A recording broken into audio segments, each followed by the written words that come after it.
The 7th annual Cajun Nationals at State Capitol Raceway near Baton Rouge, Louisiana. This sprawling facility filled to overflowing with race fans from throughout the United States who came south for one reason, and that is speed. And these fans have not been disappointed throughout qualifying. Some of the most spectacular action that has been recorded in drag racing history has taken place right here in Baton Rouge. In qualifying, Don Prudhomme, the former four-time world champion, brings his new Pontiac Trans Am to the starting line against Trip Shoemake. Shoemake with problems off the starting line. He brings the car under control, but Don Prudhomme has no problems. The fastest run by a funny car in history. Yeah, I had that ever-loving feeling today about it. The car run 43 yesterday, and we're the first ones to run 240. It's nice to be the first one to run 250, regardless what Beetle does. And you just took the #1 spot from Beetle with still one session to go. Decent, yeah, I'm real happy about that. But Raymond's is no slouch. We're going to have a tough race. Okay, congratulations again. That could be a national record if you back it up. I think that's dynamite. Thank you. All right, and bonus points that go with that towards the World Championship. I haven't seen the Snake smile like this in a long time. Coming back after a horrendous fire, the last race of 1981, 250 miles an hour. About time. Don Prudhomme has not had a good season for the past couple of years, but a happy man he is. NHRA rules require a backup run. Within 1%, Don Prudhomme must run to establish that 250-mile-an-hour pass as the new national record. Here in the final qualifying session, it is Don Prudhomme against Raymond Beetle. Prudhomme, the #1 qualifier, he must run within 1% of 250 miles an hour. And he does at 247 miles an hour plus. Don Prudhomme establishes a new national speed record for funny cars.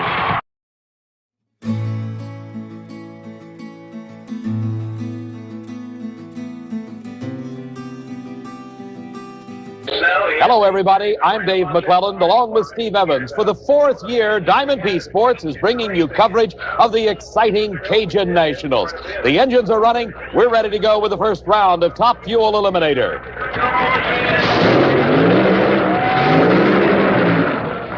The first race today finds the longtime veteran Gene Snow matched against the rising young superstar Mark Oswald, driving for the team of Candies and Hughes. He may be new to this car, but Mark Oswald has already driven over 252 miles an hour. For Gene Snow, it's a return to the driver's seat. From Fort Worth, Texas, he is one of the great stars of the 60s in championship drag racing, coming back a couple of years ago. Mark Oswald, starting out this season at the wheel of the Candies and Hughes car, has already established a new national speed record. Both cars ready for the start as they come into the staging beams. It is Gene Snow against Candies and Hughes, Mark Oswald driving. A good race to this point, but Mark Oswald starts to pull away, and by several car lengths, Mark Oswald wins it. 5.90 second elapsed time.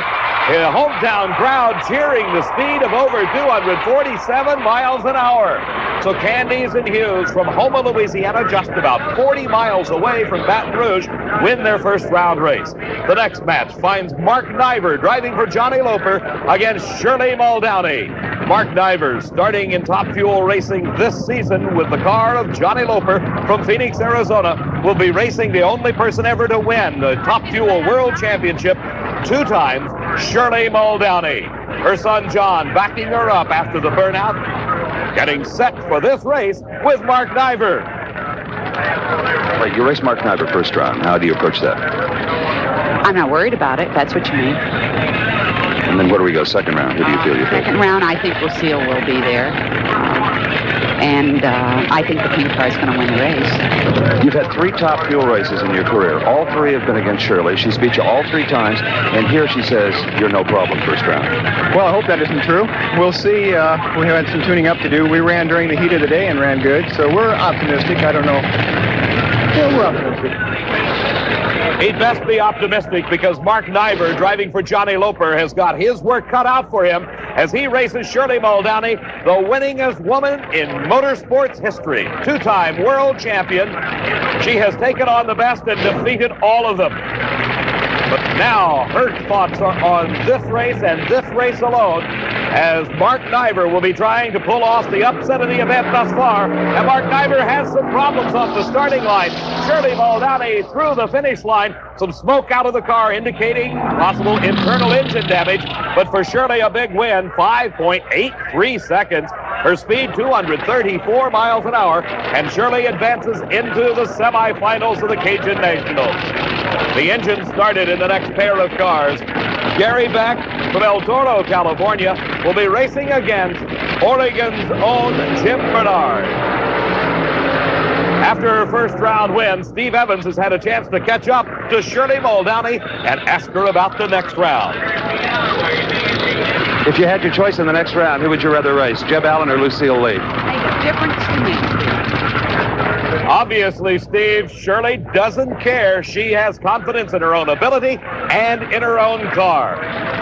But now all eyes are directed to the starting line as Gary Beck, finishing number 2 in the world last season, will be racing Portland, Oregon's Jim Bernard on the national championship trail for the first full season. Bernard from Portland has qualified very well at this race.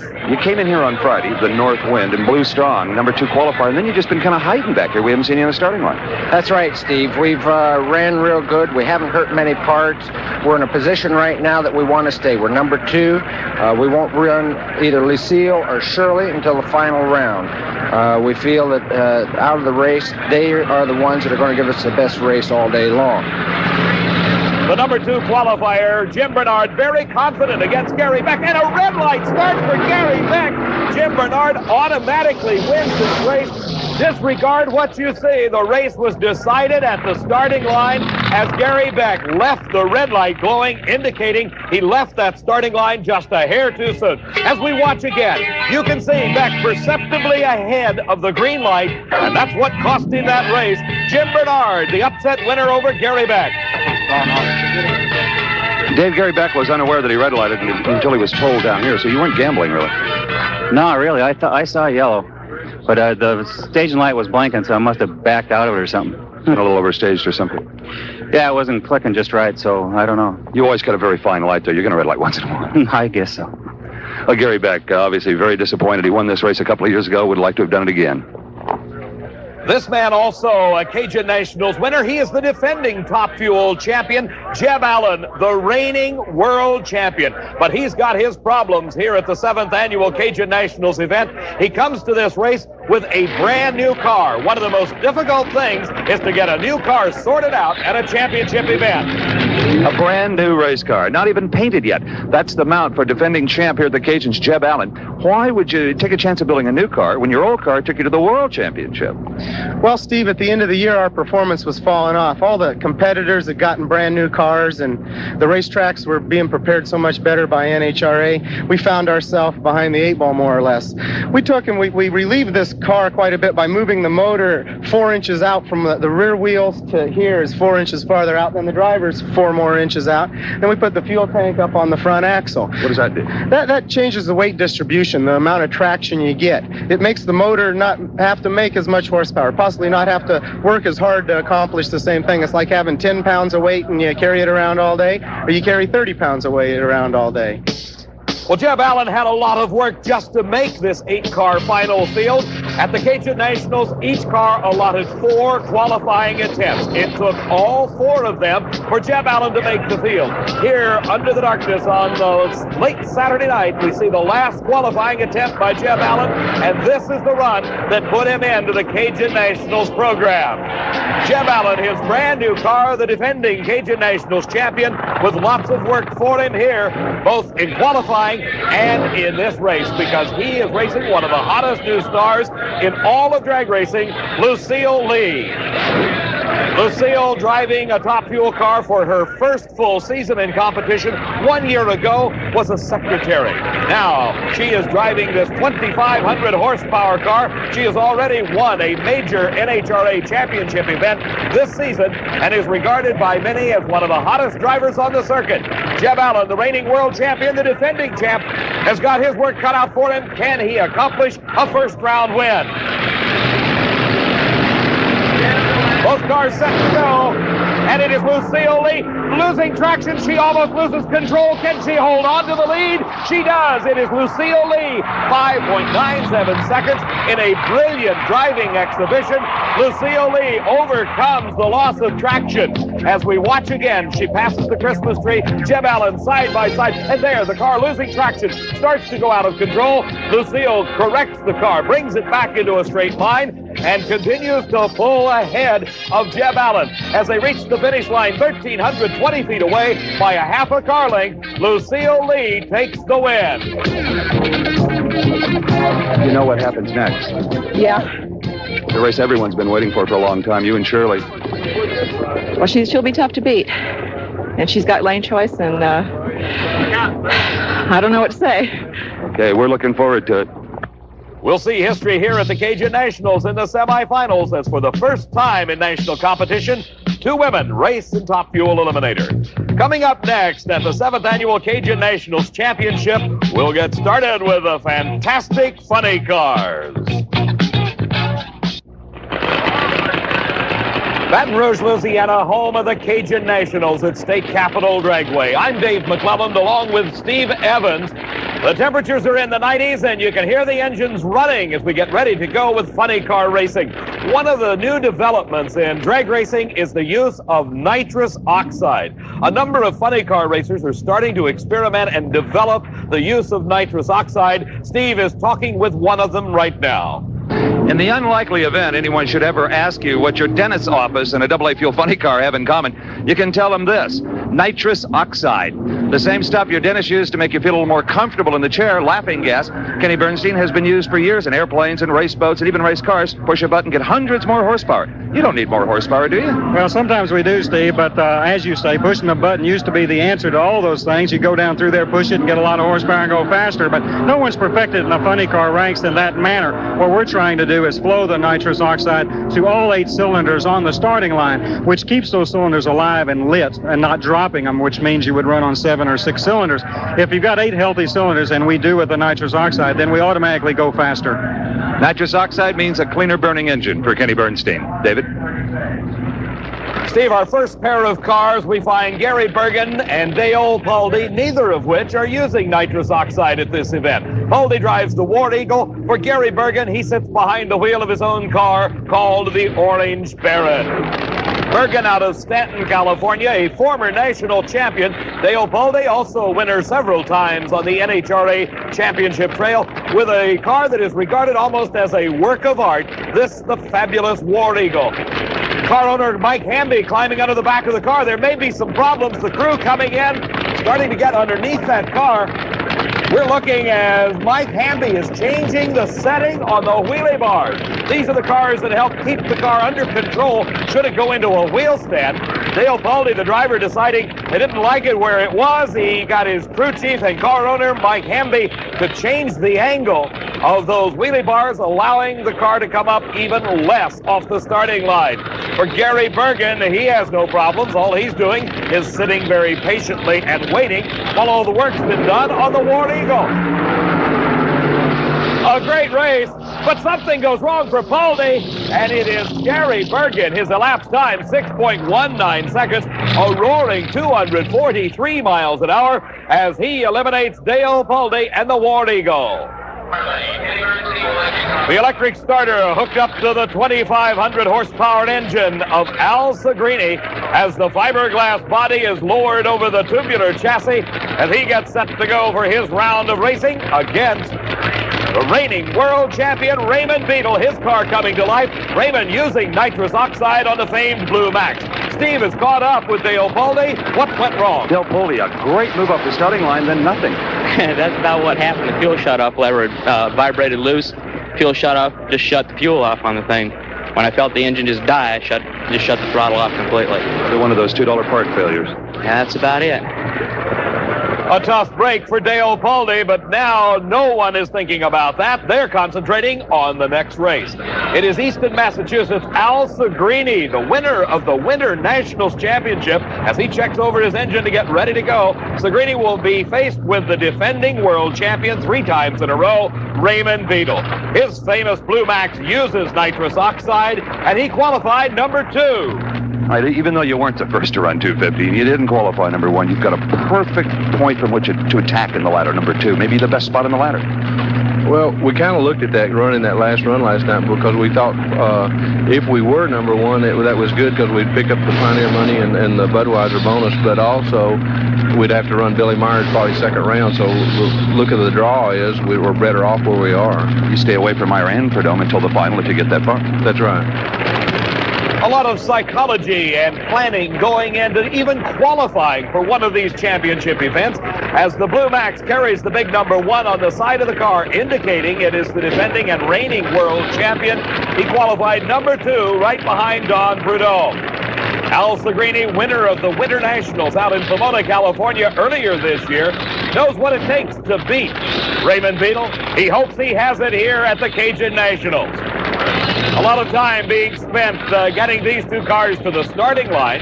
Does not seem to be any intentional psychological battle between the two. Just taking their good sweet time and concentrating on that green light. And it's a great start for Raymond Beadle. Something going wrong for Segrini, but Beadle flies through the quarter mile, 6.05 seconds. His speed, 241 miles an hour. For Al Segrini, his racing day is over here at the Cajun Nationals. He coasts to a stop if something goes wrong. Raymond Beadle turning off to go back to the pits to get ready for the next round. As here is the number 1 qualifier, the Pontiac Firebird, the brand new car for Don Prudhomme, the fastest man in history at 250 miles an hour. Dave, Raymond Beadle came out of the car and said, was that a 5? It was a 6.05. Okay, well, I knew it run pretty good. I thought it might have been a high 5. It shook a little at the top low gear, though. All the rods are still in it and all the parts still attached. It's a new motor, so I think we'll be all right. Let me ask you something. We'll get a shot of it. What is this on your helmet, Raymond? It's a microphone. We're fixing to put a new deal in the car so we can start talking back and forth today on them because like the other day we had that little oil leak in the pan and I could see it and he couldn't see it. And we're just having a little trouble sometimes with just hand signal communicating. Maybe we'll kind of make a step forward. A little Indy racing comes to Durga. Well, we'll try it anyway. Okay, you've got Poldy next round. Okay, that's all right. Sorry, Perkins. We'll be all right. Continued innovations from Raymond Beadle and the Blue Max. Coming to a shaking stop after his burnout is Johnny Pott, the driver of the car owned by Larry Kugel. They call it the Sting. Here's the man that qualified number 1 and set a new national speed record of over 250 miles an hour, Don Prudhomme. You would think that Prudhomme in that number 1 spot at 6 seconds flat is very confident going into this first round race. Well, on paper, looking at the ladder sheet, it's Raymond Beadle, Billy Meyer, the cars to beat. But you've got a tough one in the first round. They're all tough. You better believe they're tough. If they're qualified out here, they're plenty tough. I've been in this position before. This isn't my first time, and I know what it's like to be sitting on low ET and have a dark horse come up and put you away. You don't want to think that way, but those things can happen. But I'm out there to run my own race. I feel real good, ate a good breakfast, and I'm ready. We hope the good breakfast pays off for Don Prudhomme as he comes up against Johnny Pott. This is the first round of racing here at the Cajun Nationals. Prudhomme has already established the record at 250 miles an hour. The first man ever over that magic 250 mark in a funny car. It's Johnny Pott and Prudhomme off together. Pott holding his own at this point. And Prudhomme pulls away at the finish with a tremendous charge at the end at 242 miles an hour. But real problems for Johnny Pott in the Sting. He spins it out in the shutdown area, the car on fire. The NHRA Safety Safari crew immediately on the scene, spraying it with water. The emergency hatch opens. Here comes Pott trying to climb out of the car. The safety crewman wearing the fire protective gear. He is out of the car. He's standing up. He is okay. It is Johnny Pott nodding to the safety man. He is all right. He walks away from the car. We watch again. You see Prudhomme has a tremendous lead. The smoke starts out of the car. Then comes the fire. Pott is now inside that car. It is blazing away. The parachute behind it burns off at that point. He starts to lose control. Pott begins to waver from side to side as the flames lick from behind the car. Pott throws the car into a spin in the shutdown area, spins it out, and comes to a stop. Johnny Pott doing a masterful driving job, keeping it under control on the pavement. Steve, what's going on now? David, as you saw, the John Pott-driven car just exploded just past the finish line. We are on the scene right now. And as you can see, the car is sizzling and popping. We're looking right now for John Pott. And don't see him. There he is. In the orange shirt is John Pott, the black fire suit. He is okay. Got a quick check from one of the members of the emergency crew, but as you can see, there is oil all over the place. We'll try to get a word with Johnny Pott if we can. John? First of all, you all right? Sure, just fine, just fine. Got a little hot in there for a minute, but I'm all right. Not your first fire? Yeah, it is. Is it really? Yeah, it is. After a career like yours? Very first fire. Well, that's an amazing I've been careful. I'll say. What happened?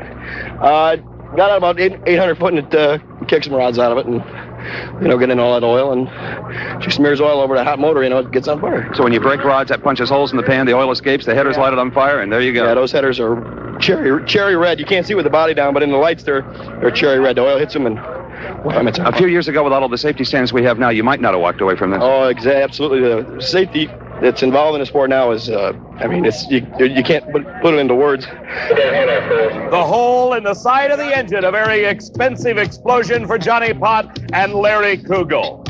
As they clean up the track here at Baton Rouge, Trip Shoemake and Billy Meyer getting ready to go at the Cajun Nationals.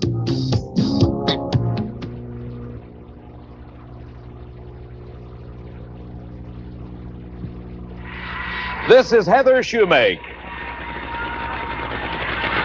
And this is her daddy, Trip Shoemake, getting ready for the final race of the first round of funny car eliminations. Trip Shoemake from Phoenix, Arizona. His competition, Billy Meyer from Waco, Texas. Billy, number 3 qualifier here, will be racing against Trip and the brand new car of Johnny Loper. Trip Shoemake, first race with a new car. How does it feel to you so far? I tell you, I'm not really comfortable in it yet. It's kind of like I've rode the other car 4 years, and this one, everybody put the steering wheel in the wrong place, and the brake handle's not where it's supposed to be. Haven't really felt comfortable in it yet, to tell you the truth. Do you have to tune the motor differently for a new car? Yeah, the motor's in a different place in this car, and the chassis is a little stiffer, and we're still kind of wondering around where to tune it. And besides having a donkey driver like me, it's kind of hard to get the car tuned up just right. Again, the very difficult job of sorting out a brand new car at an NHRA championship event, and some problems over there with Billy Meyer's car. They've got the body up. Now it goes back down. The engine's still running. The crew moves out of the way, and Billy starts to approach the starting line. Meantime, Trip Shoemake continuing his burnout procedures. They're still having problems with Billy Meyer's car. The crew jumping on top of the hood area right behind the supercharger. And apparently it's okay. The starting line crews looked it over. They said, bring it to the line. So we've got the final race. This is the first round of funny car eliminations at the Cajun Nationals. Trip Shoemake in the near lane, Billy Meyer in the far lane. And they got the problem sorted out for Meyer. How about the new car of Trip Shoemake? And he has a big lead off the starting line. But it is Billy Meyer wins it at the finish. An outstanding 6.09 second elapsed time. His speed, 244 miles an hour. For Trip Shoemake, 6.21 seconds. As we watch again, you can see the big lead that's built up by Trip Shoemake over Billy Meyer off the starting line. But at the finish line, it's exactly the opposite as we see Billy Meyer coming on strong to win by half a car length over Trip Shoemake. Steve Evans has had a chance to catch up with Billy Meyer. Billy Meyer, anxious moments on the starting line. We had a fuel leak. You can see the window. I can't even see out the right side of the window there, Steve. I didn't really know what it was, and you're in the car and you can't relate anything to the guys. Luckily, Denny Martinez looked like he saw what it was and apparently fixed it some, because it wasn't anywhere near as bad on the run as it was before that. Fine job of driving. It sounded like you had to get off the throttle once or twice. We lifted once. What did we run? 6:09. Perfect. We had lane choice. Billy Meyer did a fine job of driving under difficult circumstances. He certainly did, Steve. And there on the windshield of his car, you can see the residue left by the fuel coming out from behind the supercharger onto the windshield of that funny car. Coming out now, the factory hot rods. This is Pro Stock Eliminator semi-final round, and the world champion, Lee Shepard, driving the Chevrolet Camaro of Rare and Morrison, will be racing the former world champion, Bob Glidden. He's been down on his luck the past couple of seasons. In those glory years as world champion, whenever you raced Shepard, it was always you saying to Shepard, catch me if you can. It's the tables have turned. Sure have. I've been chasing him for a couple of years now. He's been beating me pretty bad. We picked up a little bit here today, it seems, and he slowed down a little, so looks like we're within about a half a tenth, 500ths. If we're going for broke this run, we're going to try some off the wall stuff, and we're either going to be in the ballpark or way out. So we'll have to wait and see. Years before, it was always me trying to leave on him because he always had the ET on us, and now we're running a little quicker, so he's going to have to get the whole shot this time. The classic Chevrolet versus Ford battle. The Camaro driven by Lee Shepard. The brand new Ford EXP of Bob Glidden.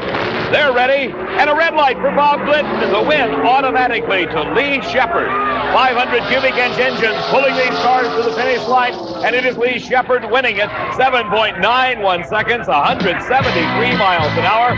As we see, it was just a momentary too soon for Bob Glidden. That's what gave him the red light and the win to Lee Shepard. Moving into the finals here at the Cajun Nationals, Lee Shepard. He'll be racing one of these two competitors.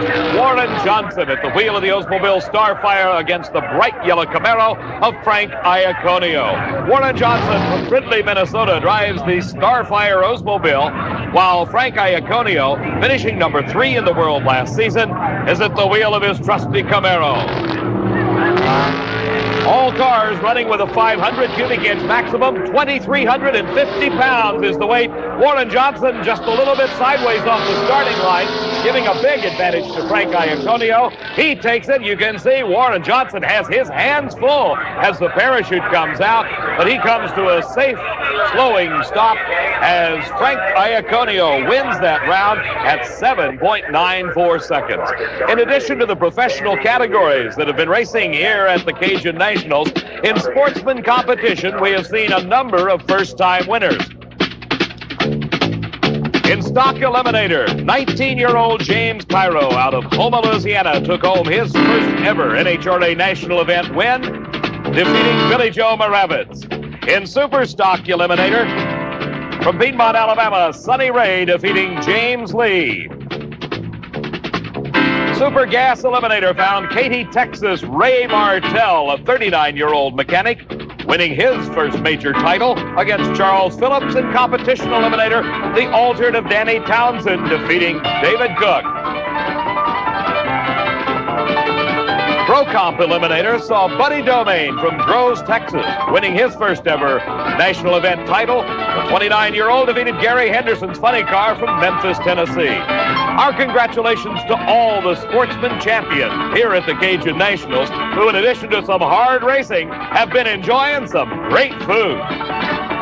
Crawfish, red rice and beans, hush puppies. Half the fun of this race, David, is sampling the great Louisiana food. I just got me a plate of jambalaya, and I'll tell you, it is delicious. And when you talk jambalaya in this part of Louisiana, you're talking about this man they call Shake. Shake, what is in this jambalaya? We have chicken and sausage, rice, celery, bell peppers, and I guess about 21 different things that we put in it, seasonings. How long does it take to cook it all in this huge pot? This 100-gallon pot takes 6.5 hours. You got a bigger pot than this? Oh, yes, I have 350-gallon pots. Well, how many people will that feed? A little over 2,700 people. Now, the Cajun fans here, they love this. How about the West Coasters, people from up north? How do they react to jambalaya? They're going wild over our food. Is that right? Yes, so they love, they're coming in here. We're selling it.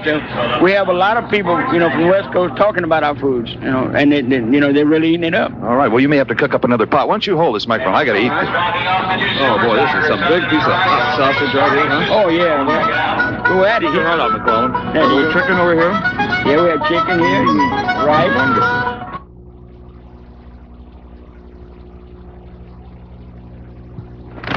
At State Capitol Dragway near Baton Rouge, Louisiana, I'm Dave McClelland along with Steve Evans, and we're set for the semifinals of Funny Car Eliminator. We'll see Don Prudhomme against Billy Meyer as one of these two cars will move into the finals and a shot at the Cajun Nationals title. Billy Meyer has his work cut out for him, though. His competition, Don Prudhomme, has already set a new national speed record of over 250 miles an hour. The burnouts are completed by both drivers. All the concentration now put on the electronic starting device known as a Christmas tree. The cars inch forward into the light beams across the starting line. The switch is thrown, the green light comes on, and up in smoke goes Billy Meyer. Don Prudhomme streaks for the finish line. 6.10 is elapsed time, 246 miles an hour, his speed at the end of the quarter mile. And for Waco, Texas, Billy Meyer, his day of racing is over. because the car lost traction right off the starting line. You saw Billy try to recover. He was unable to do so, and Don Prudhomme moves into the finals. 6:10, 2:43, Snake. That's not real good. You know, it might sound pretty decent, but we need to run a little bit harder than that to whip with Beetle right now, I think. The tower tells me you're really tuned up. Your driving, your reaction was dead on. Yeah, well, I was a little late last time. I had to make up for it. That Meyer's no fool. Well, here we... I'm sorry. That's okay. No big... Now, on the starting line, Raymond Beetle, the Blue Max, he told me in the lanes that he is really going to step on it and go for lane choice. Oh, yes, yeah. Raymond's tough, and so's Myers. But, you know, every round's a new round, so it's going to be interesting. All right, let's go back to David on the starting line and find out who will race Don Prudhomme in the final round. Steve, this is the first time since last August that Don Prudhomme has made it into the finals of an NHRA national event. He will be running one of these two racers, either the Orange Baron of Gary Bergen from Stanton, California, or the famed Blue Max.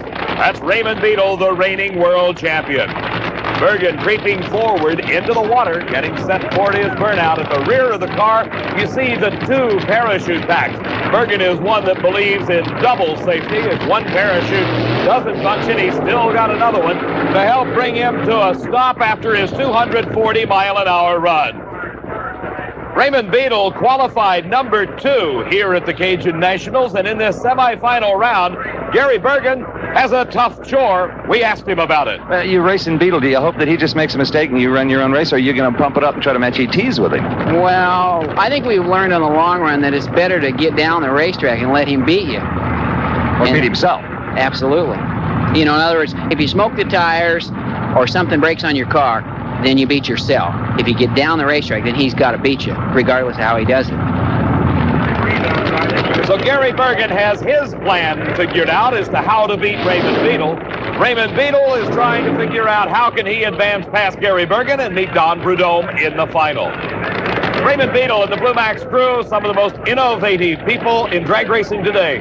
As we know, he is using the newly developed nitrous oxide systems on the Blue Max. The Ford EXP body nestling around that 2,500 horsepower engine. As he talked with Steve Evans a bit earlier, you saw the utilization of a two-way radio system between the driver and the crew chief, Dale Emery.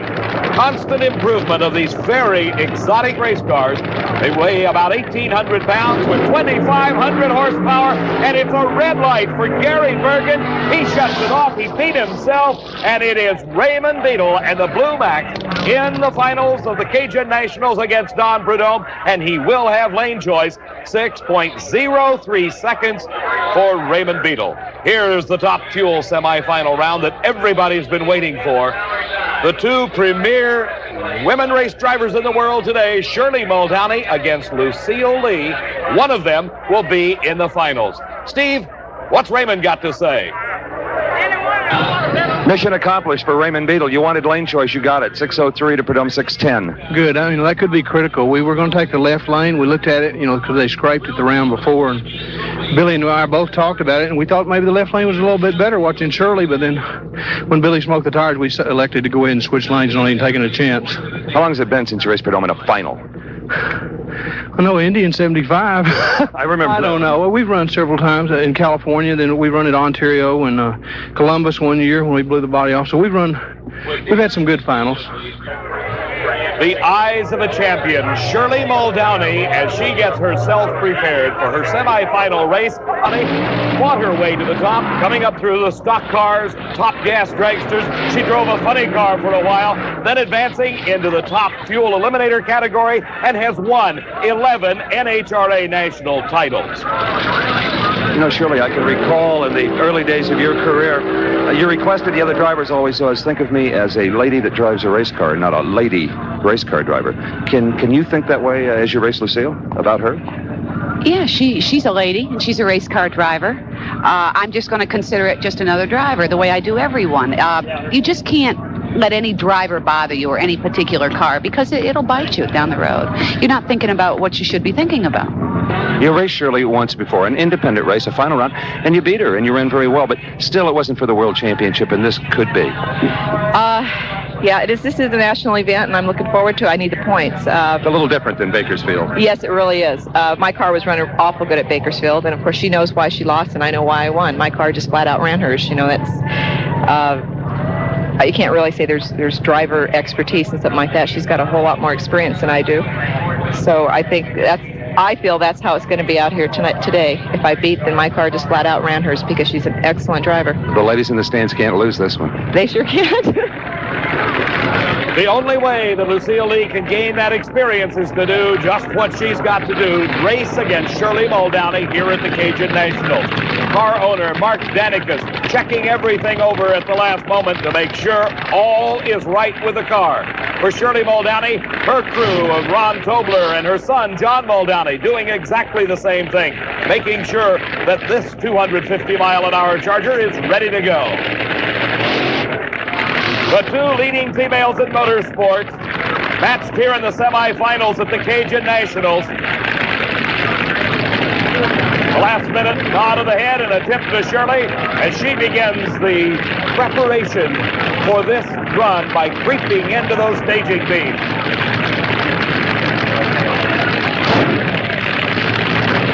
Will the years of experience for Shirley Muldowney pay off? We'll find out.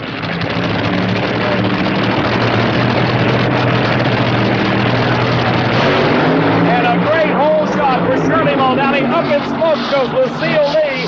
And that's the race. Shirley Muldowney wins the semifinal round against Lucille Lee. Her elapsed time, 5.98 seconds. Her speed, only 226 miles an hour. Here you see it. And there's the advantage right off the starting line. Shirley Muldowney pulling the hole shot on Lucille Lee, who also lost traction. Steve? Well, I think you both underplayed it a little bit. It was quite a confrontation. It's gone now. You were the victor. You did it on a whole shot, that experience again. Well, it just, we all get lucky once in a while. Lucille's got a few years yet, but she's done wonderful. She's the best I've seen to ever come along. That's right. Bar none. I mean, the rest of the girls that have been here and gone, I mean, she makes them look silly. A great compliment to Lucille Lee from a great champion.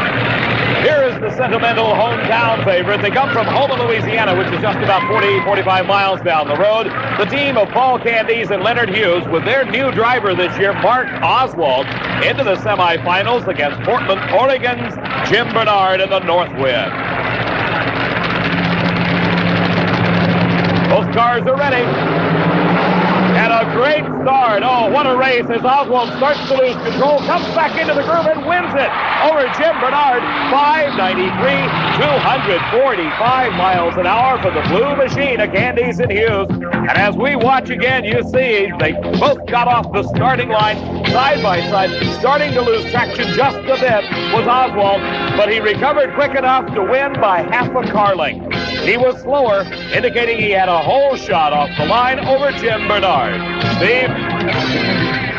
All right, Mark Oswald in the blue car from the Bayou here in Louisiana. You've been needing a whole shot here lately. You just got one when it counted. Yeah, we've been a little bit, everybody and his brothers jumped on us, but I think things are turning around for us a little bit now. Looks that way. When you run a 93 to an 88, you have had to be an alert. Yeah, I'm happy about that. A lot of fans supporting this car in the stand. Yeah, Paul would really like to win one right here at home. Oh, I'll bet he would. And you're going to face Shirley Muldowney. You've got lane choice. Yeah, I think that'll make a little bit of difference. Our car was loose this time, pretty bad. All right, so if you can get the clutch figured out and keep it glued down, it could be quite a final. Yeah, I hope so. Okay, good luck to you. Thank you, Steve. Mark Oswald against Shirley Muldowney in the finals here at the Cajun Nationals in Top Fuel Eliminator. Meantime, action in the pits as they get set for the finals of funny car racing.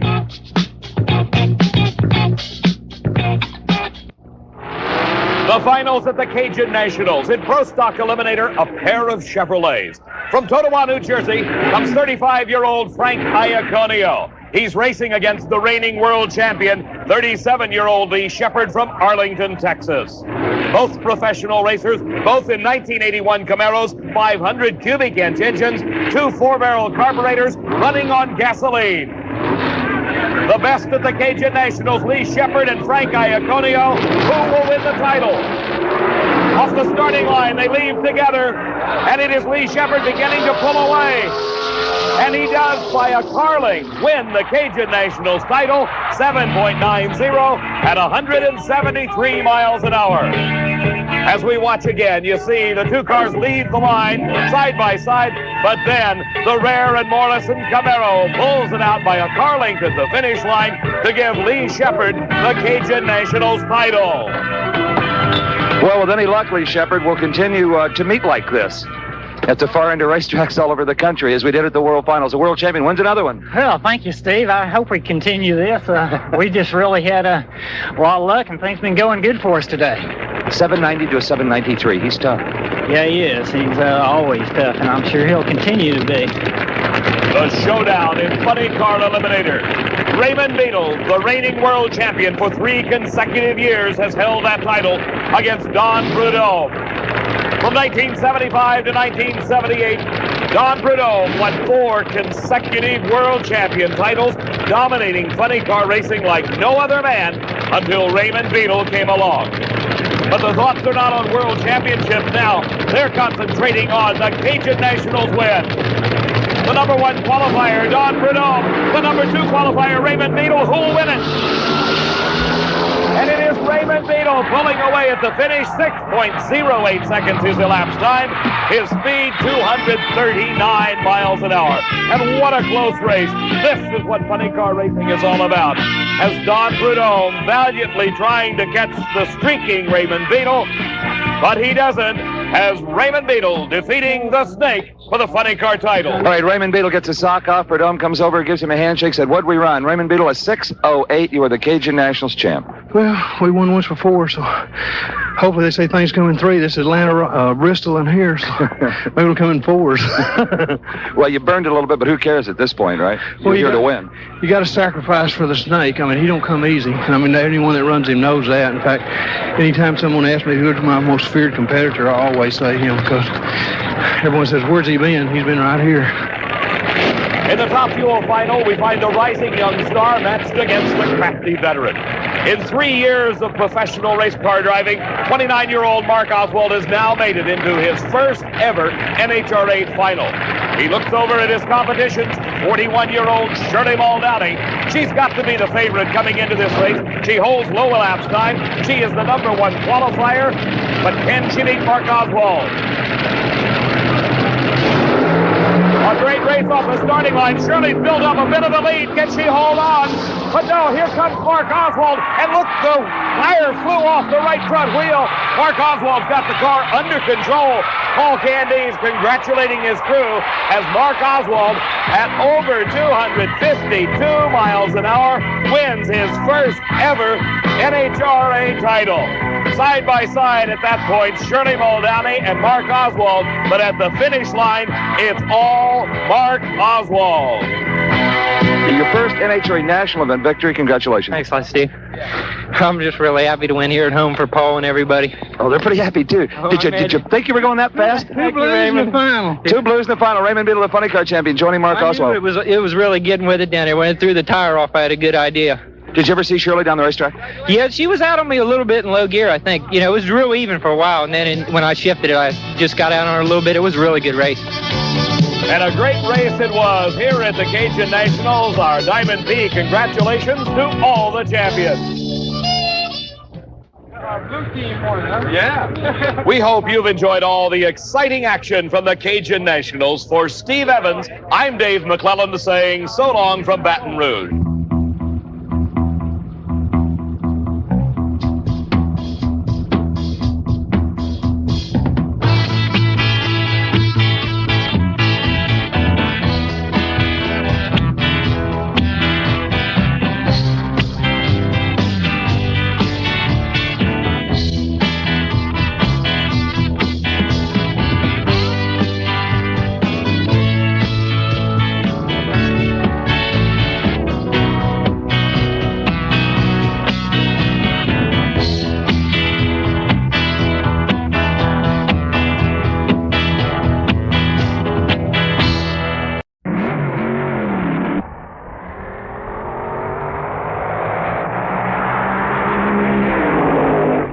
Drag racing, a sport of speed and excitement. A test of skill and courage. A challenge to mechanical craftsmanship and ingenuity. And here is drag racing at its best.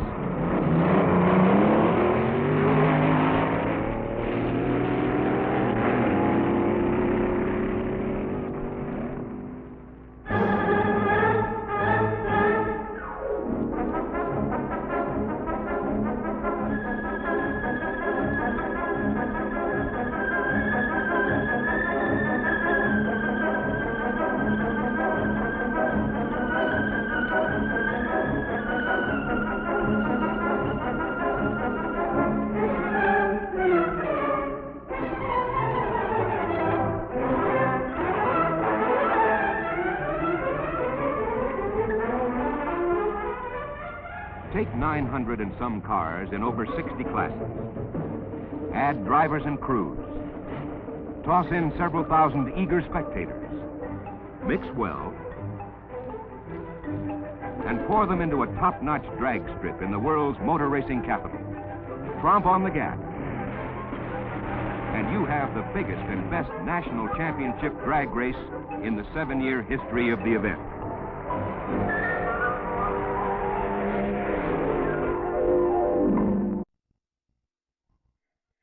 For the 1961 Nationals, competitors came to Indianapolis from 40 states and Canada to match machines and skill.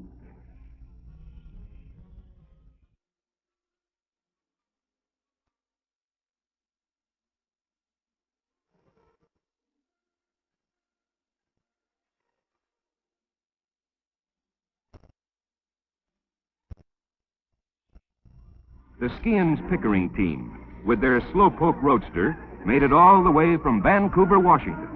Long-distance haul winners. But the longest distance anyone traveled was through the NHRA safety inspection lanes, a route every entry had to take and run successfully to qualify for the meet. Checklists in hand, the trained inspectors gave the cars a point-by-point going over. Front end, steering, roll bars, brakes, fuel lines, flywheel shields, and on down the list of safety requirements, compiled and continually updated from members' experience and desires in the interest of safer racing.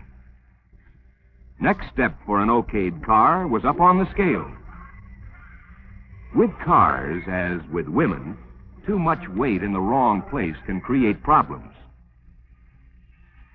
Then, after weigh-in, classification, where horsepower, cubic inches, and weight get a run through the formula and come out a class designation. Throughout the first day, competitors continue to check in and get their cars ready for racing. With the record number of entries, pit space alone could have been a problem, to say nothing of running all the cars in time trials and competition. But with the fine facilities and layout of Raceway Park, smooth operation of all meet activities was possible. From the large main pit area, cars could move readily into the 4-lane inspection area. Then up onto the scales, around past the classification building, and then back into the pits. A second pit area for dragsters made possible 2 staging areas. This allowed more cars to be in position, ready for running. The double-lane track has a 400-foot startup section, the all-important quarter-mile stretch, and a shutdown run more than 2,000 feet long.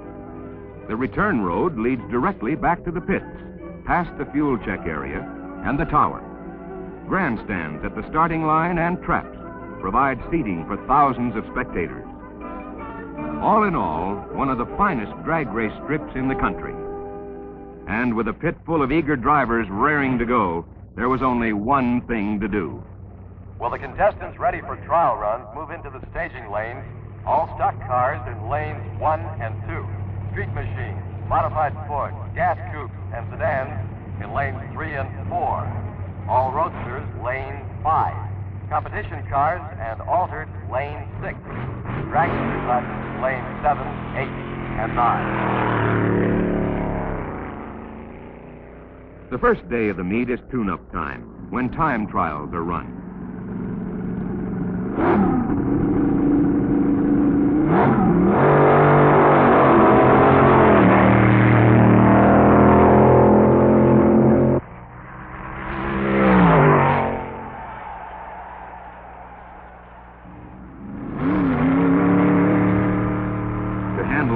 Number of cars, dual runs were frequently made with individual results recorded for each lane.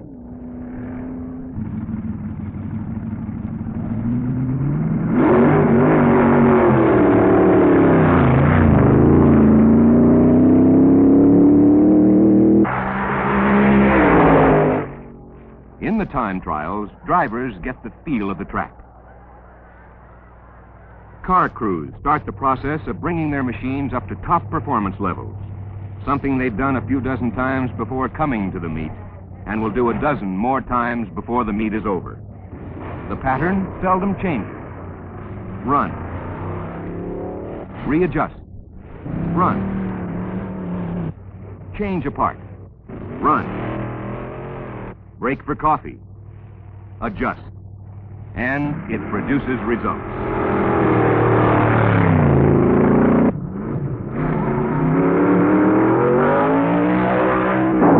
Sometimes the results aren't exactly what the plans called for, and the track gets the red light.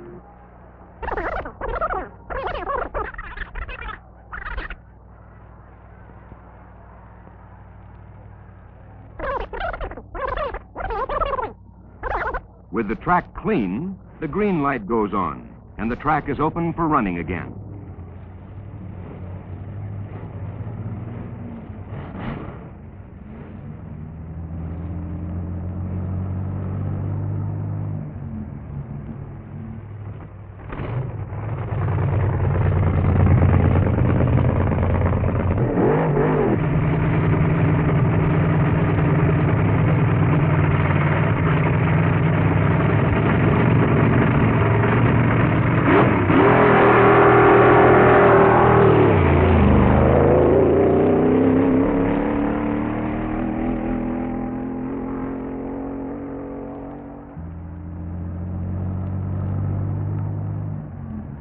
The trials also give the drivers a chance to check on their competition and perhaps pick up a few clues on the techniques of the various starters.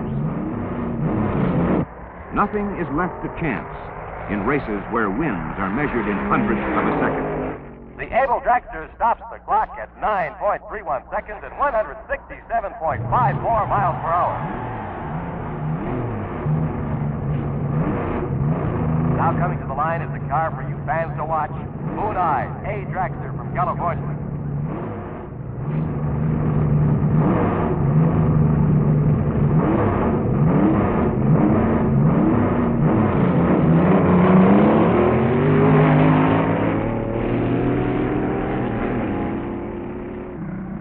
Here's tough competition in the B dragster class. Don Griffin from Fort Wayne, Indiana.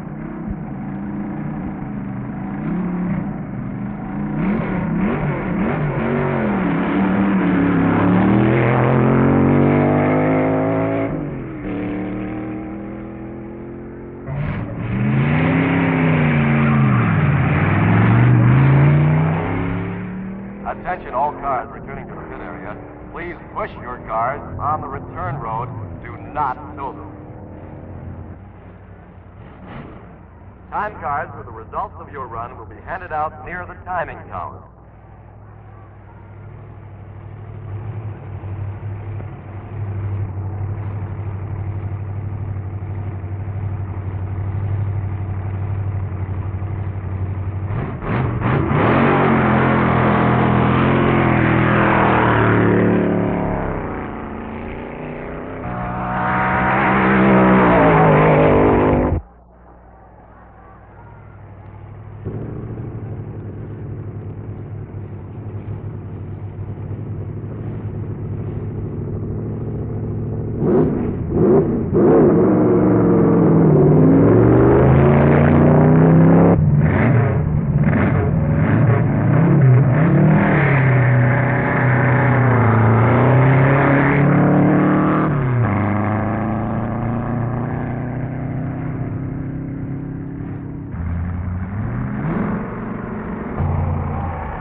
Exciting performances in the time trials continue to thrill the crowds through the first day of the meet. And while there were favorites, at this point there were no sure winners. Only the next few days would tell.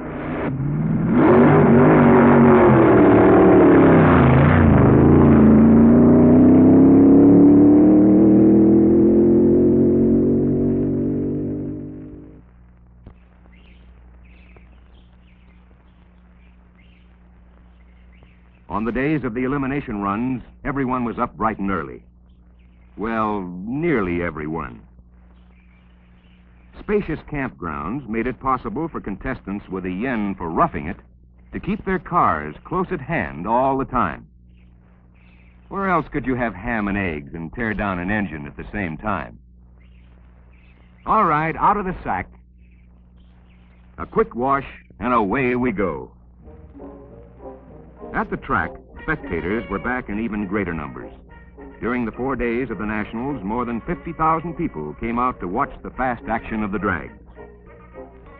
Cars were trailered from their overnight storage locations back to the pits, where they were made ready for class elimination runs.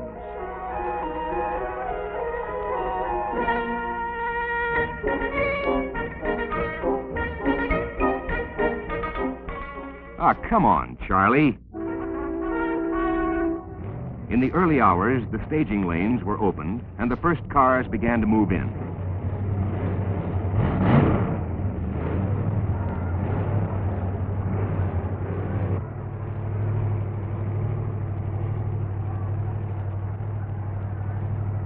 Meet officials in the tower checked last-minute details. Then the word went out to start 'em rolling.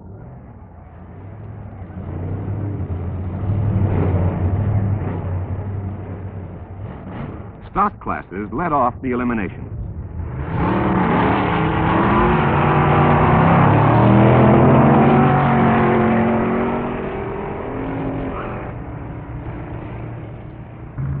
In the F-Stock class, Larry Lang of Wood River, Illinois, makes a good run against Russ Williams of Detroit.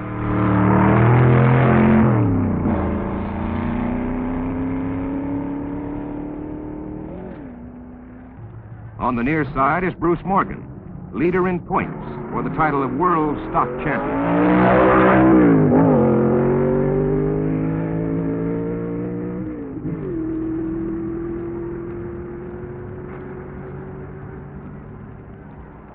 The big OS stockers, a new class at this meet, were real crowd pleasers. Here, Don Nicholson in his 409 Chevy takes on a fast Pontiac.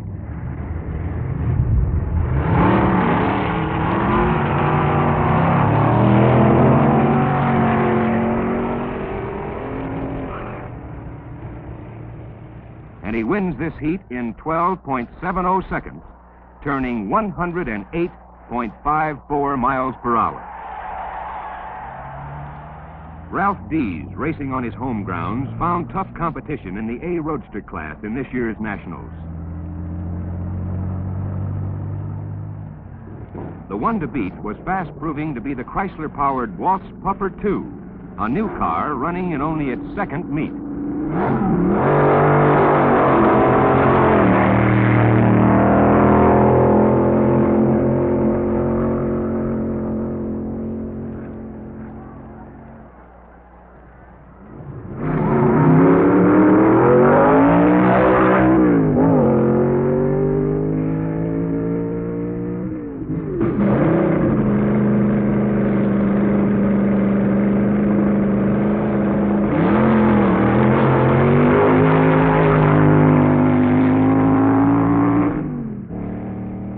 With each round of elimination, audience excitement increased to a higher pitch. Pass the pickles, will you, Harry? As the elimination procedure whittled down the number of contestants, some of those remaining were names familiar to drag race fans. Dragmaster Jr. with Dick Bouchette at the wheel.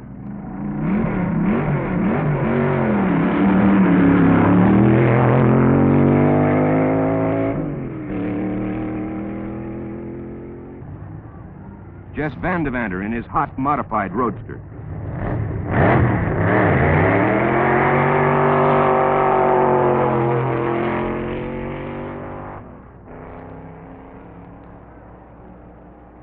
And some were newcomers, like Pete Robinson, a veteran of 5 months, here on the far side running against Jack Chrisman in the Howard Cam Special. One by one, they returned to the pits. The losers to put the wraps on their cars and join the spectators. The winners to tune up and race again.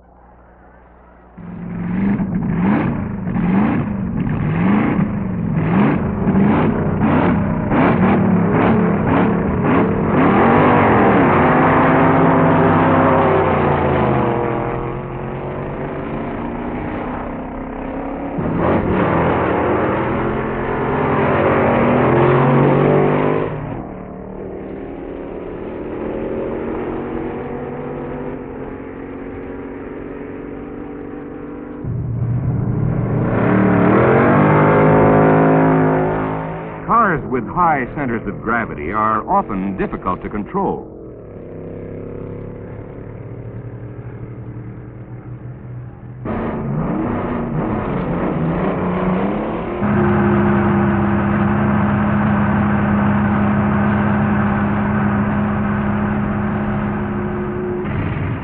As an added thrill for spectators and contestants, Tommy Ivo's dragster, powered by 4 Buick engines, made daily exhibition runs.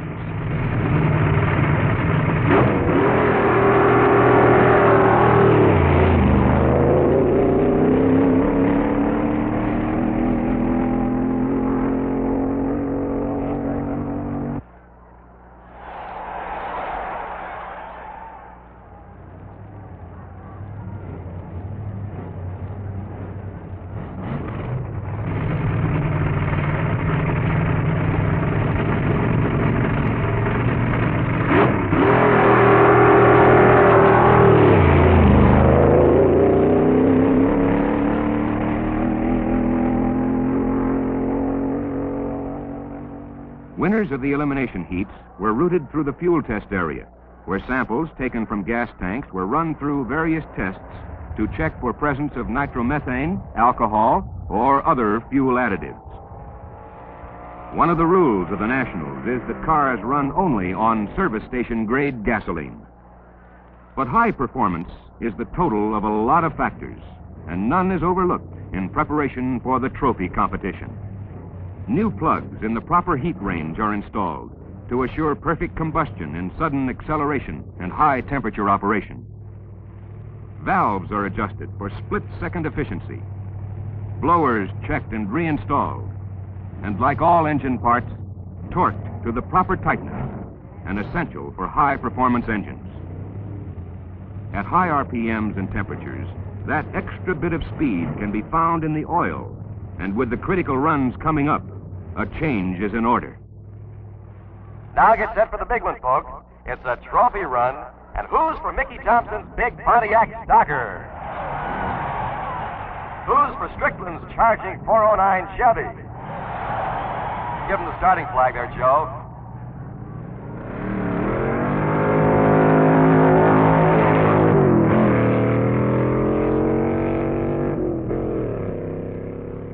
The Pontiac takes it with a 110.29 miles per hour.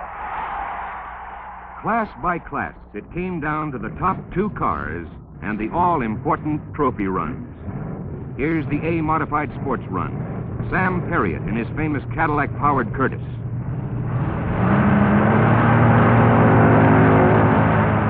Goodbye starter. Hello traps. Trophy runs continued with Jess Vandevanter rolling to an easy class win.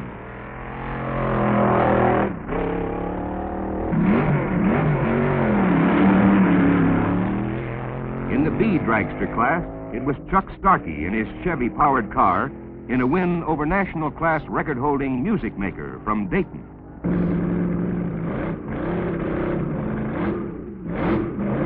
Walt's Puffer 2 was back again for the A Roadster Trophy run against Pete Van Kirk's entry from Brooklyn, winning with a smashing 155.97 miles per hour.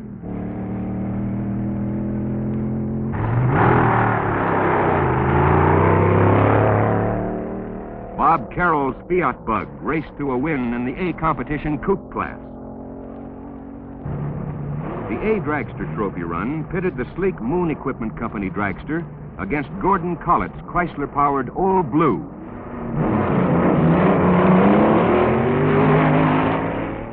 Moon Eyes came through for a class win. Excitement was high for the Double A Dragster Trophy run. Pete Robinson had battled his way through many top contenders and now faced the McEwen-Adams Old. Pete covered the quarter in a lightning 8.86 seconds with a top-end speed of 170.77 miles per hour for the win. The last day of the meet, the crowds were back in full force to watch the class winners battle it out for the coveted Eliminator title. And hard-fought battles they were.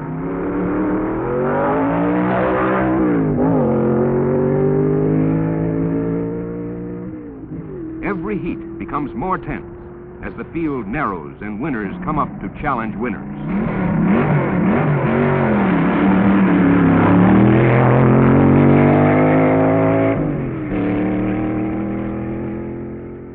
Here's the trophy run for Street Eliminator, folks.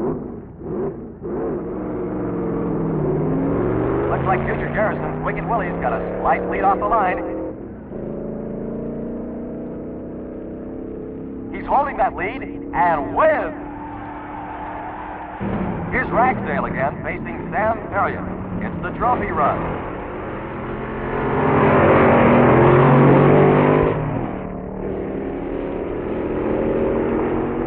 It's Ragsdale out in front of the trap, taking the Little Eliminator title. Hey, here's Walt Puffer, too, back for the Middle Eliminator run with the Reese A. Alford.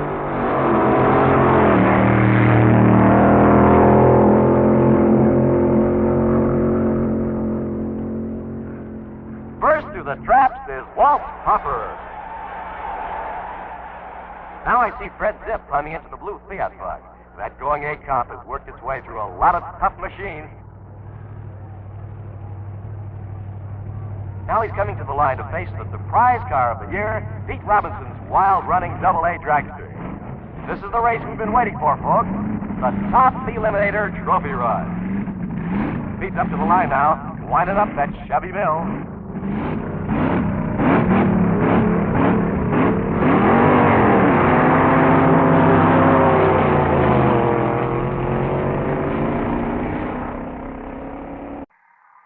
And Robinson wins it with an ET of 8.92 and a top-end speed of 169.49 miles per hour. The new Mr. Eliminator. With the Top Eliminator run completed, every contest had been decided. And to leave no doubt about who the top men were, there were some mighty fine mementos of the occasion. Hearst Campbell presented two beautiful automobiles to the winners in the NHRA World Champion Points Competition for the year's top drivers.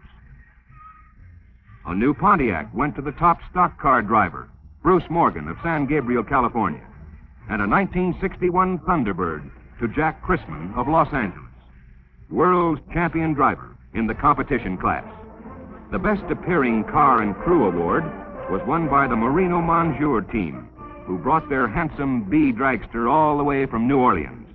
The Best Engineered Car trophy was awarded to the B-modified roadster of Jess Vandevanter. Street Eliminator winner was Junior Garrison from Kentucky, with the Wicked Willies turning 111.66 miles per hour in 12.44 seconds. Willis Ragsdale took the Little Eliminator honors in his Chevy-powered B roadster. Walt's Puffer 2, a Chrysler-powered A roadster, brought the Middle Eliminator victory to Walt Knock, a man who's been trying for a long time and finally made it at 151.77 miles per hour in 10.45 seconds. The Top Eliminator Award went to Pete Robinson, the new national champion and Mr. Eliminator. To the mechanic on the car, DA Lubricant presented a handsome ring. It's a happy day for Pete, top driver of the 1961 National. Hey, Charlie. Well, never mind. There's always next year.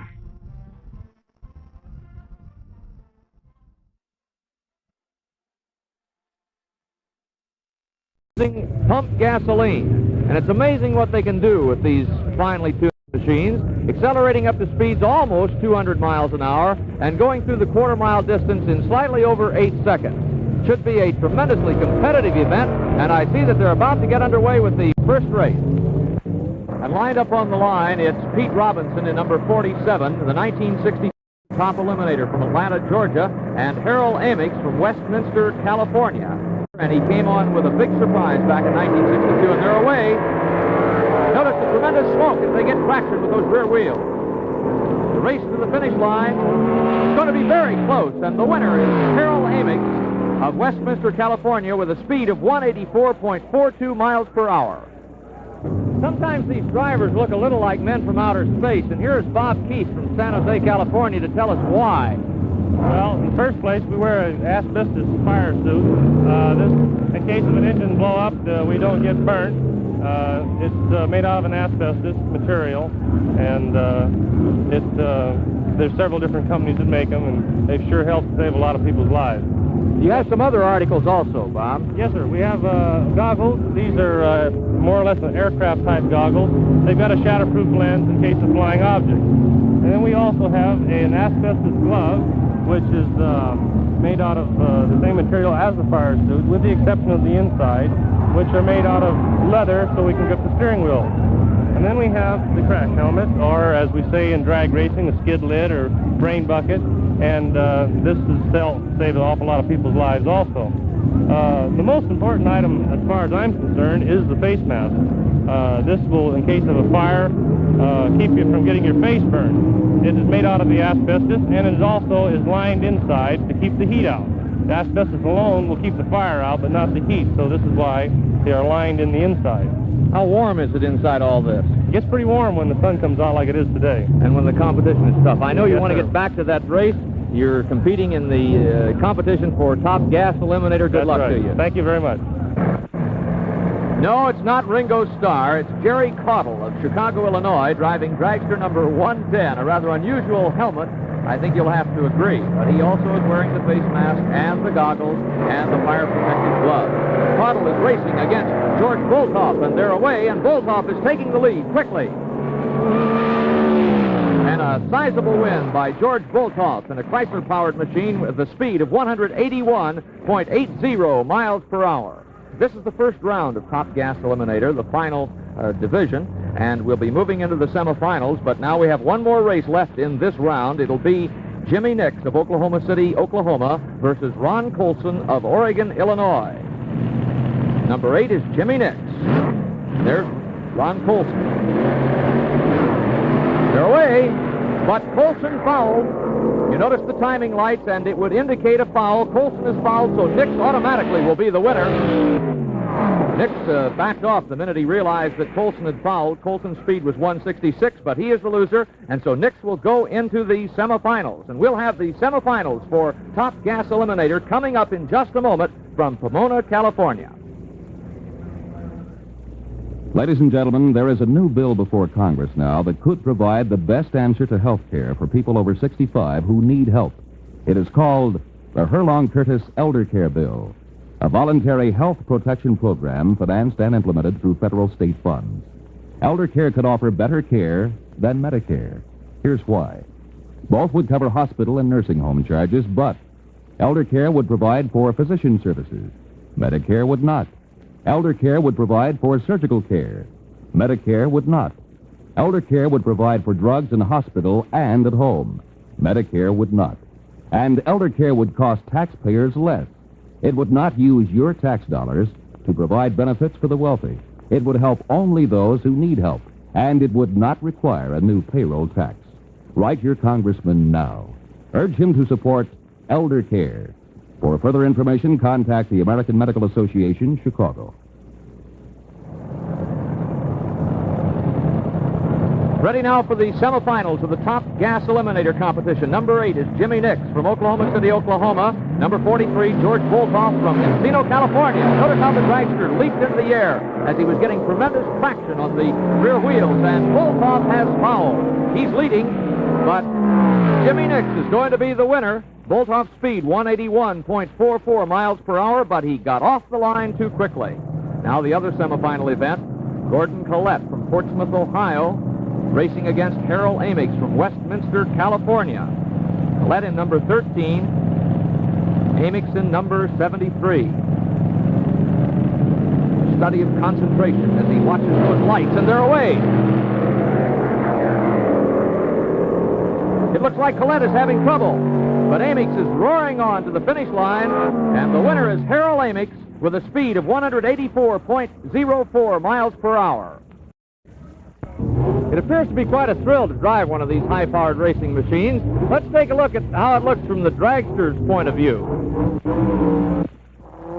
Our special camera has been mounted on the front axle. You'll notice how much he moves his hand. He has very slow steering, so he will not overcorrect.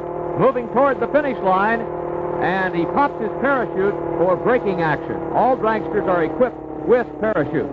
Now we get another view over the driver's shoulder.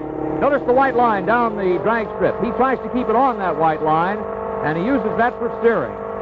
He doesn't have much time, and he is at the finish line and starts to slow down. Braking is very important, and he must do it very delicately, or he'll throw his machine out of control. Now we're ready for the finals of the Top Gas Eliminator competition. It's Jimmy Nix and Harold Amix. That's the machine of Jimmy Nix from Oklahoma City, Oklahoma. Harold Amix. Amix is in number 73 from Westminster, California. And they're away. They used a flag start. The lights didn't work. That was a bit of a surprise to them. But Nix is moving out.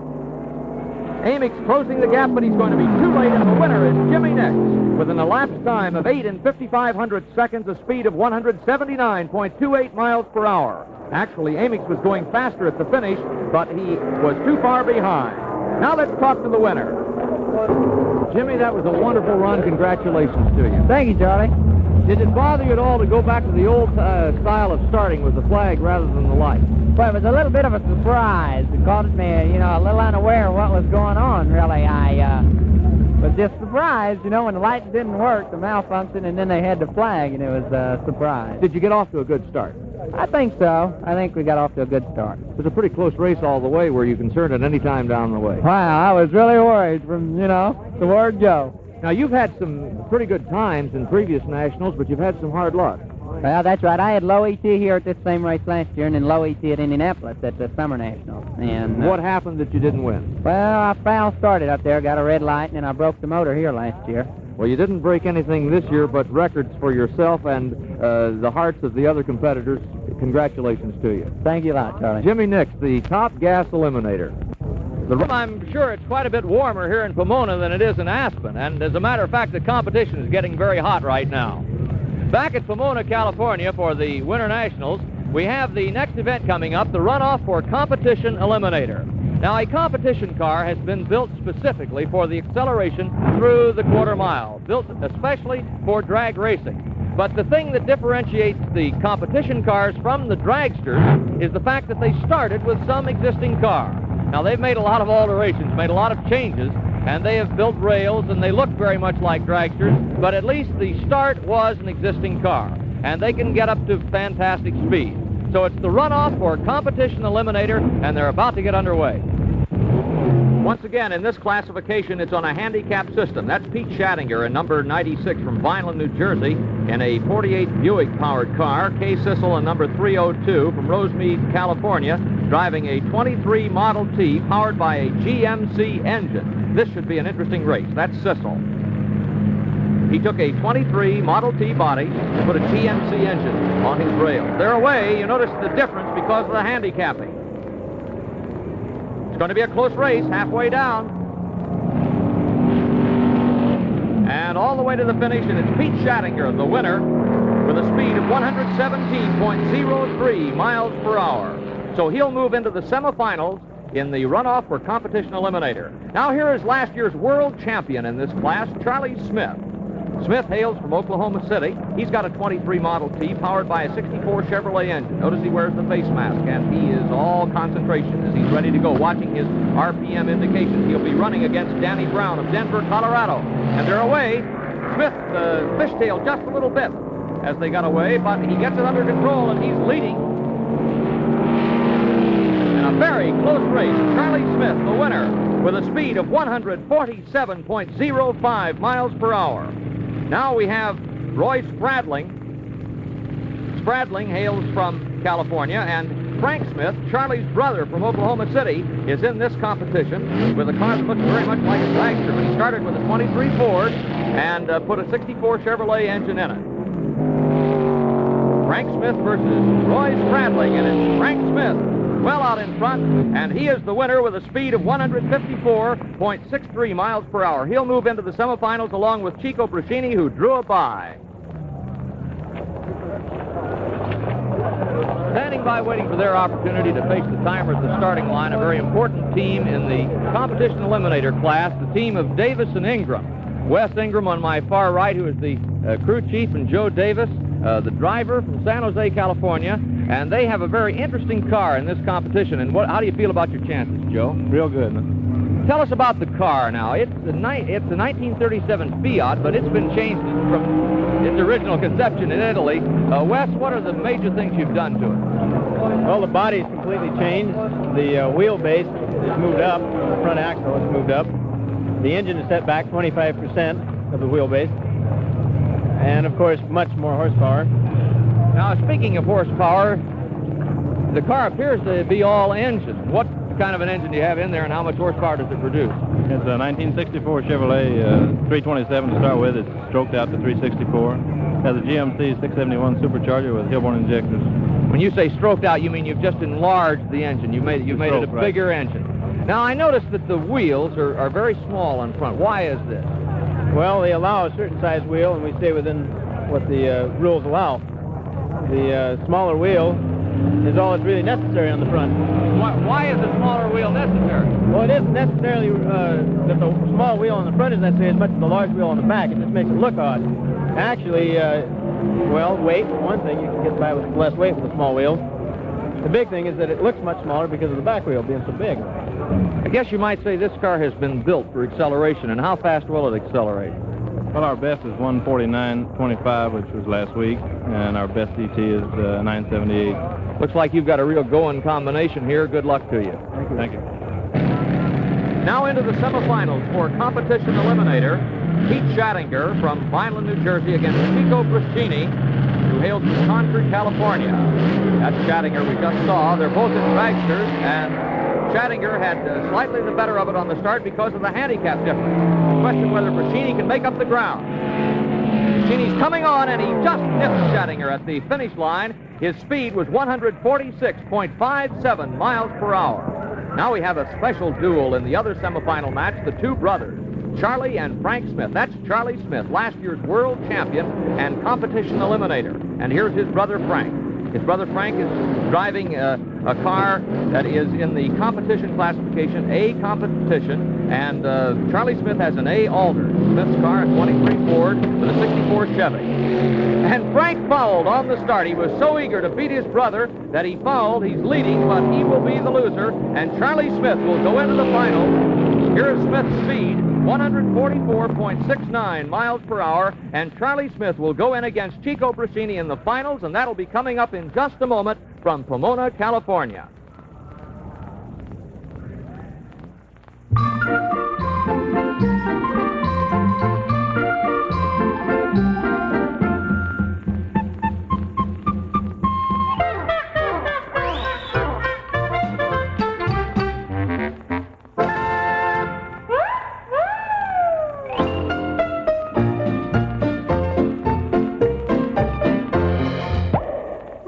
Good times call for good taste, and that means Winston.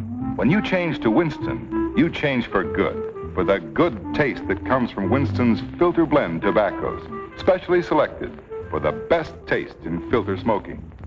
Change to Winston, and change for good, for the good taste of America's largest selling filter cigarette by far. Winston tastes good like it should. Change to Winston and change for good. 'Cause Winston tastes good like a cigarette should. The finals for competition eliminator between Chico Bruscini and Charlie Smith, and Charlie Smith got off to a bad start. Chico Bruscini is out in front. Charlie Smith is gaining, but I don't believe he's going to have enough time. And the winner is Chico Bruscini with a speed of 145.63 miles per hour and a lapse time of 9.67. His wife is hilarious over that victory. A tremendous upset as last year's world champion Charlie Smith has been defeated. There's his boy and his dog, and they're all happy. So the winner is Chico Bruscini. Many of you have asked for more information about the ABC Wide World of Sports book. Here's Bob Rieger to tell you all about it. Hello, I'm Robert Rieger. 1964 was a great Olympic year in sports. I traveled over 100,000 miles making drawings and photographs on ABC's Wide World of Sports, from the Winter Olympics in January to the AFL Championship game in December. I know that the thousands of viewers who have written in for copies of these pictures will be happy to know that they're all in our big new book that's ready now. It's called ABC Wide World of Sports. Over 250 pages, close to 400 photographs and drawings featuring Innsbruck and the Summer Olympic trials and the best of ABC's Wide World of Sports shows. beautifully reproduced and ideal for study by young athletes, along with a text by our staff of experts. For your copy, send $2, check or money order, which includes handling and mailing, to Sports Programs Incorporated, P.O. Box 17, Brooklyn 1, New York. Make checks or money orders payable to Sports Programs Incorporated, and the address again, P.O. Box 17, Brooklyn 1, New York. This offer not available in Canada, and please allow 3 weeks for delivery. And join us in the weeks to come for more excitement on ABC's Wide World of Sports. We're now going to watch one of the most interesting classes of all in drag racing, the Top Fuel Eliminator class. This is the special dragster, the one that is built specifically to accelerate over the quarter-mile distance. Cars developing horsepower of more than 1,200, and cars that can exceed 200 miles an hour at the end of a quarter mile. They literally explode at the starting line and zip through that quarter mile in 8 seconds or less. It should be very exciting, and I see that the first race is about to get underway. This race matches Jim Warren of Bakersfield, California, against Don Prudhomme of Granada Hills, California. And that is Warren. Prudhomme is driving the Hawaiian, a car owned by a family in Hawaii, the Leong. Now, they must not leave that line before the green light has flashed. They get a 5-second warning, and in a 1-second interval, the lights go down to the green light, and Warren has fouled. Jim Warren has fouled.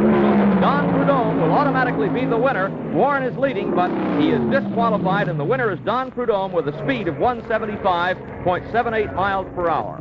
Here's Big Daddy Don Garlits, the most famous name in drag racing. One-time top eliminator, has probably won more drag races than any man alive. Bill Alexander will be his opponent. Garlits hails from Tampa, Florida, and Wild Bill Alexander will be racing against him. They're lined up and ready to go, and Garlits has fouled. A tremendous upset here at Pomona, California, as Don Garlits, who has turned 206 miles an hour in a preliminary run, has fouled, and Bill Alexander is the winner. Alexander is taking his time, knowing that he has the victory, and Don Garlits has been eliminated. Well, that is a tremendous surprise. The next race is a rather interesting one. Connie Kalita, one of the all-time great dragsters, in number 24, racing against Art Malone, who is a veteran of the Indianapolis Speedway. Malone gained his experience drag racing and carried that experience onto the Speedway, where he was able to qualify for the Indianapolis 500-mile race. And this should be a good race. Connie Kalita of Mount Clemens, Michigan, and Art Malone of Lutz, Florida. Malone on the far side, Kalita on the near side. That's Malone. They're away. They got off together. Good start. Heading for the finish line. Kalita is the leader, and Connie Kalita is the winner with a speed of 190.26 miles per hour, just barely edging out Art Malone. And so, Connie Kalita will move into the third round. That next race was Danny Ungaius and Rick Stewart, and Ungaius fouled, so Rick Stewart is the winner and will move ahead. The big moment is arriving for Connie Kalita from Mount Clemens, Michigan, one of the nation's top drag racers, and a man who has achieved a speed of better than 200 miles an hour here in practice. Connie, I see this is your car, the Bounty Hunter. Let's talk about it and explain some of the more important features. What about these big wheels? Why do you use such big wheels on the rear? The reason for this is, Chuck, is to put as many square inches of rubber area on the surface at one time to accommodate the horsepower of the engine. To get as much traction as possible. What is the size of the tread of this tire? The face of that tire is a full 11 inches wide. And that's a lot of tire. Now, what about the engine? This engine is a new overhead cam Ford engine developed by Ford Motor Car Company, and it's been leased to me to run experimentation tests on it. When you put a supercharger on an engine like this, which is sitting on top, and run nitromethane, it's pretty hard on things, and it really shows the stresses and strains real quick. Now, we've taken the cover off the right side so they can see the inner workings. What are we looking at there? You're looking at the camshaft and the rocker arm assemblies for the valve train. Very complex engine. How much horsepower will it produce? It's pretty hard, but I would say it's making over 1,500 horsepower real easy. Wow. Now, I'm struck by the very small wheels in front. Why do you use such small wheels? The reason for this is, Chuck, we don't need weight up there, so we make a small, light tire. We need less wind resistance, therefore we use a small tire also. And 3, it's less rolling resistance. What would you say this car is worth? I've got about $10,000 sitting there, Chuck. And that's not counting the engine. No, it's not. Well, good luck to you, Connie. I know that you're anxious to get out there and beat some of the top drag racers in the country. I'll be there trying. Here's Don Prudhomme, who has drawn a bye in the third round, but they make him run anyway. The life of one of these engines is only about 6 or 7 races, and so it would be a definite advantage if he was able to skip one round. So they make him run. He'll probably just start off very quickly and then cut the engine out to save it. So he's moving up. He's a cinch to win. He has no opponent. But they make him make a pretty good effort because he would not be using his engine, and he didn't. He got away pretty well there, and now probably will shut off. Yes, he is shutting off to save that engine, so his speed will be very, very slow, but he'll go into the semifinals, and he will meet Rick Stewart in the semifinals. The other semifinal has Bill Alexander against Connie Kalitta. And here it is, Connie Kalitta, whom we just talked to in this $10,000 dragster that is capable of producing 1,500 horsepower, racing against Wild Bill Alexander. Alexander on the far side, moving them into position. Kalitta waiting for those lights to start, eager to go, and Kalitta fouls.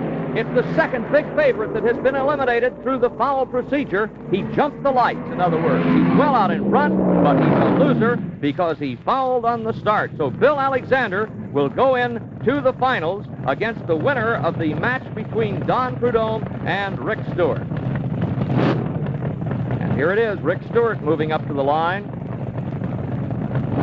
adjusting his goggles. You'll notice they have been wiping the tires. They put a fluid on those tires to make them soft so they'll get better traction. Also to clean the loose impediments off the tires.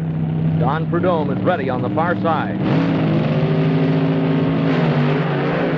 They release their brake and they're away in a cloud of smoke. And again, another foul. Rick Stewart has fouled against Don Prudhomme. And so Don Prudhomme is the winner at a speed of 204.08 miles per hour and will move into the finals against Wild Bill Alexander for Mr. Top Fuel Eliminator. And that should be a tremendous race, and we'll have it coming up in just a moment from Pomona, California. When you think of the many things that can happen to you and your house, it staggers the imagination. Not only the damage from violent forces, but also hazards seen and unseen, like liability lawsuits and theft. Any of these disasters might ruin a family financially. It's happened in the past. It's happening today. It'll happen tomorrow. There should be a way to protect yourself, and there is. This Allstate homeowners policy protects you against loss from many hazards. It gives you fire insurance on the house, on most of its contents, comprehensive personal liability protection, and theft insurance. The cost is not high. In 9 out of 10 cases, this package of protection costs as little as $10 more a year than just ordinary fire insurance. See an Allstate agent.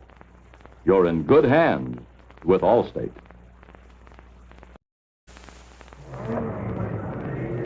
Here's the big race of the day for Top Fuel Eliminator, the finals between Don Prudhomme and number 63, nearest us, from Granada Hills, California, against Wild Bill Alexander of Los Angeles, California, on the far side. This is the race the fans have been waiting for. The lights have started. When it flashes green, they'll go, and they both got off to a good start. Notice how they're burning rubber, getting away from that starting line. It's a very, very close race. Don Prudhomme apparently blowing his engine, but he flashed across the winner. Don Prudhomme of Granada Hills, California, Top Fuel Eliminator with a speed of 201.34 miles per hour. His crew is going wild. They did not expect to win today. They were upset victors as Connie Kalitta and Don Garlitz went out by the foul route, but Don Prudhomme came on with a tremendous run of 201.34 miles per hour.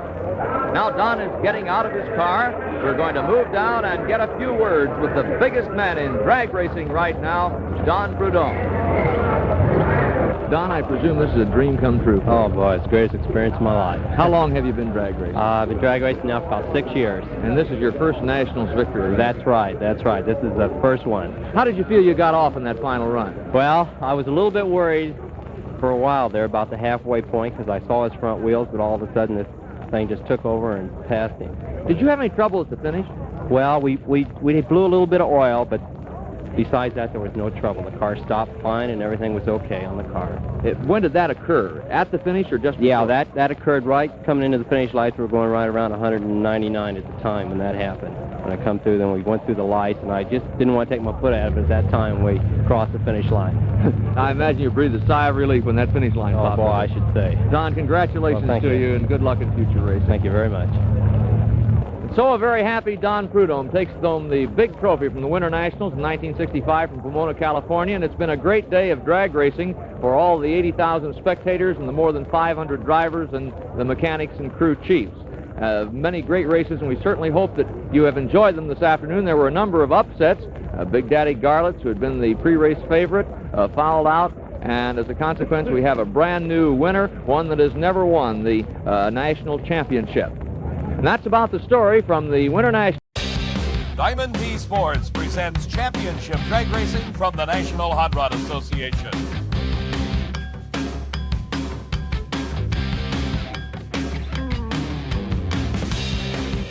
The 1980 Cajun National. Brought to you by Goodyear Arriva, a steel-belted radial so new even its footprint tells you it's different. And by English Leather, the clean masculine scent in cologne, aftershave, grooming gear, and gift set. All their men wear English leather or they wear nothing at all. And by Suzuki Motorcycles. When it comes to all-around performance, nobody outperforms Suzuki.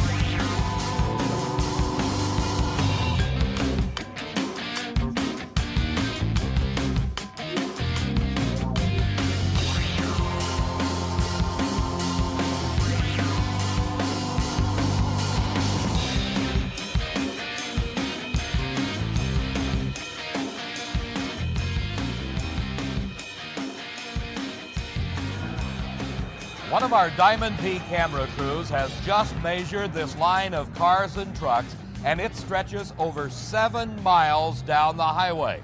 The head of the line terminates at this rapidly filling parking lot.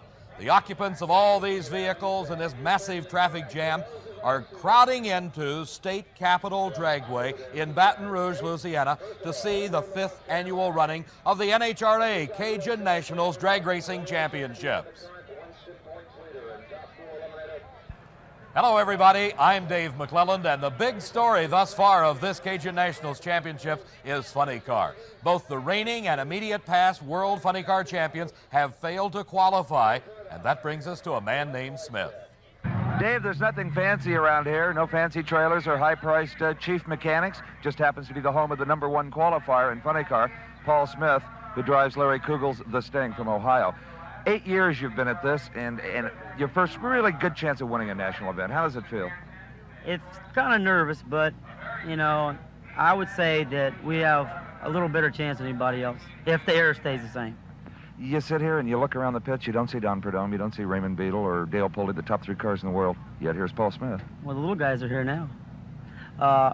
Last night I raced Trip Shoemaker on that last run, run 602. He got out at the other end, and he qualified number 8. And he says, guess what? The big guys is going to watch the little guys race tomorrow off their big rigs. Boy, he was absolutely right. Do you have enough parts to go the distance in this deal? Yeah, well, we got a few pieces left, you know. If we don't hurt it too bad, we can go. I think we can go all the way. So you're going to have to be careful. Oh, yeah. But I would like for it to run 602 again. So I'm not going to back it off. It'll run good or burn it up. Okay. Paul Smith, he's got a competitive attitude, the #1 qualifier. There's no more competitive man in drag racing than Big Daddy Don Garlitz, and he's sitting patiently waiting for the start of Top Fuel eliminations at the Cajun Nationals. We'll be back with that action in just a moment. As you saw at the top of the show, this place is jammed. These fine folks at the end of the racetrack are enjoying a typical Cajun feast as they get ready for the first round of Top Fuel eliminations. Their counterparts, jammed into the grandstands, are patiently waiting as the drivers get ready for Top Fuel racing. Let's meet the first round competitors. Here's Jake Coughlin from Columbus, Ohio, debuting a brand new car. The winningest Top Fuel racer ever, Big Daddy Don Garlitz. The former world champion, Shirley Muldowney, the only woman licensed to drive a Top Fuel car. Frank Bradley, a former Winter Nationals champ, he hails from Napa, California. Gary Beck, now of El Toro, a former world champion, a former national champion, as is Richard Tharp. Tharp from Dallas, Texas. Jeb Allen, the winner of the most recent NHRA championship, the Gator Nationals. And Steve Stevens from Houston, Texas. Here's Big Daddy as he gets set, completing his burnouts. He watches his crew member direct him to the starting line. It's Big Daddy Don Garlitz against Jake Coughlin. Jake bringing a brand new car to this event. He has tested it at a couple of tracks before bringing it to this championship race, and has top speed of the meet set in qualifying at over 249 miles an hour. That speed, of course, attained in a distance of only a quarter of a mile from a standing start. In the near lane, Big Daddy Don Garlitz, Jake Coughlin in the far lane. Approaching the starting line, both drivers get set.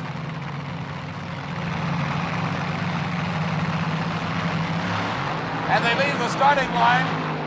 Very good start by both cars. Some smoke coming out of Jake Coughlin's car, but Coughlin in an upset as Big Daddy Don Garlitz is defeated in the first round of racing.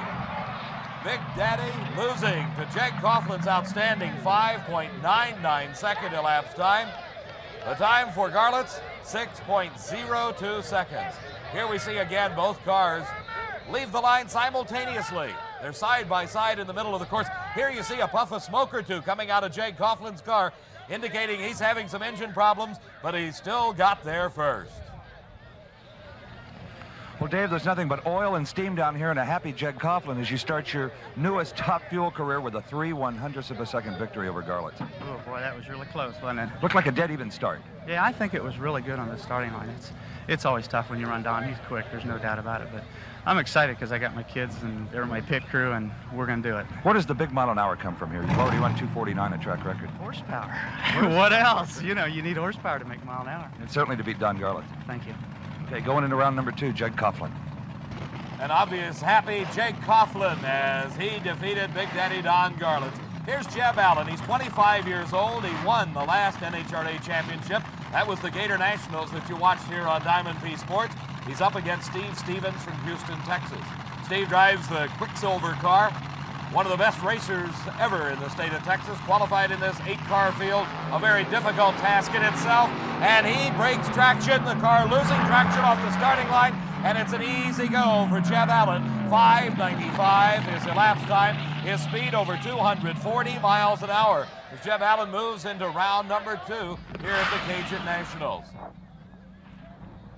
Jeb getting out of his car as it comes to a halt at the end of the racetrack. A very intense individual, hard-working young man, has won a number of NHRA titles, started back when he was 18 years old, the youngest man ever to win a Top Fuel title.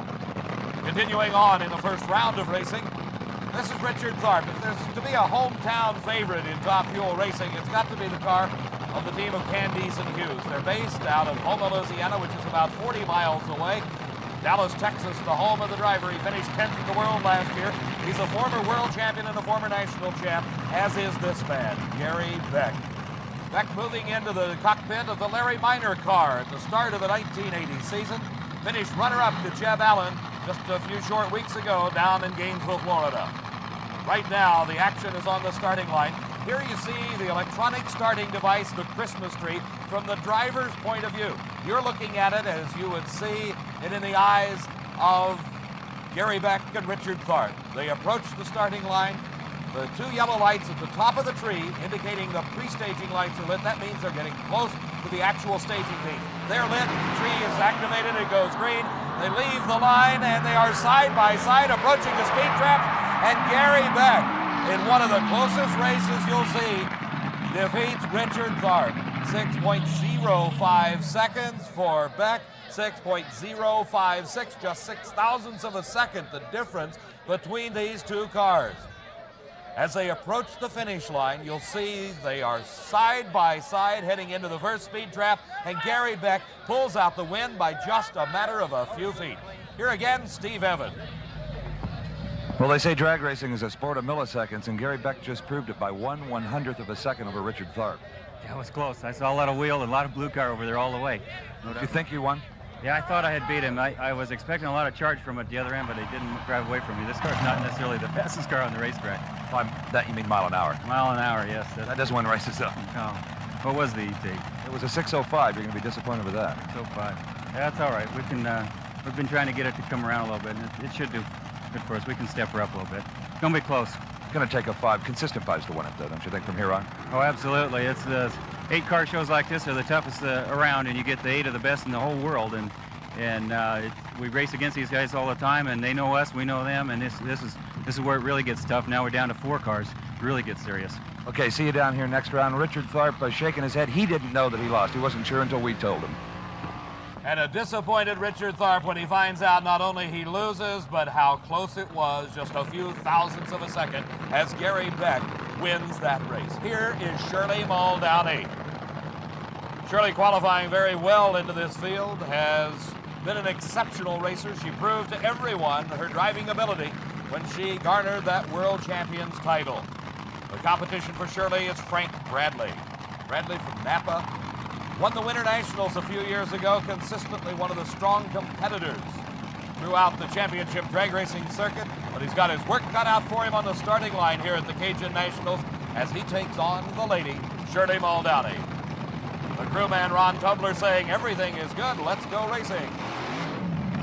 Shirley completing her burnout, making sure the car is right, intensely concentrating on both the Christmas tree and on the car, as the start is all important in drag racing. Frank Bradley coming into the pre-staging means, waiting as Shirley approaches the starting line. Starter Buster Couch watching as Shirley gets into those light beams across the starting line, and both drivers are ready. A great start for Shirley Muldowney, and she is just outpowering Frank Bradley. And look at the time, 5.92 seconds. That's the quickest elapsed time in the first round of racing. Her speed over 246 miles an hour.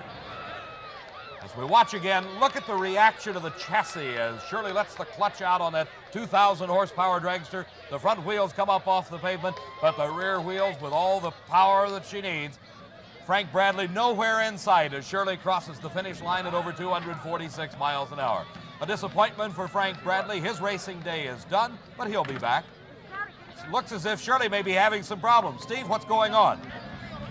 Dave, Shirley Muldowney's dragster is high-centered here on the turnoff, and she's very concerned that they get it off before her guys get down here. They're so proud of this car, they'll be really hot if they think it's scratched up or bent up at all. And rushing over is the Candies and Hughes car, who were beating the previous race. Their crew trying to help the turnaround officials pick the car up and bodily move it off of the high point here where the turnoff meets the return road.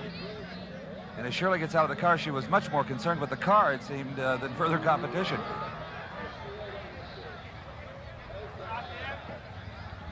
Now Shirley's fear, she even broke a nail in this whole deal.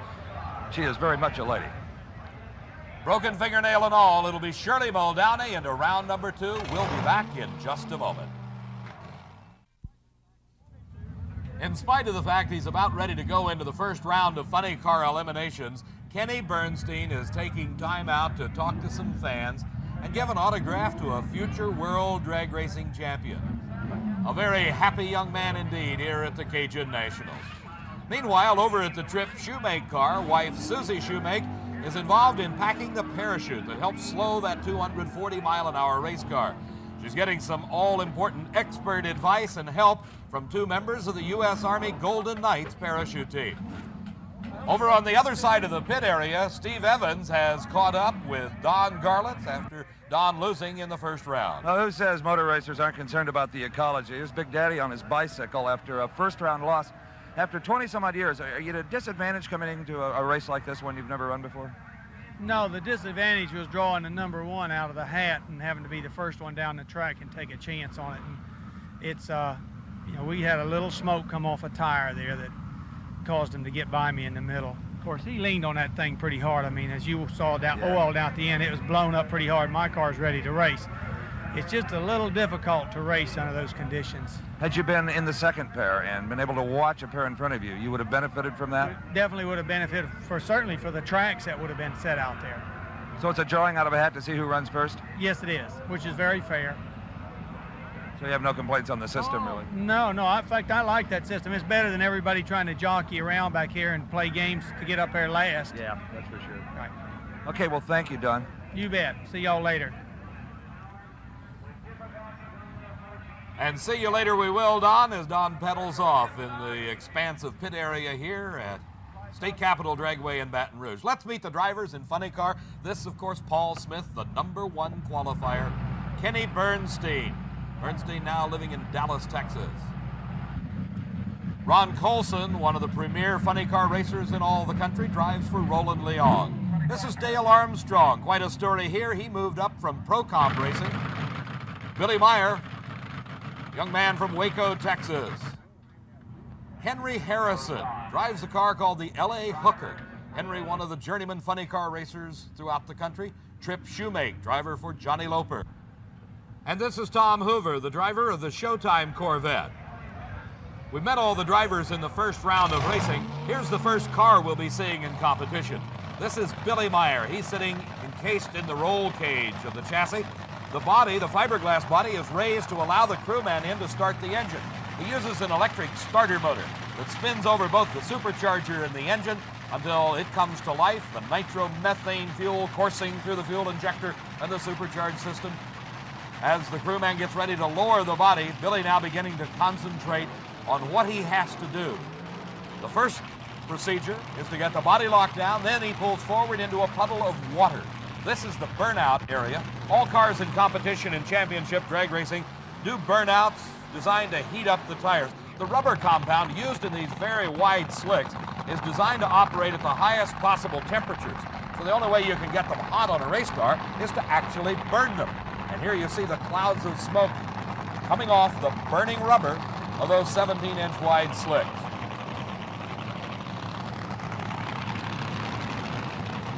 Billy Meyer's competitor in round #1 of racing is Henry Harrison at the wheel of the LA Hooker.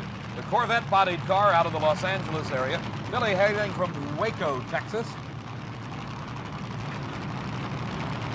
Billy finished 4th in the world in 1979, making a hard run for that World Championship title that will culminate out at the World Finals in Ontario, California in October.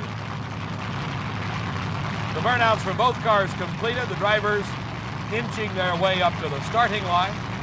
2,000 horsepower at the beck and call of each of the racers. Henry Harrison out in front of Billy Meyer. He's extending his lead. Then something's going wrong, and Billy from behind wins it. Billy Meyer, 6.51 seconds, 227 miles an hour, and he fell way behind right at the start. As we watch again, you see Henry Harrison in the far lane. Billy beginning to lose traction. He drops way back. Henry extending his lead. Then all of a sudden, something may be going wrong with Henry Harrison's car. Some smoke from Billy Meyer, but he's the winner. So even the trouble-plagued races are close. In the 650s, both cars. What happened, Billy? We couldn't see from here. It started sprinkling up on the start line. I think the window's got a little water on it and stuff. And I changed motors last night, as you know, and this one was just a little too stout, and it smoked the tires about 50 feet out. And had a little trouble getting it hooked back up, but when I did, I guess he had trouble too, and I drove by him. Well, you were both having equal amount of trouble, I guess, but against a guy like Henry Harrison, he'll never lift. No, that's true, and I've always found that, it pays to pedal it and get it hooked up and then get going. By pedal it, you mean? By lift one time and then get back in the throttle, and the tires should be hooked up by then. If not, you're way behind anyway. So. Dale Armstrong, the driver of the Speed Racer car, moved up out of Pro Comp Eliminator. He had practically dominated that category in driving all types of cars, from altereds to alcohol-burning funny cars to dragsters. But this is his first shot at the championship circuit at the wheel of a nitro-burning funny car, and he qualified in a very, very tight show. This is Ron Colson. He's the driver of Roland Leong's Hawaiian.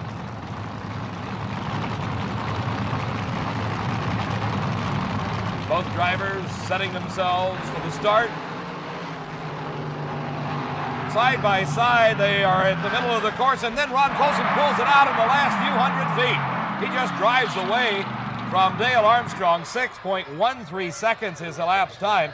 His speed over 242 miles an hour, and a tremendous charge out of Roland Leong's car with Ron Colson at the wheel. You see the move right here. Look at him pull away from Dale Armstrong. Ron Colson, the winner in round number 2 of Funny Car Racing. A disappointed Dale Armstrong heads back to offer his congratulations to Ron Colson as Colson moves on in the single elimination bracket that is championship drag racing. This the low qualifier, Paul Smith. The car is entitled The Sting. Alongside of Paul is Kenny Bernstein. Again, we look at the Christmas tree as it is seen from the point of view of the driver. In fact, Paul Smith would be looking at the Christmas tree just about the way you see it here.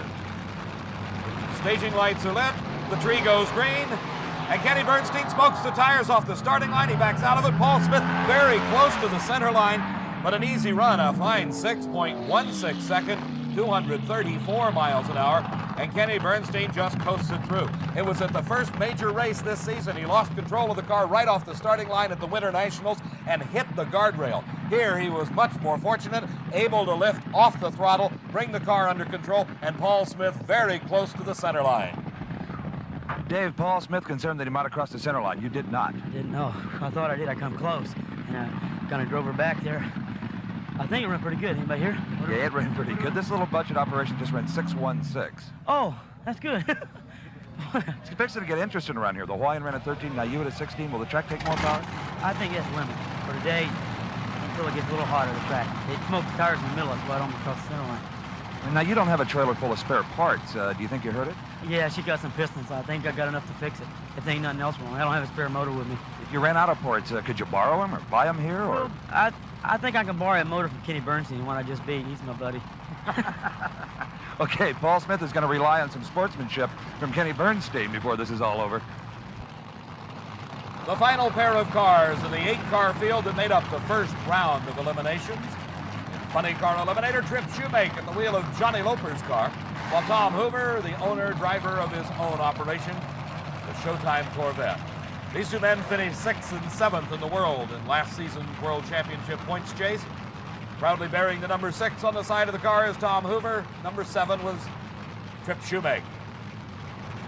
The overflow crowd looking on intently as both drivers concentrating, and a slight lead for Trip Shoemake off the starting line, and he holds on to the finish. A close race. Trip Shoemake 6.25 seconds. A losing time only 6.27 seconds, just 0.02 of a second separating the two cars at the finish line. Shoemake held that slight lead throughout the entire quarter-mile race, and your winner, Trip Shoemake. Another day, another dollar. Ow! I'm loving it. I'm loving it. Okay. Do you think Trip is just a little happy?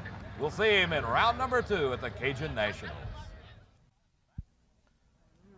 Back at the Cajun Nationals, I'm Dave McClelland along with Steve Evans, and the crowd that was in the pit area is now jammed into the grandstands cheering on their favorites as we move into the semi-final round of Pro Stock Eliminator. Regarded by many as the most sophisticated cars in all of drag racing, these Pro Stock vehicles have the capability of going over 160 miles an hour. Quite a ride for their drivers like Lee Shepard of Arlington, Texas. He'll be facing Kevin Rotti. Rotti bringing his Camaro from Tucson, Arizona. Frank Iaconio comes to the Cajun Nationals from Totowa, New Jersey. And the man that's a legend in his own time, Bill Grumpy Jenkins from Malvern, Pennsylvania. Lee Shepard in the near lane, Kevin Rotti in the far lane. A pair of Camaros leave the starting line. A close race as we near the finish line, and by about a half a car length, Lee Shepard, the winner of 2 major NHRA championships already this year, wins in this semifinal round over Kevin Rotti. Elapsed time for Shepard, 8.56 seconds, speed over 158 miles an hour. After a year's layoff, Bill Jenkins back behind the wheel of his Camaro. These cars must utilize a body as delivered from the factory, but a lot of modifications are allowed. The engines allowed 2 4-barrel carburetors, and they must run on gasoline. No better examples of the state of the art than right here. Frank Iaconio, number 2 in the world last season, and Bill Jenkins regarded by many as Mr. Chevrolet. Got a lot of competition now, and some of the best coming out of the team of Iaconio and Allen. Frank Iaconio with a hole shot off the starting line and is pulling away from Bill Jenkins in the middle of the course, and it's Frank Iaconio into the finals. Over 400 entries began competition here 3 days ago, leading to that magic moment when a Cajun Nationals champion is crowned in each of the 8 eliminator categories of championship drag racing, along with Pro Stock motorcycle. We've seen Top Fuel, Funny Car, and Pro Stock. Some of the sportsman category racing was concluded earlier today. Winning the Cajun Nationals for the 2nd year in a row from Stuttgart, Arkansas, your stock eliminator champion, Dennis Oliver, some $4,000 richer as a result of his win. In Super Stock Eliminator, winning his first national event title, Charlie Taylor of Lumberton, North Carolina, taking home about $7,500 in cash and contingency awards. In Modified Eliminator, Garley Daniels, winning his 2nd title, defeated Pete Smith. Daniels out of Grantsboro, North Carolina, also about $7,500. In a pair of roadsters running off for the competition eliminator title, 25-year-old Ricky Clark from Hattiesburg, Mississippi, won his first major event title, defeating Robert Newberry. The final of Pro Comp Eliminators got a hometown favorite from Aramie, Louisiana, a suburb of New Orleans, is A.J. Sarantine.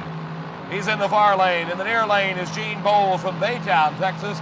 Both cars utilizing Chevrolet-type engines, running on alcohol in Pro Comp Eliminator.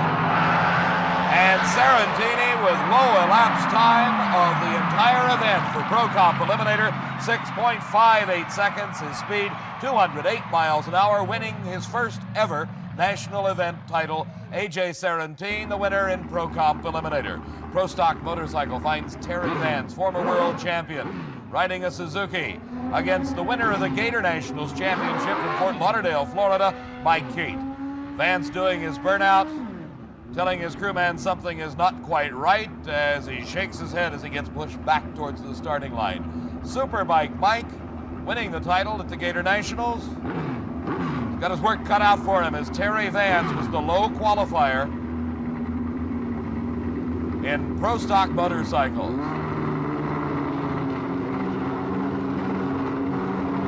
A great deal of concentration by both drivers to avoid a red light with these tricky little bikes.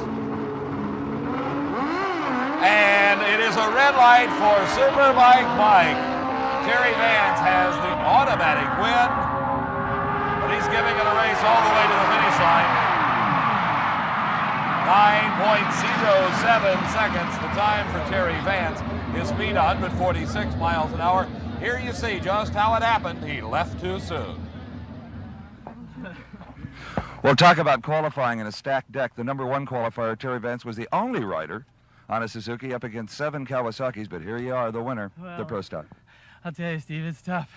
I'm out of breath from the excitement of this thing. We've run real well, and we're really happy to be here. I'd just like to say thanks to the folks at Suzuki, and man, this is a hell of a race. A lot of happy winners in our sportsman categories in Pro Stock Motorcycle. Here you see them again, winners at the 5th Annual Cajun Nationals. You can always tell when your luck goes bad. First you break your race car, then your tow vehicle goes away, and you're left with nothing but foot power to get you back to the pits. We'll be back at the Cajun Nationals in a moment.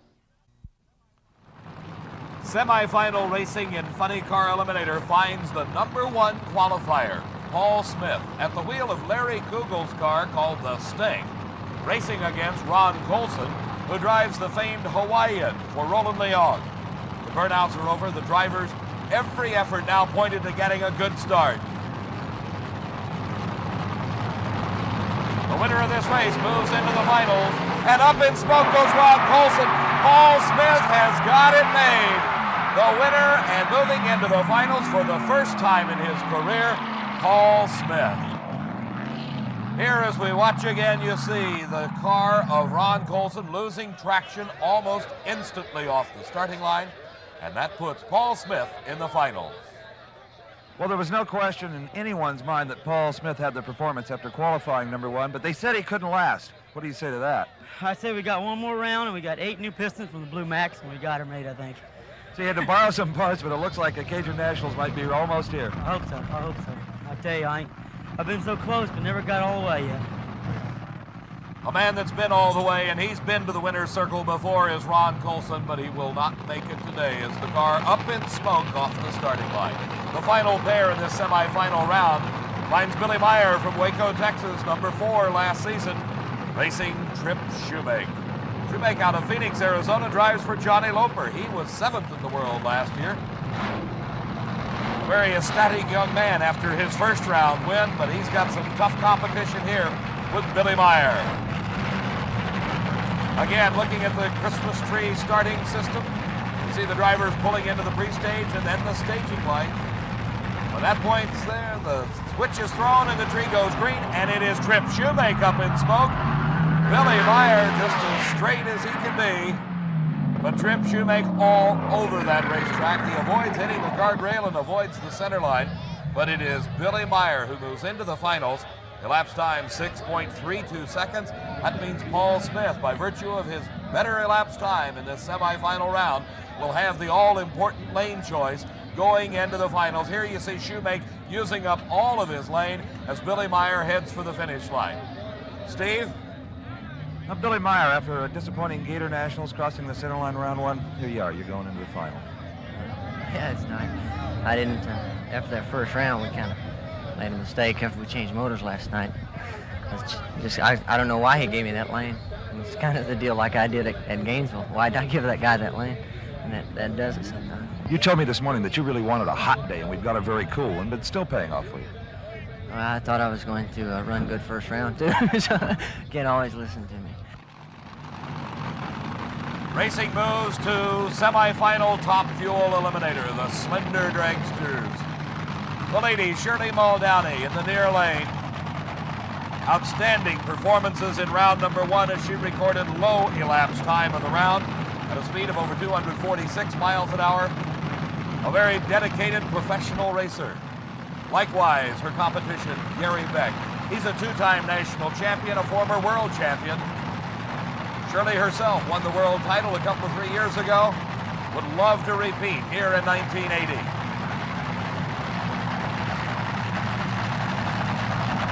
The crowd on their feet here at State Capitol Dragway, all eyes pointed to the starting line, as it is Shirley Muldowney against Gary Beck.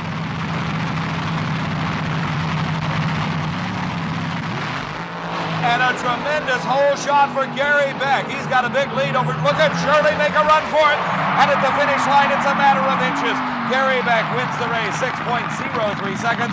But the story is Shirley Muldowney late at the starting line. She ran 5.92 seconds elapsed time at over 243 miles an hour. But as you can see, was unable to catch Gary Beck. Just a few inches separating the two cars.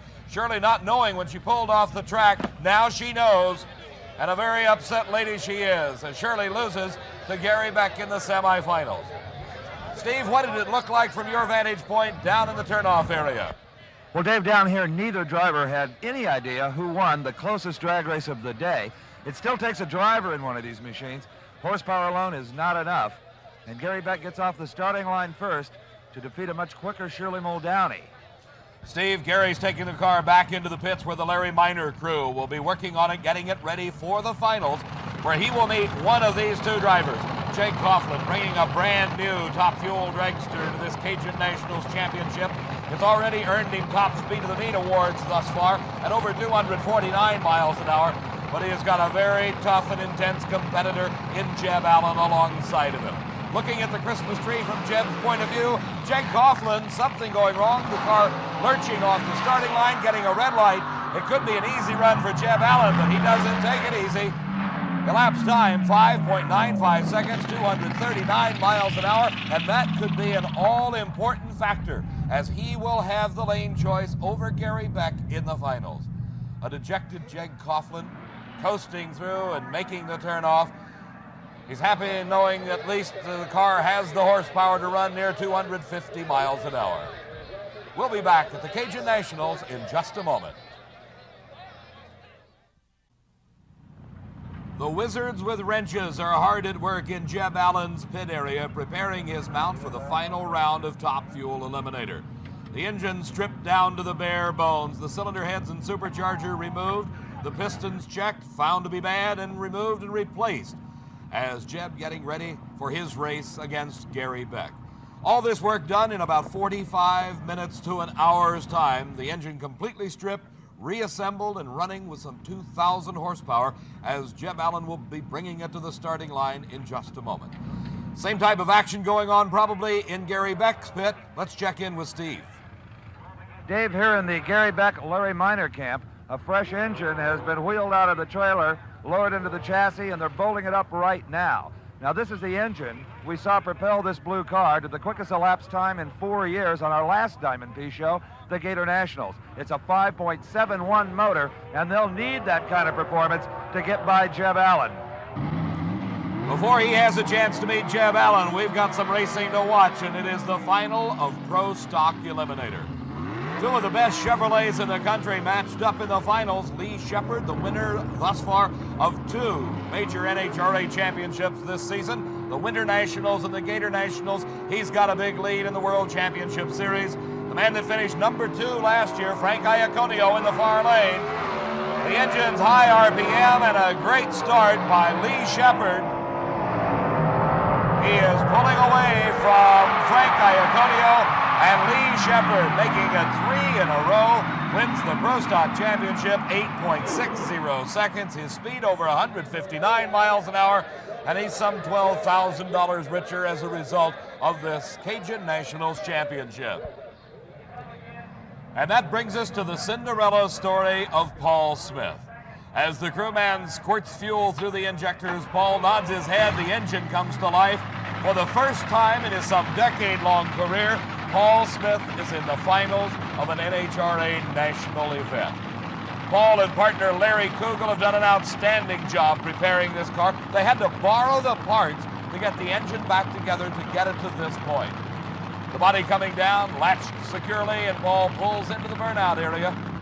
Can you imagine what's going through his mind at the moment? After all the years and after all the hard work, the effort put forth today, what do you think about as you get ready to make the last run of the event? Then there's only going to be one winner. Will it be Paul Smith, or will it be the number 2 qualifier, Billy Meyer? Paul has been racing some 10 years. He's not a newcomer as far as his experience goes. Back in 1973 and 1975, he won divisional titles in the World Championship Series chase. Finished number 2 in the world in 1974 and number 3 in 1975, but in doing so has yet to win an NHRA national title. His competition, Billy Meyer, a 2-time national event winner. In fact, he was the youngest funny car driver ever to win a national title back in 1977. At the tender age of 23, he won the Fall Nationals. But the title at stake right now is the Cajun Nationals Championship for 1980. Paul Smith, Larry Kugel teaming up with the Sting. Billy Meyer, his 18-wheel trailer, a large supply of parts, did not have the problems Paul Smith and the low-budget crew had in getting to this final round. But budgets mean nothing when you reach this point. It's man and machine against each other over a quarter of a mile from a standing start. It's championship drag racing. And Billy Meyer into a wheel stand. Both cars crossed up off the starting line. They recover, and Billy Meyer wins it. Burns some pistons in the process, and something apparently going wrong with Paul Smith's car. But Billy Meyer's Waco, Texas-based funny car is your Cajun Nationals champ. Let's look again. You see the wheel stand by Billy Meyer. Both cars losing traction at the start. They head towards the center line. They drive away from it. And at this point, Billy Meyer pulls away as something going wrong in Paul Smith's car. Piston smoke pouring out of the headers for Billy Meyer, and it continues to pour off the car as we join Steve Evans. David, it's quite a sight down here as the number 1 and number 2 qualifiers make it to the final round. But it's Billy Meyer winning the race as they both encountered severe handling problems. Meyer's car steaming out of every pore, oil, water, you name it. They had the motor plenty hopped up to win this one, but it wasn't horsepower. It may well have been the valuable experience racing go-karts that Billy Meyer had years ago that paid off here. He was the first to recover and back on the throttle. We're chasing him down here, trying to get him out of the car, and I guarantee you're going to see a happy young man, because his last national event victory was well over a year ago, finishing number 4 in the world last year. And out comes Billy Meyer of Waco, Texas. William, congratulations. What happened up there? You both were sideways. Mine did a wheel stand. Did it? And then it smoked the tires when it came on the wheelie, and then I had to pedal, and I got crossed up and almost crossed the center line. I couldn't believe he didn't come by me. And the last race in Gainesville, Florida, you did cross the center line, so you had to be a little paranoid about that. I was trying my heart out, and I nicked her a little bit too, I think. By that he means burn some pistons, but you don't care right now. Pistons are cheap compared to the difference between win and runner-up. That's true, I appreciate it. And the points held right now. For sure. Paul Smith, the number 1 qualifier, congratulating Billy Meyer. And Billy says he did a wheel stand, had no steering, obviously. With the wheels in the air, the car got sideways. But he recovered nicely, and it's Waco Willie. And here comes his crew. Mike Guger and Rick Peters congratulating their star driver right now, Billy Meyer, the Cajun Nationals champion. Steve, Billy Meyer's day is over, but an intense Jeb Allen is awaiting the Top Fuel final. We'll see it in just a moment. Okay? Okay. Yeah.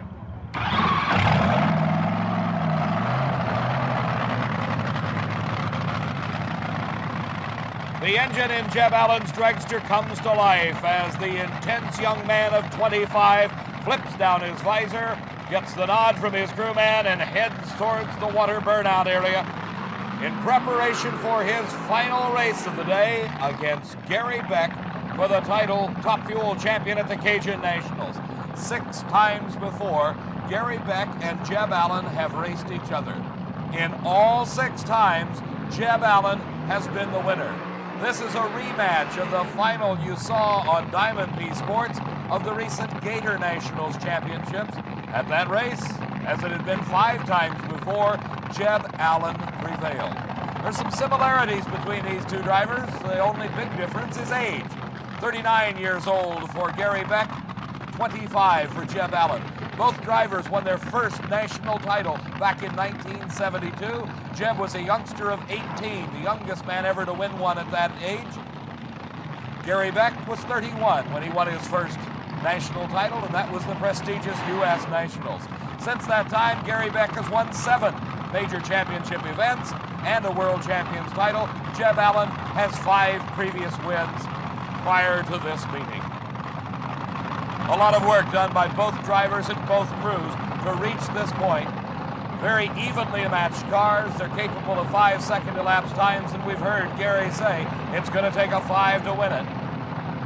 It's all on the line, some $10,000 in cash and contingencies, the Top Fuel title, and the valuable World Championship Series points.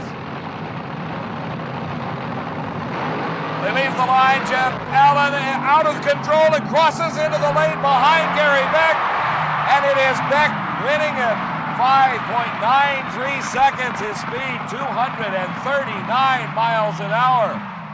But the real story is Jeb Allen. He loses traction right off the starting line. The car goes completely out of control. He keeps it off the guardrail, but he crosses the center line, and that makes him an automatic loser.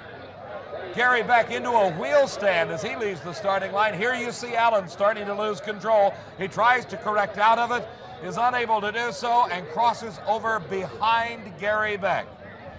Quite a distance separating the two cars, no danger to Beck. You remember how intense Jeb Allen was before the race? Look at him now. Disappointment showing even through the helmet. A fellow competitor once described Gary Beck as having ice water for blood, a very non-emotional person, but I don't think we're going to see that when the helmet comes off. It's been since 1976 since Gary Beck won an NHRA national event. He won a world title prior to that, 2 U.S. nationals titles. He now has a commanding lead towards the world championship. Congratulations, Gary Beck. Thank you very much, Steve. It was a pretty tense race. Certainly there's a lot of pressures behind this one. You know, as you said earlier, Jeb has run a string on us. Looks like something happened to him down there. I don't really know, but this felt like a pretty good run with this car. Irregardless of what happened to Jeb, the performance was there. The motor ran in the 5, so the engine change proved to be a wise one. Yeah, this engine was, we knew it was stout. We probably should have had it in there yesterday.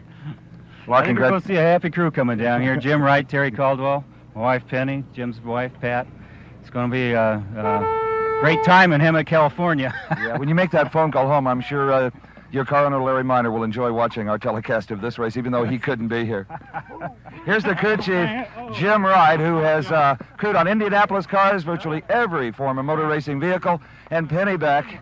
Oh, these people from El Toro, California, are just overjoyed winning this race. They were runner-up in Gainesville, Florida, 6 weeks ago, to Jeb Allen. Jeb had beat him 6 straight times. Is it okay, do you think? Jim Wright talking to the motors. Everything's okay. This is the motor they call Sweetheart, and it proved to be. David? Our congratulations going to all the Cajun Nationals champions, and particularly to Gary Beck. His big Top Fuel win broke that 46-month-long losing streak, and most importantly, extended his lead in the World Championship Series points chase. Be sure to be with us when Diamond P Sports will present coverage of NHRA's Spring Nationals Championships from Columbus, Ohio. For Steve Evans, I'm Dave McClelland. So long for now. The 1980 Cajun Nationals has been brought to you by Fram, makers of oil, air, and fuel filters, windshield wipers, and Autolite spark plugs. And by Suzuki Motorcycles. When it comes to all-around performance, nobody outperforms Suzuki. And by Goodyear Arriva, a steel-belted radial so new, even its footprint tells you it's different. Promotional consideration provided for and a fee paid by...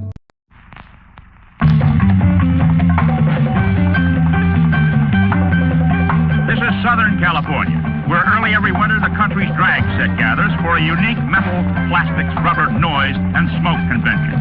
The attraction? Head-to-head competition between the country's top drivers and their exotic cars in an effort to make time stand still.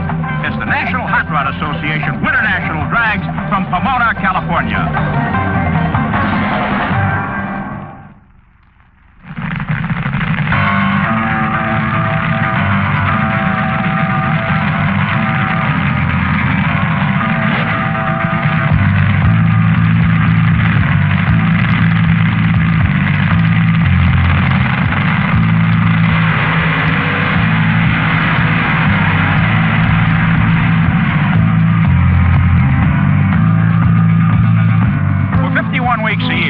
What you're looking at is the huge parking lot of the Los Angeles County Fairground.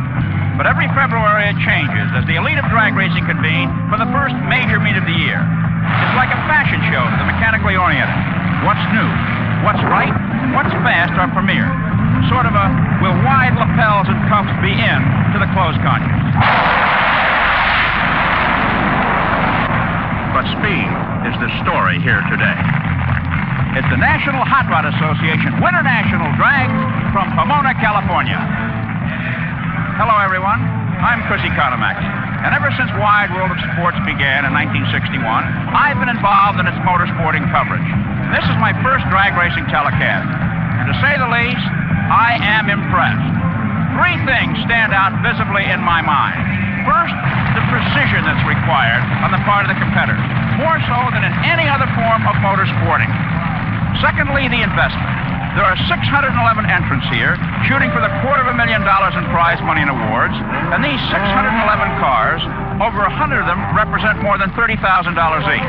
So the value of the field here represents many millions of dollars, far more than the collective worth of an Indy 500 field. Lastly, there's fan interest. Drag racing has grown by leaps and bounds as a spectator sport. Today's attendance of 40,000 will be more than 5 million expected to see organized drag racing in 1975. Now, going into the events, we had a chance to chat with some of the top competitors. We asked them all the same question. What is the key ingredient to success on the drag strip? Not let the competition bug you. Probably the desire. It's got to have super reflexes to want to win. I think it's a very good business sense. Drag racing is a business, and I approach it from a business. It's interesting that no two agreed on how to be big in this business. Well, today we're going to concentrate on 3 important facets of drag racing. Pro stock, funny car, and the all-important fire-breathing top fueler. But there are many classes in drag racing. and several of the more important supporting categories have been run. Here's how they turned out. In the modified final, it was Dave Andrews' VW leaving first in a staggered start that proved too much for Butch Leal's Duster. Butch jumped out too soon and red lights Andrews' VW to an easy $8,600. Competition eliminator saw Joe Williams' Hallard T Roadster matched up against Bill Featherston's Opel. It was close all the way, but holding on to win the $8,200 was Featherston at 161.29 miles an hour. And the Pro Comp final went to Don Enriquez, who wiggled his way home just ahead of a late-charging John Shoemaker to win $8,300. In Superstock, John Tedder's Cuda red-lighted, giving John Lingenfelder's vet an easy $7,500. And the stock finals $4,800 went to Tom Thoreau's Camaro when Nick Cordria's Firebird got a no-no from the Christmas tree. We start our coverage with the Pro Stock semifinals. Michigan's Dave Canners in a Hornet, Indiana's Bob Clinton in a Mustang. Remember now, the man that gets to the far end of the strip first makes it to the finals where the big money is. The staging lights show the cars are both in position.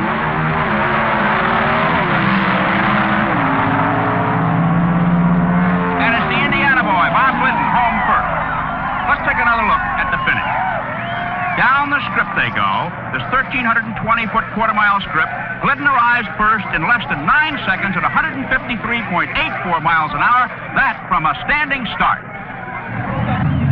Tire burnouts, an interesting, exciting, and necessary preliminary to all drag racing. It cleans the tires and makes them tacky for better traction. Wayne Gap of Michigan, the fastest qualifier, a four-door Maverick, going against three-time Winter Nationals champion Bill Grumpy Jenkins of Pennsylvania. The winner meets Glidden in the final. They're staged and ready to go, and everyone is waiting to see if the fastest qualifier, Gap, will beat the pro, Jenkins. Jenkins red lights. He's off too early, and he gives it to Michigander Wayne Gap. Here's another look from behind, and there's the red light. Well, not everyone here at Pomona is concerned with speed today. We'll be back for the Pro Stock finals before this man pedals his quarter mile.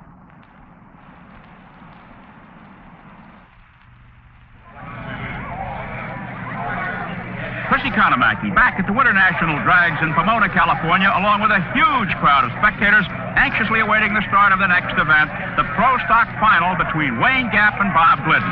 Earlier, we had a chance to chat with both of them. First, Wayne Gap. Wayne, what is different about Pro Stock dragging than, say, AA or funny car? Well, Pro Stock is limited by rules. We have to run carburetors. We have to run gasoline. We're limited on displacement. The cars have to weigh so many pounds per cubic inch, so we're pretty well tied down. You might also add that we have to run stock-bodied cars. You have to have sheet metal, doors, windows, and the wheels in the correct place and so forth. What does that mean from a standpoint of being successful? Well, it means that you have to have a scientifically engineered car. The cars are built from the ground up. Even though they look like Detroit factory cars, they're highly experimental cars that cost in the vicinity of $25,000 to build. In 70,000 miles of crisscrossing the country in 20 major meets, Bob Glidden earned #1 in Pro Stock racing. Firstly, congratulations, Bob, but it's a new year. What is the Pro Stock outlook for 1975? Going to be good? It could be good for us, but it's for sure going to be a lot more competitive.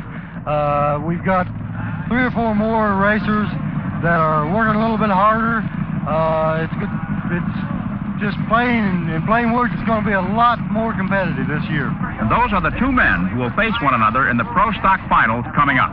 $12,900 to the winner and only $4,100 to the loser. Here's Melanie Vince, a neighbor of Bob Glidden's from Beech Grove, Indiana.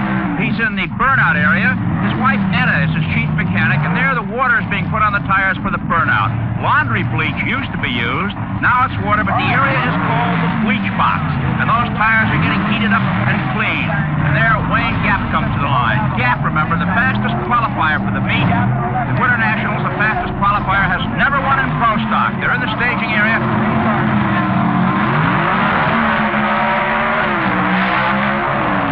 It's Glidden on the inside. Gap in the far lane, and Bob Glidden does it. And there, Melanie is really happy for her Indiana neighbor. Bob Glidden with an 8.79. Gavin Rouse with a quicker 8.78.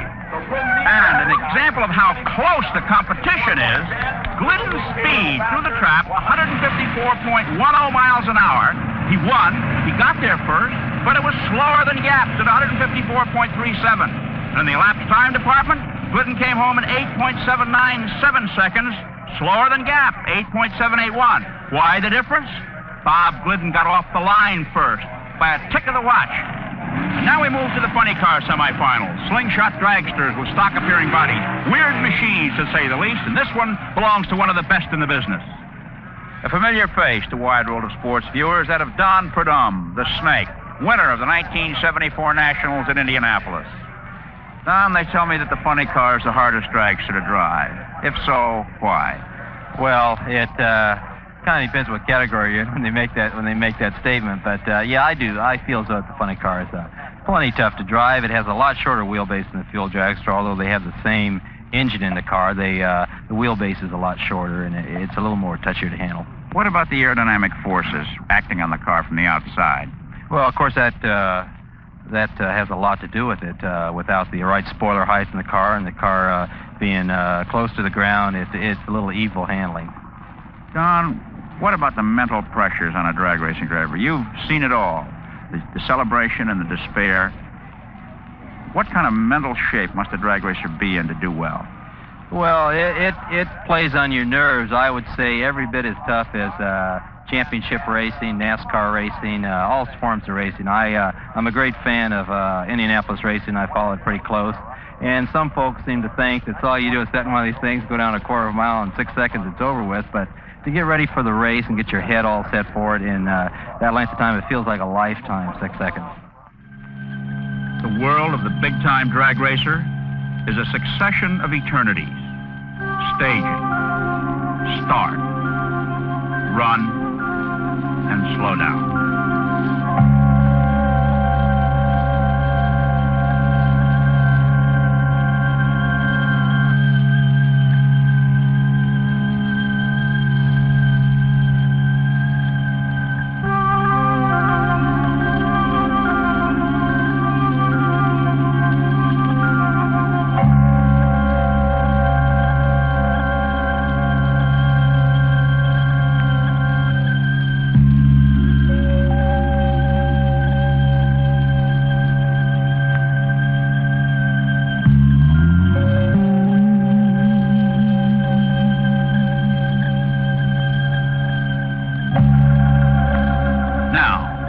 Another dimension, another man in another car.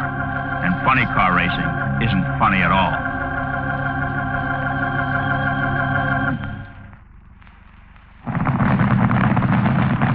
Green Elephant, the car of Mike Miller, a young Mountain Lake Terrace, Washington driver, in the bleach box. And look at that fat, soft rear tire. These tires have 5 to 7 pounds of air pressure in them, kept that way so they get as much bite as possible on the asphalt surface. His rival will be Bill Levitt of Richmond, Virginia, in a 75 Mustang.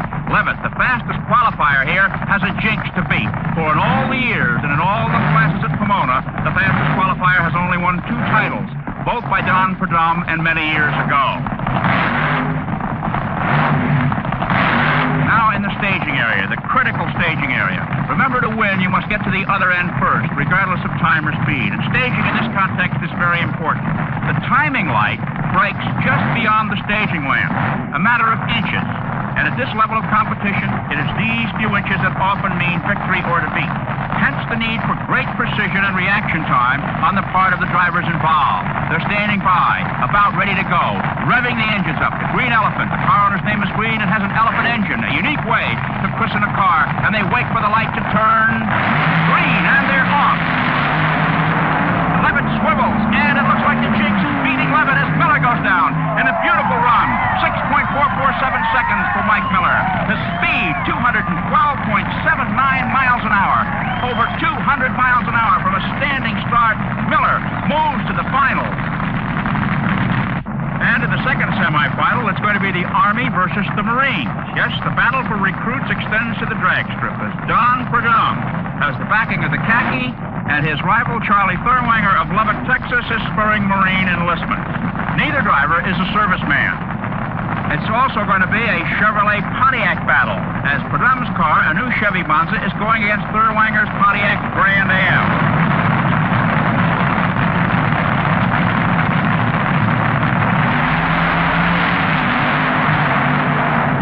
And down the strip, it's Prudhomme, straight as an arrow for the victory. A speed of 212.76 miles an hour. Let's have another look. Watch Thurwanger in the right line. He gets a little bit sideways, and right there is where he loses it, as Prudhomme goes down to beat Miller in the finals.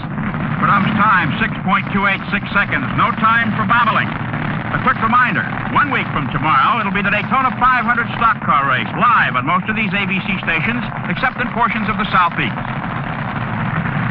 At Indianapolis, the garages have light, heat, running water, and air conditioning. Not so in drag racing. Here's an example. Gary Durbin's car suffered a compression leak in 3 of its 8 cylinders. He has 3 hours to do a major engine overhaul. His engine is spread out over the hood of his tow truck. Here's the cylinder head, the exhaust header, the supercharger, and his mechanics are re-ringing the pistons and rods on the far side. Down here, the car itself, and Gary busy honing the cylinder walls, standing on this parking lot of the fairgrounds here at Pomona. He's under extreme pressure, because if he doesn't finish this work in time, all the work will be for naught. Just an example of what today's drag racer goes through to be competitive. Now let's move over here to the pre-stage area and chat with the fellow who faces Don Prudhomme in the funny car final. You got a serious look on your face, Mike.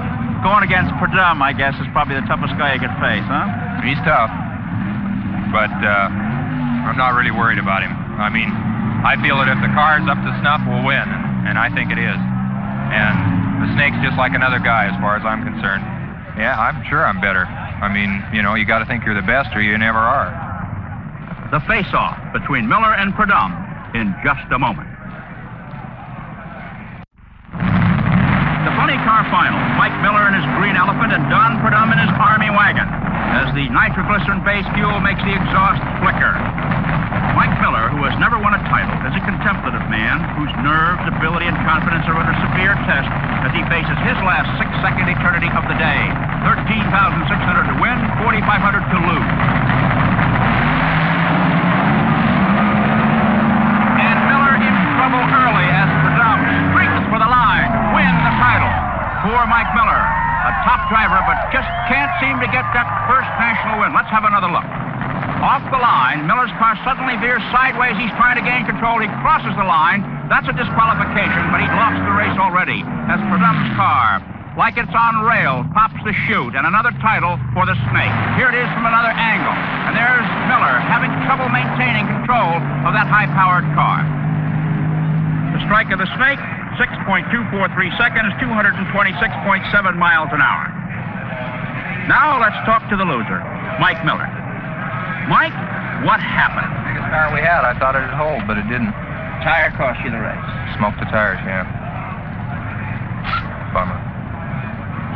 Oh well. Gainesville's next. We'll get him there. I think. You tired of losing? Yeah, I'm sure tired of it, that's for sure. Smoked the tires, right? So, it's a familiar picture that we see so often on Wide World of Sports. Tough break, Mike. Yeah, I know. The man who gives his best only to suffer the agony of defeat. And he ponders just where to place the blame, on himself or his equipment. I knew it was, I couldn't believe those big tires had come loose. What about Miller? When did you know he had trouble? Well, I really didn't know because, you know, you set in these things, you really can't tell what's happening. So I run my own race and leave the start line. As long as I don't see him, I'm happy. Thank you. Well, the big crowd at the Pomona Fairgrounds awaits the climactic competition in the top fuel category here at the National Hot Rod Association Winter Nationals. We'll be back to see these nitro-burning, fire-breathing slingshot machines in action a bit later in the program. But now, we leave this ear-splitting atmosphere for the quiet beauty of figure skating just a few hundred miles to the north. It's Jim McKay in Oakland, California.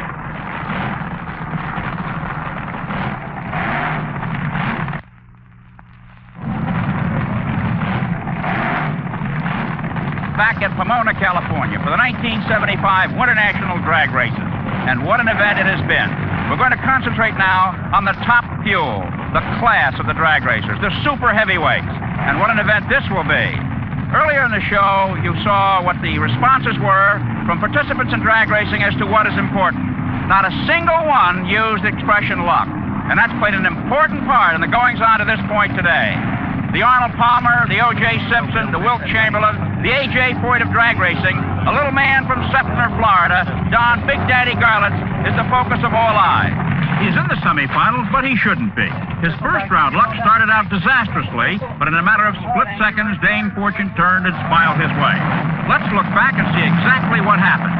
Garlitz, in the near lane, spun his driving wheels and dropped behind as his rival, Don Ewald, got unbelievably sideways and swerved across the center line for an automatic disqualification with a race in the bag, saving the day for Garlitz. Here's another look in stop action of this remarkable incident.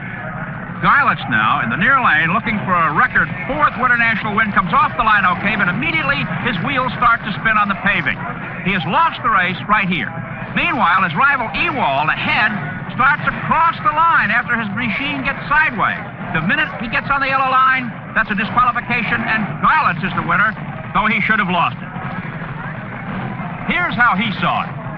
What happened on the first run? Well, the pair ahead of us, the Kentucky Moonshiner, just completely barfed an engine right on the starting line in his burnout, so the whole right lane was completely covered with oil. Well, the system works. The man with the low ET qualifying gets lane choice. Well, I was racing Ewell, and he had lane choice. So he originally wanted that lane, which was the good lane, the right lane, so then he put me over there, and I was finished. There was nothing I could do. They massaged the track, but the very first guy down the course on a situation like that is out.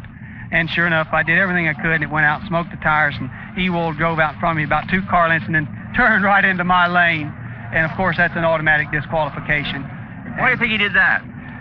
I think he was shook. I think he probably thought that I was right on his heels, and he was getting a little out of shape, and instead of lifting and coming back on course, he didn't know where I was at. I was about 2 cars back. If he had lifted, I might have caught him, but he didn't, and, of course, it's all history now. So Big Daddy went into the quarterfinals against Dick LaHaye. He topped the Michigander with a 6.009 second run to hit 234.37 miles an hour and graduate to the semifinals, which we'll see in just 1 minute.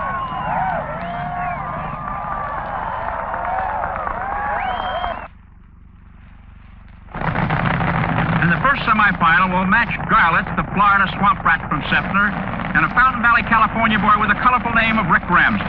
Watch Garlitz's right rear tire. That soft Goodyear has only 5.5 pounds pressure in it. Look at it grow as he burns it off. Now it's Ramsey's turn. He's got a tough row to hoe, coming up against the best in the business. Garlitz, a 3-time winner here at Pomona, is looking to make it 4. Now they go to the staging area, the critical part. The 2 left-hand lights set the stage light. They must be obstructed, and the right-hand light is the one that starts the clock. Now Garlitz is about ready to move into the stage. Ramsey's car, the top of the screen, blocks the lights. He's staged. Now Garlitz is staged, and they wait now for the signal to go. It's Big Daddy, clear and fast, away from Ramsey. Over the line with a parachute pulling him to a soft stop. The clock said 6.192 seconds, his speed, a phenomenal 229 flat to move into the finals. Garlitz is from Florida, but everything on his car except his homemade chassis is produced in California. The second semifinal will match red-bearded Dave Settles of Houma, Louisiana, and Herm Peterson of Fullsboro, Washington. And these are the $30,000 to $50,000 cars, not including their travel rigs. The collective value of the entire field here at Pomona figures to be more than that of an Indy garage area. And as for return on investment, today's purse is $261,350. $13,500 in top fuel, $4,500 for the run-up. Now let's watch this tire grow to maturity. And in a glimpse, you can see the stresses that the tires undergo during the burnout process. This long California day has been an extremely challenging one for the crews and the drivers. First of all, the weather, which started out warm and sunny, has been changing all day long. It's now cool. This means engine changing. And with the track conditioning changing, the tire pressures and clutch settings have to be revamped. Everything must be tailored to the conditions of the moment. Side by side, ready to go. Remember, winner gets a shot at Garlitz in the final, and it settles. The Cajun gets a shot shot at Big Daddy. Winning speed, 211.26 miles an hour. Now here's a look at the finish in slow motion. Every power stroke of the engine can be seen pulsing out of the exhaust. Old Redbeard goes against Big Daddy in the finals. We'll see that in a minute.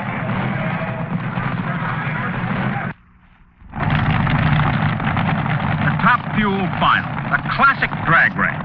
An acceleration contest between two cars, racing from a standing start over a precisely measured straight-line quarter-mile course. The top men in the business, Don, Big Daddy Garlitz, and a youngster from Cajun country, Dave Settles of Houma, Louisiana. For drag racing fans who wonder what may become of Gary Beck, who was expected to give Garlitz a fit, he had the fastest qualifying time, 5.9, and the top speed, 244.5, but was eliminated in the second round. Now the moment of truth, coming to the line. In this classic drag race, conditions are changing even more. Storm clouds are moving in. The temperature has dropped way down. It is late in the day. Many fans have been here since 7:30 this morning, waiting for this moment. And Settles blows it. He spins his wheels, and Garlitz, his engine smoking, streaks down the line for an unprecedented fourth Winter Nationals title. And Dave Settles coasts along at just over 50 miles an hour. And Big Daddy, Don Garlitz, will have $13,500 to take back to the little town of Seffner, Florida, just outside of Tampa, where he builds his cars and buys his parts from California. Winter National title number 4, Garlitz is the biggest drag racing winner in organized history. Title number 12 in national competition. Let's have another look at that. Off the line, and immediately Settles' wheels burn. That's fine in the bleach box, but no good on the strip, because the car virtually stands still by drag racing comparison, and the crowd goes wild as Don Garlitz, the swamp rat from Seffner, wins yet another Winter Nationals crown. Going in, the Louisiana youngster said he so badly wanted to beat that old man of 43. 43? That ain't old. Garlitz's winning time, 6.236 seconds. His speed, 223.88 miles an hour. Earlier, I said I hadn't been to a drag race for many years. But after seeing what took place at the Winter Nationals today, I'm hooked again. And there, two of the sport's top stars, Don Purdom, the funny car champion, and Don Garlitz, Big Daddy, winner of the Top Fuel honors. And this is Chrissy Konamaki saying, so long from Pomona, California. Be sure to be with ABC's Wide World of Sports Sunday version tomorrow as we bring you a highly entertaining acrobatic group from Nationalist China, along with the final qualifying race in the World Series of Auto Racing at 4:30 Eastern, 3:30 Central and Pacific time over most of these ABC stations. The executive producer of ABC's Wide World of Sports is Rune Arledge. Drag racing produced by Ned Steckel, directed by Lou Volpicelli. Figure skating produced by Doug Wilson, directed by Larry Cam. Barrel jumping produced by Bob Goodrich, directed by Bryce Wiseman. Coordinating producer of ABC's Wide World of Sports is Dennis Lewin. Director of Program Planning, John Martin. Associate Directors, Norm Samet and Ronald Hawkins. Technical Directors, Bob Moore and Dale Sundholm. Stay tuned now, as the Reason Report brings you the story of Patty Hearst, 1 year later, following immediately over most of these ABC stations. Travel arrangements made through and a promotional fee paid by United Airlines.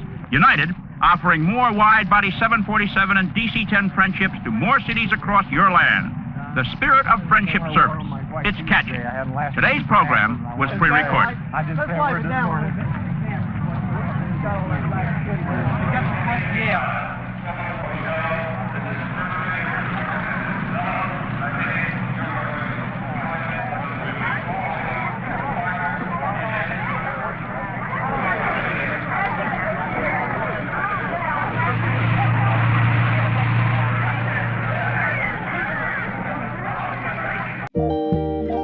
From Ontario Motor Speedway, Ontario, California, ITN, the Independent Television Network, presents the 1975 NHRA World Final.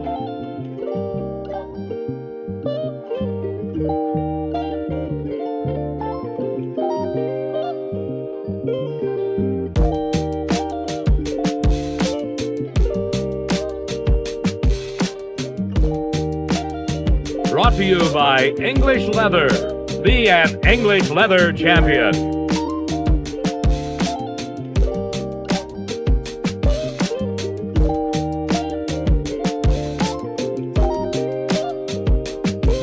Hello, everybody. I'm Dave McClellan, and this is the Big O, Ontario Motor Speedway, the quickest and fastest drag racing track in the world.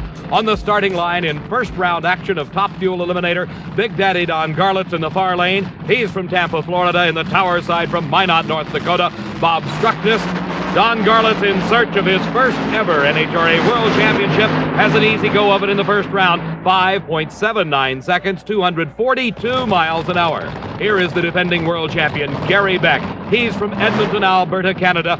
Gary Beck, Don Garlits, locked in a neck-and-neck struggle for that world championship title and the $20,000 in bonus money going to the 1975 world champion. Beck matched up in the first round against Hank Johnson from Marysville, Washington. Both Top Fuel dragsters powered by supercharged fuel-burning engines capable of horsepower nearing 2,000 horsepower. The speeds over 250 miles an hour. Don Garlits has already exceeded that magic barrier. Here is Gary Beck and Hank Johnson back in the far lane. And another good leave, a good start by Gary Beck, and he easily outdistances Hank Johnson, 5.82 seconds, 240 miles an hour. Here we move to some highlights of the first round of Funny Car Eliminator. On the near side, the Chicago Patrol car, driven by Pat Foster, sponsored by a police organization in the city of Chicago. In the far lane, from California, Gary Cochran driving Jim Terry's Mustang. And on this run, you see a good example of the safety requirements of the National Hot Rod Association and the trackside crew of Axel Weber's safety caravan as Jim Terry and Gary Cochran up in flames. They cross the finish line. The body's starting to catch on fire as you see the dark black smoke starting to pour off the car. The body comes off the car as he gets into the dirt. Pat Foster right in behind him. The safety caravan crew rolling to the scene. You see Gary Cochran getting out of the car under his own power. It's still smoking. The fire very intense as he went across the finish line. But that fire suit, the onboard fire extinguishing system, knocking down the fire to allow Gary Cochran out of the car. First round action again of Funny Car Eliminator. Tom Hoover, near lane with the Showtime car. In the far lane, Raymond Beadle, the guy that won the Nationals this year. He is from Dallas, Texas. The car of Tom Hoover out of Minneapolis, Minnesota, the Blue Max, one of the quickest funny cars in the world. Here at the Big O and the World Finals, and Raymond Beadle winning that first round race handily. 6:21 is elapsed time, 203 miles an hour. E.T., that's from the starting line to the finish line. That's how long it takes you to travel 1,320 feet from a standing start. Here on the near side, Little John Lombardo. He's from Sherman Oaks, California. Dale Paldy driving the Pfluger and Geiger Mustang. They won it all here a year ago with another driver. A very close race. They're side by side, and at the finish, Little John Lombardo. Welcome to Ontario Motor Speedway and the NHRA World Finals of Drag Racing. This is the fastest racetrack in the world, and the times thus far have proven it here. New low elapsed times, top speeds over 250 miles an hour as these drivers battle for those valuable World Championship Series points and that bonus prize money that goes. A total bonus fund of some $315,000 has been posted, along with cash and contingency awards for this World Championship. And here's the way it stands in Top Fuel Eliminator. Two drivers battling it down to the wire. Gary Beck leading by 148 points coming into the World Finals. Don Garlits running over 250 miles an hour, establishing a new top speed record. It's anybody's race as we go into the eliminations. In Funny Car, throughout the year, the 43-race series, Don Prudhomme having an outstanding year, annexing the World Championship title before we ever got to the World Finals. In Pro Stock, it's still up in the air. It's Wayne Gap and Bob Glidden neck and neck as they come into this race. Just a few hundred points separating those two fine Pro Stock drivers here at the World Finals. That's the way they stand points-wise. Let's see how they do on the racetrack. We'll be back with quarterfinal racing from the World Finals in just a moment. You're watching the quickest and fastest drag race in the world, the 1975 NHRA World Finals from the Big O, Ontario Motor Speedway. Quarterfinal action, Top Fuel Eliminator. Gary Beck, the defending champ, against James Warren. Herm Peterson against Gaines Markley. It'll be Marvin Graham matched up against Paul Longnecker, and Don Garlits to meet Dale Funk. Both cars now approaching the starting line. That ever-important Christmas tree. Good start for both cars. It is Gary Beck out in front over James Warren, and Gary Beck wins at 5.74 seconds to a losing 5.80, just about a car length at the finish line. That's how close the racing is. The next pair, Herm Peterson from Paulsbo, Washington. He's on the far side. R. Gaines Markley out of Federal Way, Washington. Both those cities, suburbs of the city of Seattle. Peterson extending his lead over Markley, wins at 6.03 to a losing 6.19 for Markley. Marvin Graham defeated Paul Longnecker in other quarterfinal action, and here we see Big Daddy himself, Don Garlett from Tampa, Florida. He is matched up against Dale Funk from Radcliffe, Kentucky. Funk peering out of his fire mask and crash helmet. Tightly encased in the roll cages of these cars, the drivers propelling themselves through the quarter mile in less than 6 seconds. That from a standing start. Don Garlett has already recorded the low lap time of 5.63 seconds. He must run quicker than a 5.69 sometime during this race to back that up for an official national record. He already holds the record at 2:50. Let's see how he does. And it's Don Garlett's an outstanding 5.65 seconds. Speed 249.30 miles an hour. Dale Funk trailing at a fine 589. Strong burnouts by two funny cars. Jungle Jim Lieberman on the near side. He is matched up against the car that won the Nationals. This is Raymond Beadle. The funny cars utilizing the same 2,000 horsepower engines. In 1975, they're sleek and low to the ground, but back in the early 60s, when they first got started, they were anything but that. They are steel-bodied cars, just like what you drove on the street, with supercharged fuel-burning engines. You first saw the Dodge from Chrysler Corporation. Then comes the Mercury Comet of Jack Crispin. Then you get to the funny cars, when they started altering the wheelbases, moving the wheelbase around, moving the front wheels forward, the rear wheels forward. This Gene Snow back in the 60s. Then you come to the fiberglass cars. This is the first ever fiberglass funny car, the Mercury Comet of Don Nicholson. Chrysler and Ford Motor Company in a tremendous battle back in the mid to late 60s. Color Me Gone, Roger Lindemood, a perfect example of the fiberglass bodies with a tilt from the front. And here we have one of the true funny cars. This is a Jeep, and probably the name funny car came from those rather unique drag racing creations that led to this, the sleek, low bodies, cutting through the wind, 2,000 horsepower, propelling these funny cars at speeds over 240 miles an hour from a standing start in just 1,320 feet. Here is the first race of this round, quarterfinal action. It's Jungle Jim Lieberman against Raymond Beadle. In other action this round, Denny Savage, driving the Tri-Town Hustler, defeated Norm Wilcox, but Wilcox unable to answer the call. Little John Lombardo beat Tom Brock, and we're ready to between Beadle and Lieberman. Raymond Beadle's Mustang, 6.16 seconds. Moving very strong as he defeats Jungle Jim Lieberman. Here's the car that has dominated it. In fact, Don Prudhomme has already annexed the World Championship title, as he has earned enough points without even winning this race to become the world champion for 1975. His competition, Pat Foster, the Chicago Patrol. Don Prudhomme has already gone 241 miles an hour with a funny car, the fastest man in history ever to drive a full-bodied car through the quarter mile. He is looking for that magic 5-second run with a funny car. No one has ever done it before. Can Don Prudhomme do it here at the NHRA World Final? In this pass, it'll be Don Prudhomme against Pat Foster. Foster out of Chicago, Illinois.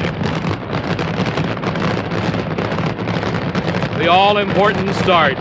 Both drivers concentrating on the Christmas tree as they approach those staging beams, inching into the beams. Reaction time, all important here.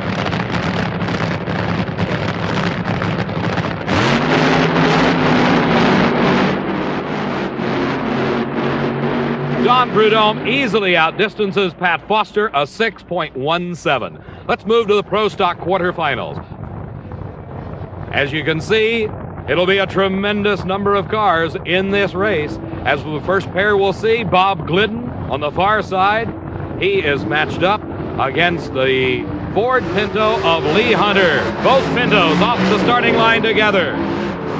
Bob Glidden, the defending world champ, got back in on a big break when his competition in round number 1 was found to be light after Glidden red-lighted away his chance for a win. Very close at the finish line, you can see just a little over a wheel width separating the two cars as they move across the finish line.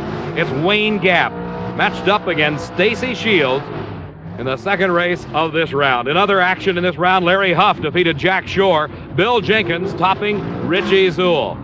Stacy Shields, one of the few black drivers in drag racing from Indianapolis, Indiana. He's driving the Superfly Mustang. Wayne Gap from Livonia, Michigan, at the wheel of the four-door Maverick. Here you see the Christmas tree. Both cars stayed. They leave smoke coming out of Wayne Gap's car, and Stacy Shields pulling ahead, and what an upset here as Wayne Gap, the favorite, coming into the race with a big lead, loses as obviously a motor going away. Wayne Gap coasting across the finish line. Stacy Shields with the upset win. We'll be back with more racing in just a moment.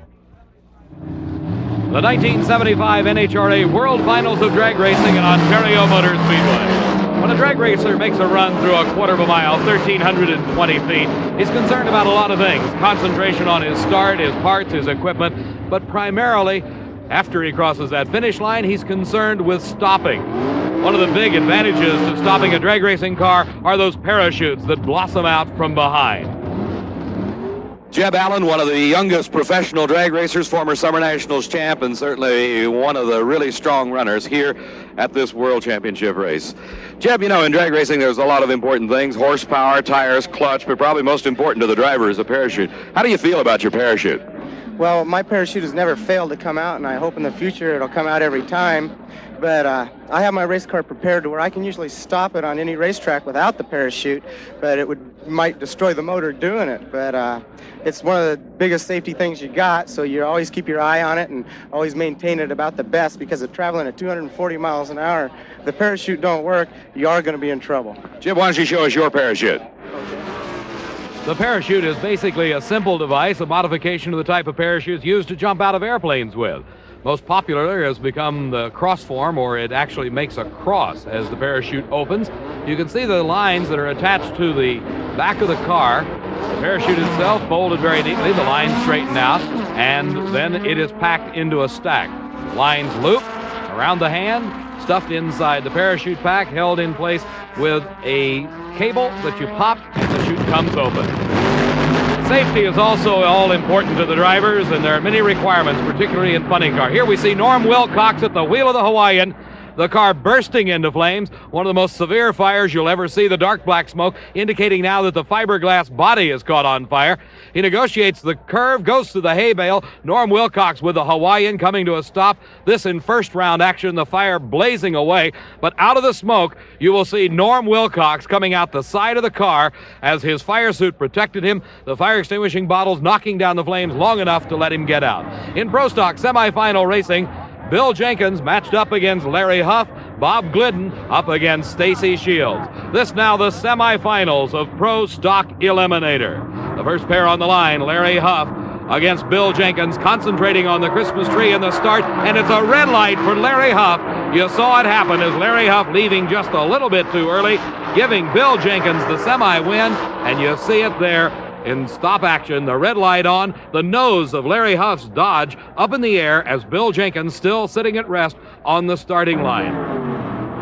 The next matchup pits Stacy Shields, the driver of the Superfly Mustang from Indianapolis, Indiana, against Greenwood, Indiana, own Bob Glidden, the defending world champion. Stacy Shields concentrating on getting his tires hot, getting the car coupled up to the asphalt, concentrating again on that ever-important start. Let's watch close. And a red light for Stacy Shields as he leaves early.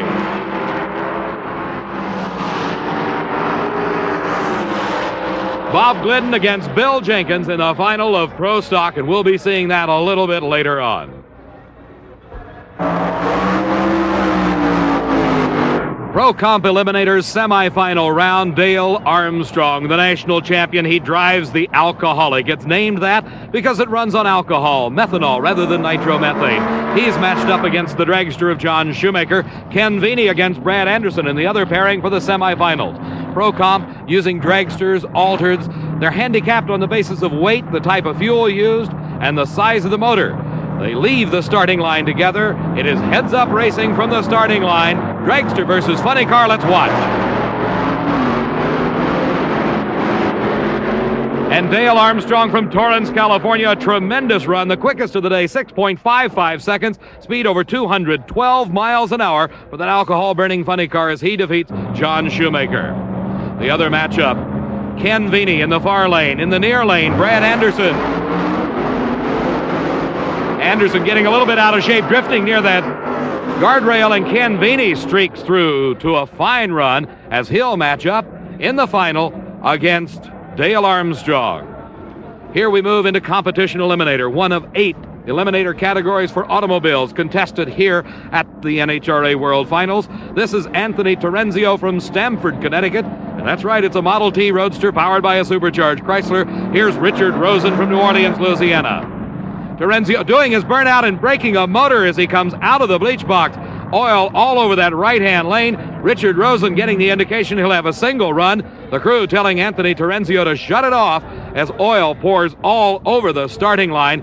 And that does not bear good for the drivers that follow Anthony Terenzio. They're backing the car off the line as Richard Rosen leaves on his single that automatically puts him into the finals. Rosen saving the wear and tear on the parts and pieces as he coasts across the finish line at about 61 miles an hour.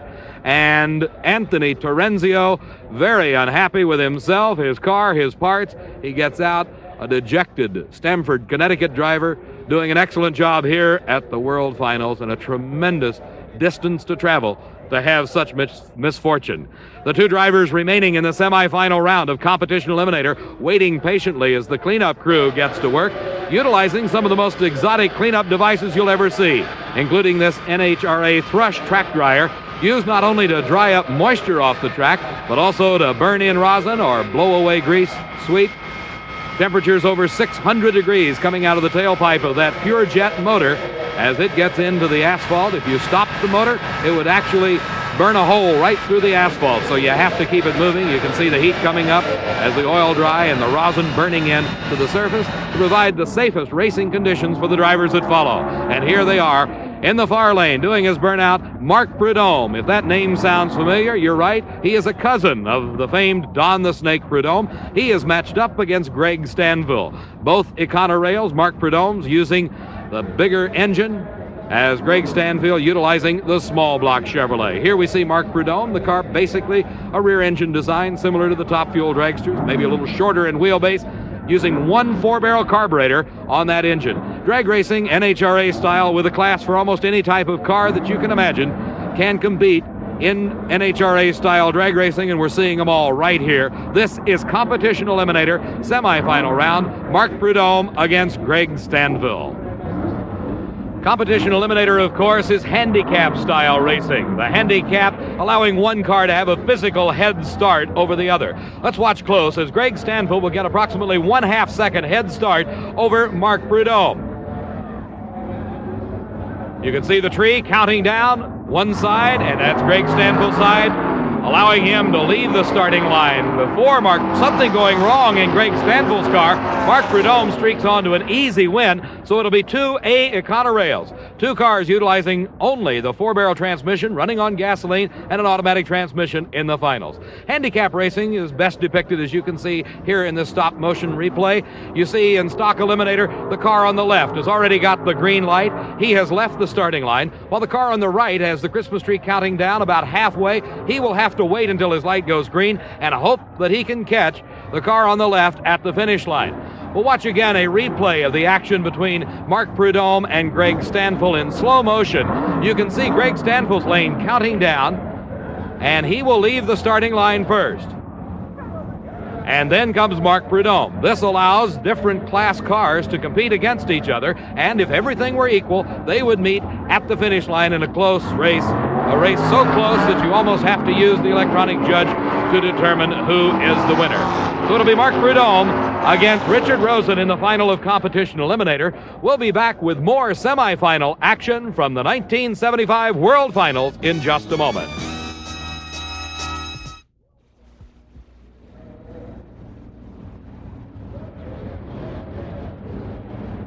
Gary Beck, number 2 qualifier with an outstanding 5:69, coming into this race with about a 148-point lead, and you're really battling hard to win that world championship. How do you feel at the start of elimination? Well, Dave, certainly We're pleased with our ETs, run 574 and a 569.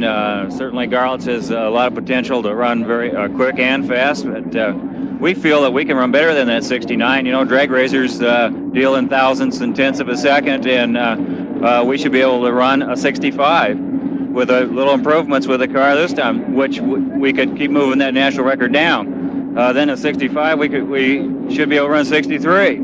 And you might even see a 5.5 this weekend. I mean, this Ontario is a tremendous track, and we have a lot of horsepower, so it's going to be a good old race.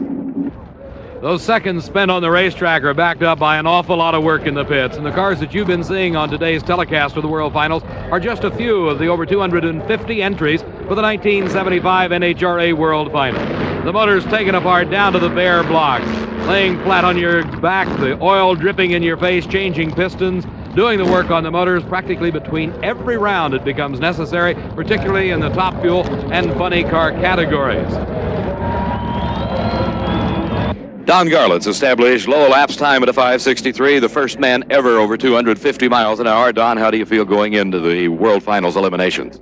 Well, Dave, we all feel real good. The crew and I worked on the car last night. Everything is tip-top shape. We didn't hurt anything to speak of yesterday. We nibbled one little piston, which we expected. We put an awful big high speed in it to get that mile an hour. We won't be going for high mile an hour today.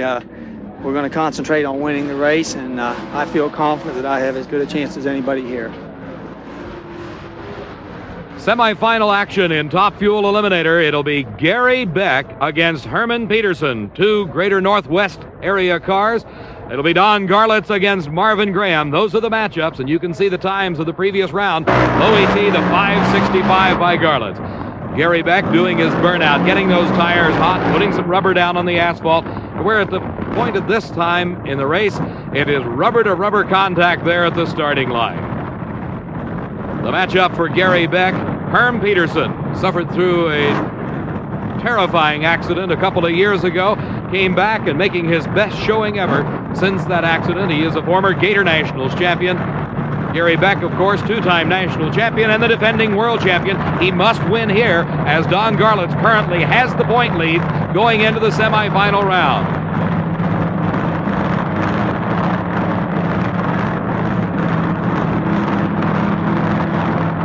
Concentration at the start. It's Gary Beck out first. And something going away in Gary Beck's car as Herm Peterson streaks onto the win, a 598 to a losing 622. Gary Beck losing the supercharger belt, the motor practically quitting running at that point. Herm Peterson moving on to take the win, ousting the defending world champion. And it is a dejected Gary Beck from Edmonton, Alberta, Canada, that coasts to a stop in the shutdown area here at the 1975 World Finals.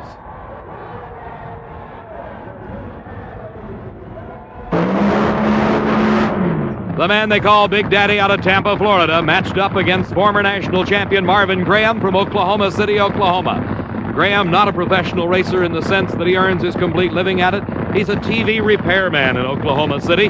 Don Garlits, of course, the Big Daddy of the sport, has been driving Top Fuel dragsters and in drag racing for some 25 years. He has announced that if he wins this world championship and goes over 250 miles an hour, he will retire from drag racing. He has already gone 250. He holds the national record at that point. The first man ever to officially run 250 miles an hour in the quarter mile from a standing start with a piston engine driven car. Don Garlits, you see him on the far side. You're looking at the Christmas tree, the view the drivers get as they approach that starting line, concentrating on that tree, staging properly so they can leave the starting line properly. Marvin Graham up against Don Garlits. Garlits with the low elapsed time of the meet at a 5:63, backed up with a 5.65 second elapsed time. Let's watch them as they leave the line.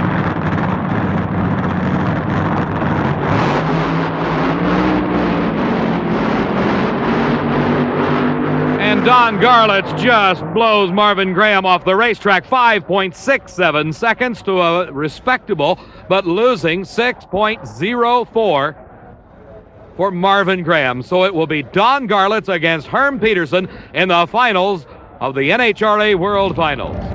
In drag racing, there's all sorts of vehicles, exhibition cars such as this one. Richard Schroeder driving the beautiful Chevy Nova wheel stander, covering the entire quarter mile on his rear wheels. The pads putting out the sparks. This is an exhibition car. Crossing the finish line at a speed over 110 miles an hour, Richard Schroeder and his wheel-standing Chevy Nova.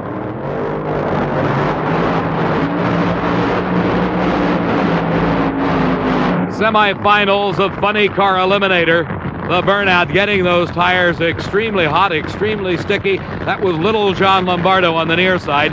Denny Savage driving the Chi-Town Hustler, matched up against Little John. It's Don Prudhomme and Raymond Beadle in a rematch of the Nationals. We'll see that in just a moment. Right now, Little John Lombardo and Denny Savage approaching the starting line.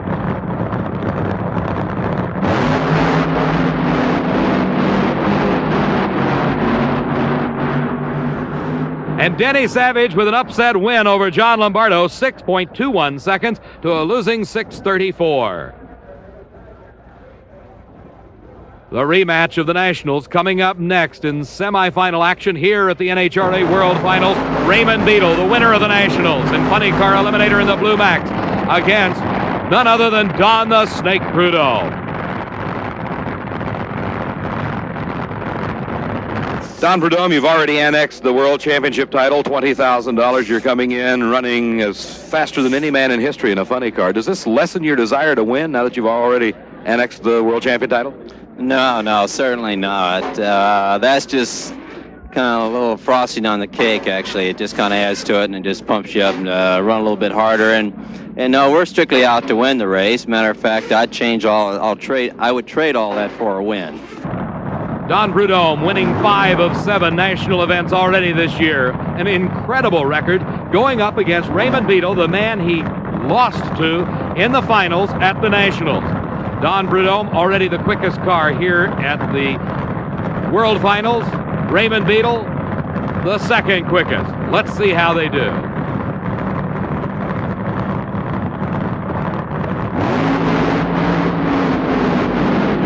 Leaving the line together, but look at Don Prudhomme.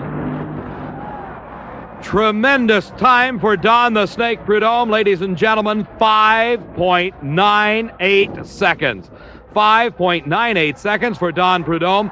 That's the first 5-second time ever recorded by a funny car in the history of drag racing. His speed, 237 miles an hour. Raymond Beadle losing with a 6:34, shutting it off at 191, knowing there's no chance to catch the Snake. So the Snake goes into the finals against Denny Savage, setting for the first time in history the first funny car ever in the fives. Congratulations to you. You backed up the 241. You've now got the record at that and the World Championship, the title here at this event. A great show. Well, I got to say thank you very much, but I can't think of a finer operation in NHRA to run at a fine facility like this, like Ontario Raceway. It's probably got to be the best racetrack in the whole entire world. Congratulations to you, Don. Wally Park. That's just beautiful. I think you already know how proud we are of you. Everything that you've done here today just wrapped it all up beautiful. Well, thank you very much, Wally.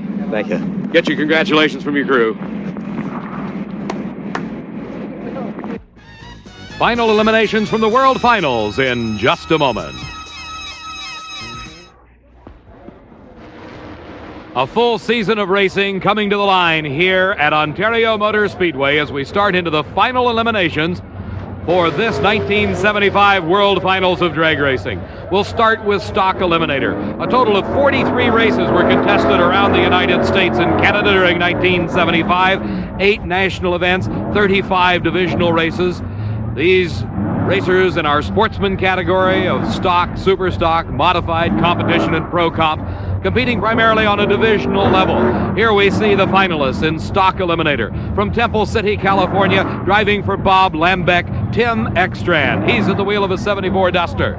Jim Waldo from Richland, Washington says, no, the handicap is not correct. Let's try it again and check yourself and make sure you are correct, because it's all important to him that the times be accurate, the difference between the two classes.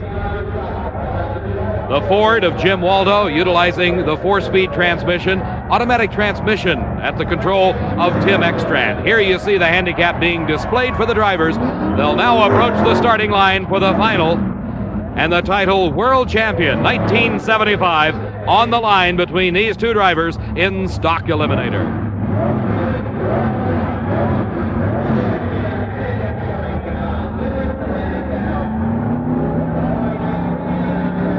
The handicap coming down. Tim Ekstrand will lead first. A good light. And here comes Jim Waldo. Can he catch him?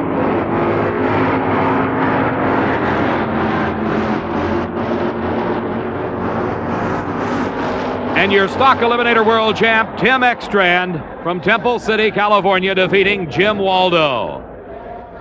The Stock Eliminator cars very similar to those you drive on the street every day. Certain allowable modifications, but basically stock cars just as they are delivered from the factory. And now here is Super Stock Eliminator. The Corvette of Bernie Agaman. This is the finals. From Bayonne, New Jersey comes Agaman. Paul Rossi with the 68 Plymouth Barracuda from Corona Del Mar. Concentration as both cars staging. And the tree begins its countdown.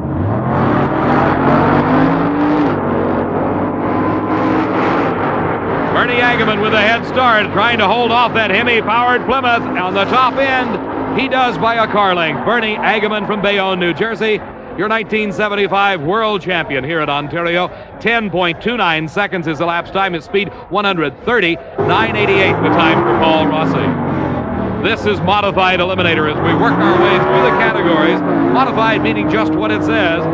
More modifications to those basic stock type cars. We've gone through Stock Eliminator, then Super Stock, now Modified. The Chevy Corvette. Lee Shepard, the Rare and Morrison team from Arlington, Texas, against Bruce Sizemore and the Ford Pinto.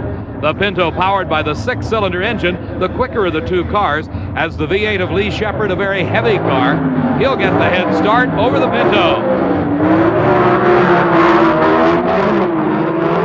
Good starts in both lanes.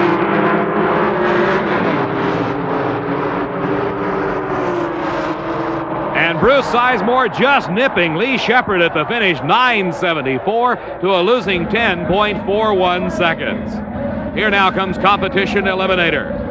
And it seems both cars want to run the same lane. And it's Richard Rosen backing up. He's from New Orleans, Louisiana. He's backing up to go in the other lane. Here's Mark Prudhomme, the cousin of Don the Snake Prudhomme. He hails from Bakersfield, California. 2A Econorails. There'll be no handicap in this run, as the tree will count down side by side. Both cars of the same class.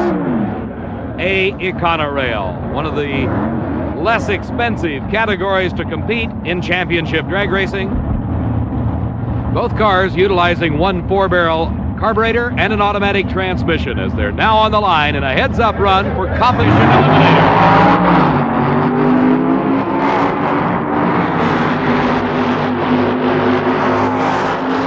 And it's Richard Rosen easily outdistancing Mark Prudhomme, 8.18 seconds. We'll be back with more finals in a moment. One of the coveted non-racing awards here at the 75 World Finals is the Best Appearing Professional Crew Award from English Leather, being presented by Francis Friedman and Jack Hart of the National Hot Rod Association. It goes to Hank Johnson from Marysville, Washington, driving the Top Fuel dragster out of Al's Auto Supply, matching uniforms, matching with the paint scheme on the race car.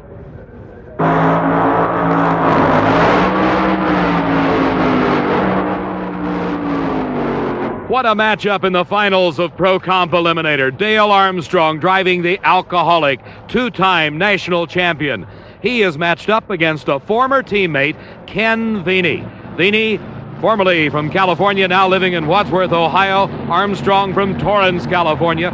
Both cars, the Double B funny car class. That means they're running on alcohol, methanol, rather than the nitromethane used by the cars competing in Funny Car Eliminator. Elapsed times, Dale Armstrong's got the quickest thus far at a 6.55 seconds. The quickest for Ken Veeney, a tenth of a second slower at 6.65. It's anybody's race here in the finals.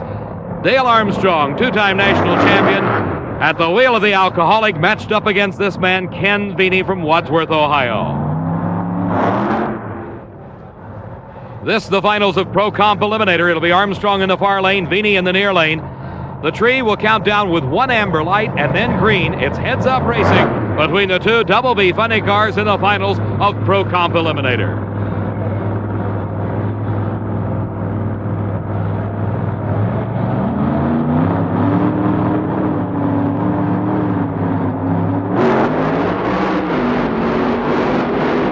Ken Veeney, knowing he's the slower of the two cars, took a chance on the Christmas tree and lost. The gamble didn't pay off, as Dale Armstrong is your world champion, 6.60 seconds. One of the 9 categories of competition at the World Finals, fuel motorcycle. T.C. Christensen of Kenosha, Wisconsin in the far lane. On the tower side, the grandfather, Joe Smith from West Covina, California. Christensen on a Norton Harley-Davidson powering the motorcycle of Joe Smith. And a tremendous launch by Christensen.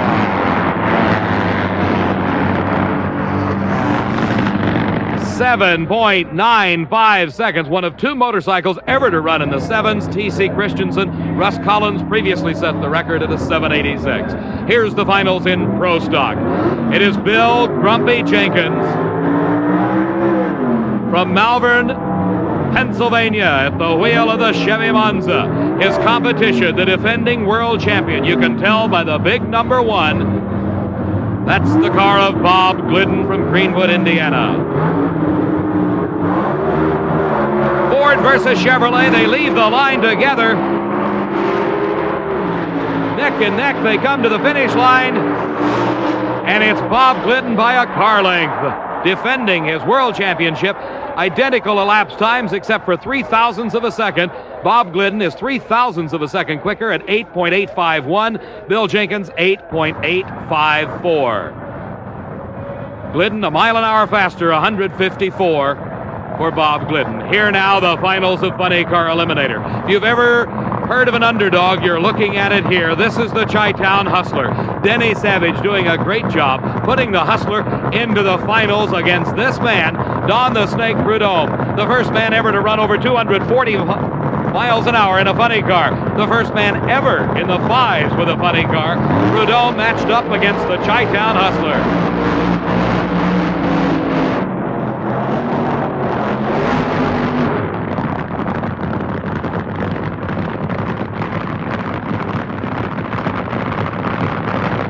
One of the rare national event appearances by the Chi-Town Hustler. While Don Prudhomme has competed in all of them this year, has won 5 out of 7 national events contested thus far in 1975. He has already won the World Finals title based on total points earned, and he would love to annex this event title here at the 1975 World Finals. Farconis, Coyle, and Minnick. Denny Savage, the driver of the Chi-Town Hustler, using a Dodge body. The Chevy body in the funny car of Don the Snake Prudhomme as they come towards the starting line. The 2 finalists in Funny Car Eliminator.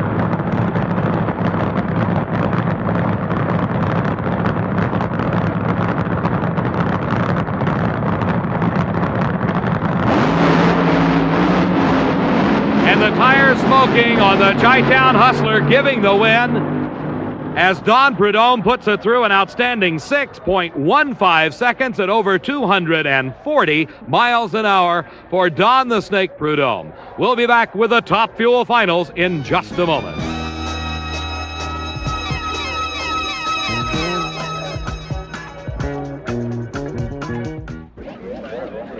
Top Fuel Eliminator, the only race remaining at this 1975 NHRA World Finals here at Ontario Motor Speedway.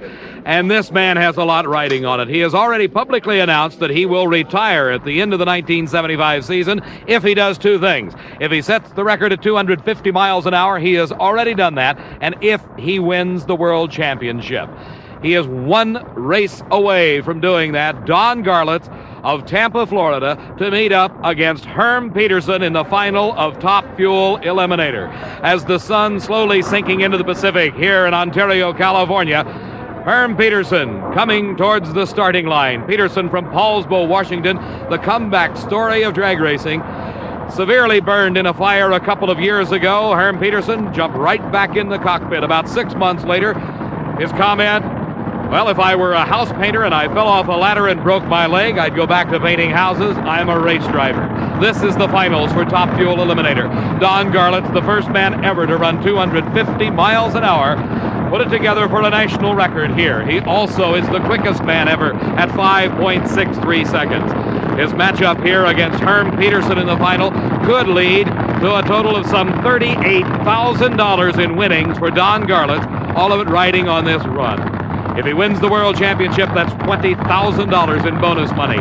If he wins the event title, that is some $18,000 in cash and contingency, all to one man, Don Garlits of Tampa, Florida. A career spanning 25 years, from the very starts of the streets and abandoned airports back in the mid-50s to today's highly sophisticated and ultra-fine racing plants like Ontario Motor Speedway. Don Garlits, at the end of a long, long season, up against Herm Peterson. The nod of the head, they say they're ready.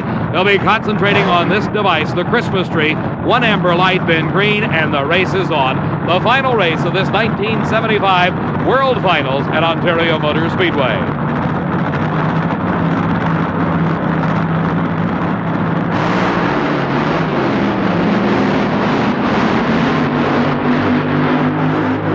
There is no question about it. The class of the field at this event, 5.74 seconds, 247.93 miles an hour.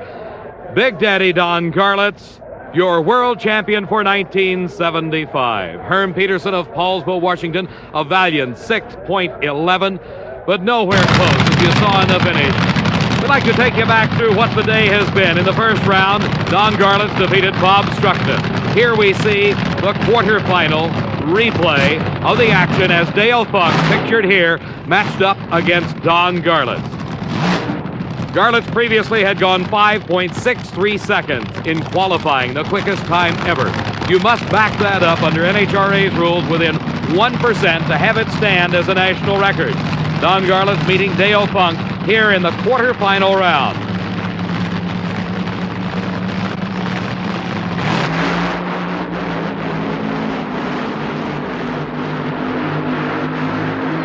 Garlits never headed 5.65 seconds, the second quickest time in the history. That backs up his 5.63. The losing time was a 5.89 seconds. A highly respectable, almost an incredible run for Dale Funk, losing to Garlits 5.65. Here now the replay of the semifinal action as Don Garlits matched up against Marvin Graham. Marvin Graham, the TV repairman from Oklahoma City, Spring Nationals champ, former national champion. In the semifinals, he had the misfortune of meeting Don Garlits from Tampa, Florida.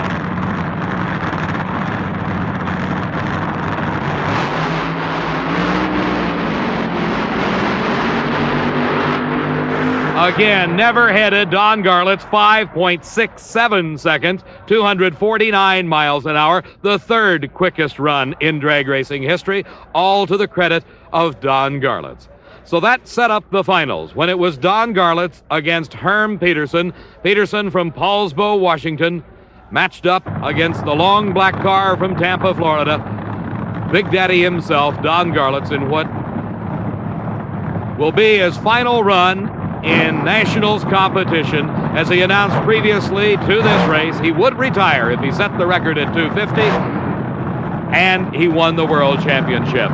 This is the replay of the big one, when Don Garlits annexed his first ever NHRA World Champion title and walked away with some $38,000. Don Garlits, he makes it.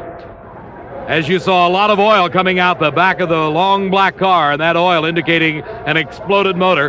In fact, a rod poked a hole right through the side of the cylinder block. But Don Garlits was quite a distance ahead of Herm Peterson on the final run. That time again in the final, 5.74 seconds, a speed of 247 miles an hour plus. So Don Garlits putting together an incredible string of elapsed times and top speeds, over 250 miles an hour in qualifying, elapsed times, the low ever at a 5.63 seconds. Don Garlits, your world champion for 1975. Absolutely incredible performance by the man synonymous with top fuel drag racing.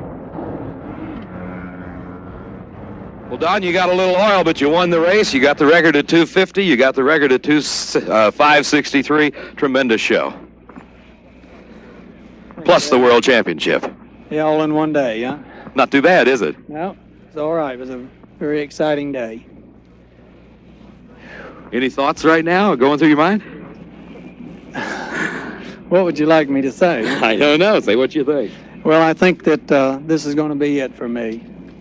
I think I'm going to hang it up. I've got about 4 little match races left, and I'm going to finish those, and I think you won't be seeing me anymore. Don, I got to tell you, I can't think of any man any greater in drag racing history. Here comes Herm Peterson, the guy you beat in the final. Herman? It's no disgrace to lose to the best guy there is in drag racing, I'm telling you. Right there. Thank you, Don. Thank you. Don, we've been trying to talk you into retiring for about 5 years, and I know you wanted this title, and I couldn't tell you how proud we are that you got it. Well, thank you, earned it Wally. the hard way. Thank you. We're just happy with you. I know we're going to be seeing a lot of you because you can't stay away, even if you're not driving. There you go. There you go. Thank you.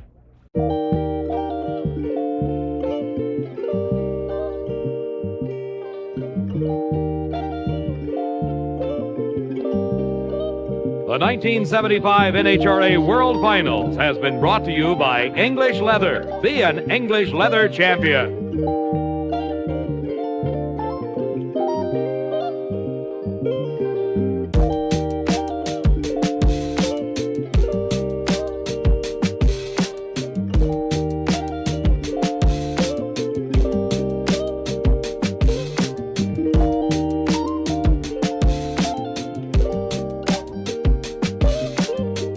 This is ITN, the Independent Television Network. Hello, everybody. I'm Dave McClellan. Standards of performance are set for every type of competition, and this inaugural Southern Nationals, no exception. In Top Fuel Eliminator, an all 5-second field, tough to beat. In Funny Car, 2 cars under 6 seconds in that magic 5-second zone, a new track record in Pro Stock. Working with me is Steve Evans, and he's got a further report on all the action. The Deep South has waited a long, long time for their first ever NHRA National Championship event. And what a treat this crowd is going to get here today outside of Atlanta.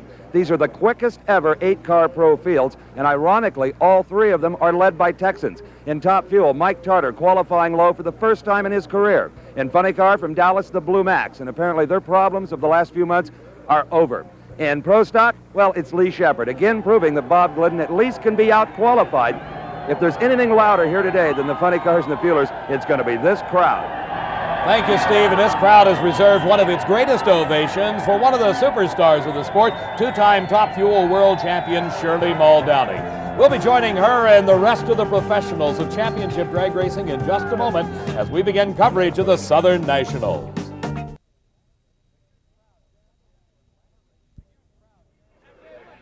The huge crowd jammed into Atlanta Raceway for the Southern Nationals, getting ready for the start of Top Fuel Racing. 8 quickest cars qualified for this field to start the first round of eliminations, heading to a purse topping $11,000. Here we see the low qualifier, Mike Tarter out of Houston, Texas, driving Mike Himes' dragster. He'll be racing against the U.S. Nationals champion, Terry Kapp from Edmonton, Alberta, Canada. Jeb Allen, the quickest man in the history of drag racing from Long Beach, California, will be going off against a former national champion, Marvin Graham. The runner-up at the Gator Nationals, Jody Smart, hopes to continue his winning ways, particularly in the first round against Frank Bradley from California. The 2-time Top Fuel World Champion, Shirley Muldowney, calls Mount Clemens, Michigan home. She'll be racing against a rising star from Bakersfield, California, Doug Kerhulis. We're back into the action, starting off first round of eliminations in Top Fuel Eliminator. The near lane is the U.S. Nationals champion, the Wheeler Dealer from Canada. That's Terry Kapp. His competition is the low qualifier, Mike Tarter out of Houston, Texas. Mike recorded a 5:76 elapsed time to take that #1 spot. Before the first round started, he had some problems, and Steve asked him about them. You told me earlier, Mike, that you have a slight motor problem. If you can get by Terry Kapp in the first round, is it something you can repair? Yeah, absolutely. It's just something we don't have 30 minutes to fix right now. We're going to have to try it. We didn't really notice it till just now, so we are concerned. Showing the pressure is Mike Tarter, and it's going to be plenty tough against Terry Kapp because he is one of the strongest competitors here at the Southern Nationals. And you saw, there it was, Mike Tarter jumping the start. He got a red light, and the pressure just got to him. He knew something was probably wrong with the car. Terry Kapp, a very easy run, only 5.99 seconds elapsed time. at over 220 miles an hour. Mike Tarter taking the early turn off as he just coasted through. He couldn't wait. Terry Kapp on this hot Georgia day, climbing out of his car, trying to catch a bit of the breeze as the turnaround crew pushes him off. Next pair, it'll be Jeb Allen against Marvin Graham. Jeb sitting in as his crewman starts, and there's a fire on the engine, and Jeb Allen waving some help over. He either sees it or feels it or just anticipates.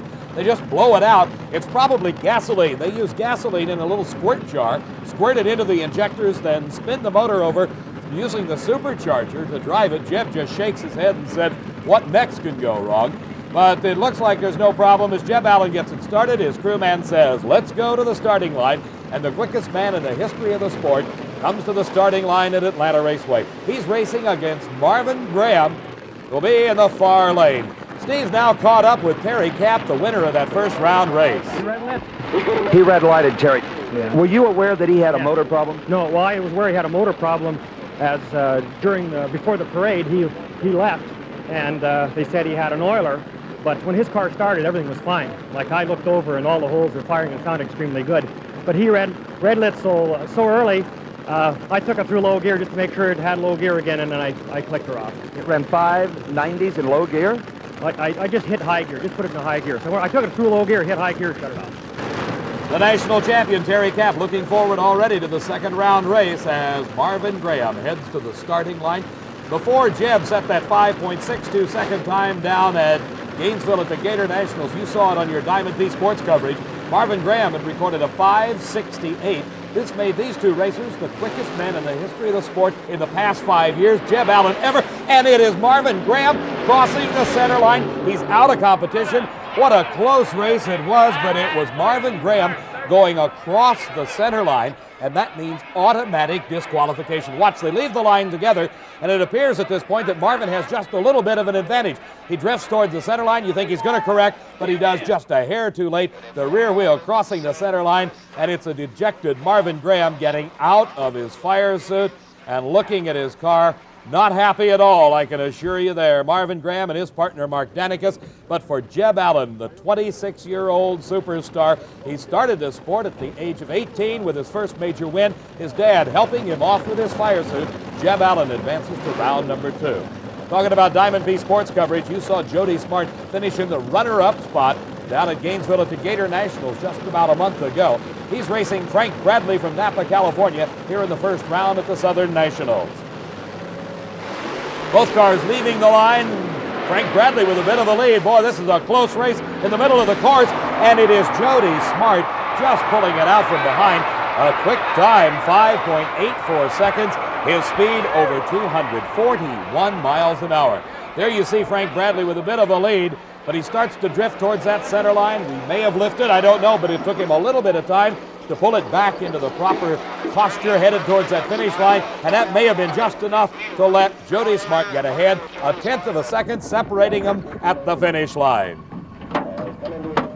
Well, Jody Smart picks up here in Atlanta where he left off in Florida a month ago, but you were a little late on the line. It made that race closer than it should have been. Awful late, Steve. Can't be doing that the rest of the day. It'll hurt us. Going to have to be right there for the rest of the race. I was real late. And for Frank Bradley, his racing day is over, but a fine 5.94 second elapsed time. Absolutely no shame in being defeated by Jody Smart, one of the great ones. When you talk about greats in Top Fuel, this has to be the premier Top Fuel racer today. She is the two-time world champion. She's probably the only person known that could run a single name on the side of her race car, and everybody knows who she is, Shirley. None other than Shirley Muldowney. She has won them all. She has defeated the men at the best of their game, and she is continuing to do so, as evidenced by a win down at the Gator Nationals. Shirley doing her burnout. The burnout designed to heat up the tires prior to her run against Doug Kerhulis in this first round racing at the Southern Nationals. Let's watch in slow motion what happens to that tire. She rolls out of the water, and that's all it is, just plain water to help get the tire spinning. It spins very rapidly, it burns, it smokes, and boy, it's getting hot. And of course, both cars do the burnouts. This one driven by Doug Kerhulis, and Doug's got quite a problem on his hands. That problem, of course, is Shirley Muldowney. Earlier, we asked Doug, what's it like to drive against Shirley? Well, I'll tell you what, she's so consistent on the starting line, and Ron Tolber's got the thing running excellent. The only thing is we both leave the starting line fairly well, I'd say. You know, we're good leavers, so my main concern is not to let her get out on me. You know, I have definitely got to leave with her or on her to have a chance to win the race. Doug, that's one of the most difficult tasks in all of motorsports, that of leaving on Shirley Muldowney in Top Fuel Racing. The burnouts are all completed, all the preparations are finished. It's now up to the car and the driver to see who gets to the finish line first. Both now staged, ready to go. And off the starting line, it appears to be side by side. Doug Karhulis moves towards the center line. That may have cost him the race. Shirley Muldowney with a lot of smoke out of the engine, indicating some damaged pistons, but she won it, and that's what counts. 5.89 seconds, the speed 238 miles an hour.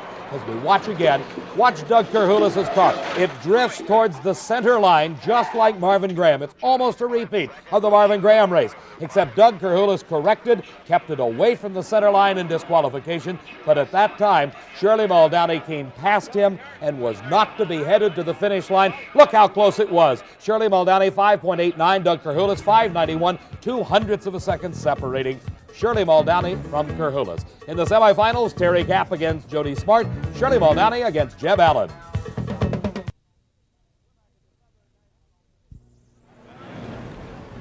We're back at the Southern Nationals at Atlanta Raceway near Atlanta, Georgia, and girls come with blonde hair and blue eyes and freckles down here in the northern Georgia part of this world. They come in all sizes, too. We got little ones, and we got big ones, and we got ones big enough to drive race cars. As Steve talked to the two-time world champion, Shirley Muldowney. You and I have talked a lot, and I know you have great respect for the abilities of young Jeb Allen. How do you feel now going here in the second round against Jeb? Just like any other driver. He doesn't bother me one bit. He can be beat just like anyone else. But then again, I'm in that class, too. So I think it'll be an awfully good drag race, and they said Gainesville was the greatest. I think this racetrack's better. Well, that sort of sets the stage for the next round of Top Fuel Racing as far as Shirley is concerned, but right now at the Southern Nationals, it's funny car time.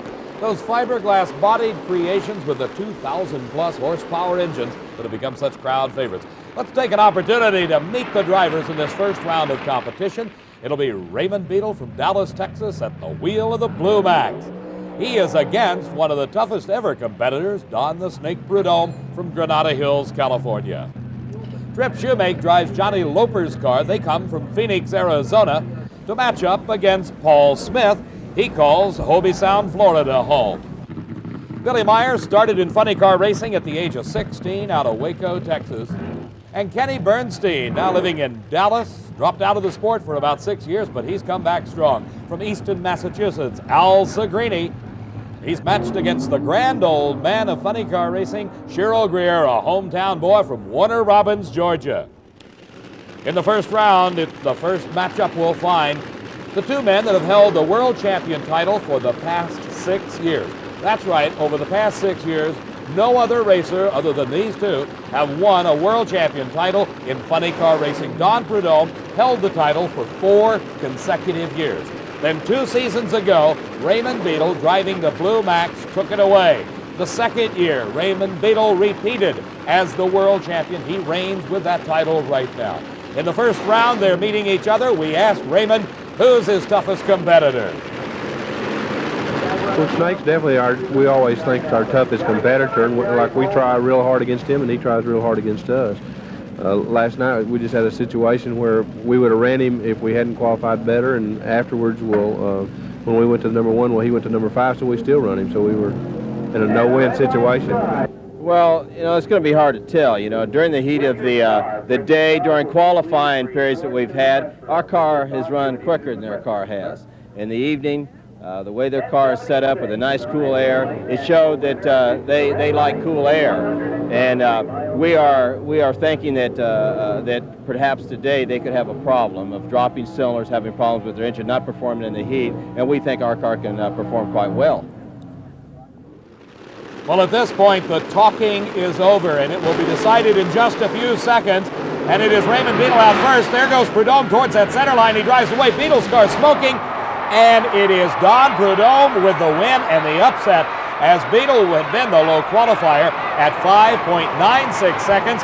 The qualifying doesn't count, as Prudhomme told us in the interview, and Prudhomme is the winner. The next round will be finding Trip Shoemake against this man, Paul Smith, and apparently some problems inside the car. It's a brand new race car, qualified very well here. The crew going inside the car must have been some type of shifting linkage problem. Generally, when you see the crew going in the windows of a funny car, that's what it is. Trip Shoemake sitting very patiently as all the work is completed on Paul Smith's car, and they both approach the starting line, ready to challenge each other and this quarter-mile racing service at Atlanta Raceway. Paul Smith's car totally unlettered, except for the number 10, indicating his finishing position in last season's World Championship. Shoemake with a big lead, and Paul Smith heads towards the guardrail. He has to shut it off, and Shoemake nipping a few pistons, but look at the time, 6.10, a 6:10 elapsed time. That's the amount of time it takes to travel the quarter of a mile from a standing start. Shoemake with a big lead, but Paul Smith already into trouble as the car drifts out towards the guardrail, and right there he has to lift away from it, gives the win to Shoemake, who's with Steve Evans right now. Well, you know, it's fun to see you down here for a change in a favorites role. Oh, man, I tell you, it's been a long time coming. I'm tired now. Well, it's good to be here. That's You're in 6:10, but it sounds like you cooked it to do it. Well, we did. We ran that 598 last night, and we cooked it then, but I'd rather go home with burned up pieces and go home a loser, you know. Got plenty of tin soldiers where those came from, let me tell you. Okay, we'll see you down here in round 2. Okay, off here. As Trip Shoemake and his crew heads back to the pit area to start work on their car, Crew Chief Ray Alley lining up Kenny Bernstein out of Dallas, Texas, into his own tracks after the burnout. The purpose of the burnout, in addition to heating the tires, is to lay down a lot of rubber to provide a good, tight racing surface so these huge slicks can get the traction they need to put these cars through the quarter mile in elapsed times of under 6 seconds. Kenny Bernstein in the near lane. His competition is Billy Meyer. Meyer out of Waco, Texas, started his racing career at the tender age of 16. He is 25 years old today, and he's driven nothing but funny cars. That's right, at 16, he started his racing career coming out of go-karts and jumping right straight into a nitro-burning funny car. He is one of the best today. Here you see Kenny Bernstein with a bit of a lead at this point as Billy Meyer goes up into smoke. He heads towards the center line, causes some problems, and Ray Alley's wife very, very happy with Kenny Bernstein's big win because he recorded 6.08 second elapsed time, and his speed was a blistering 242 miles an hour. Billy Meyer smoking the tires, the car getting out of control. It heads towards the center line.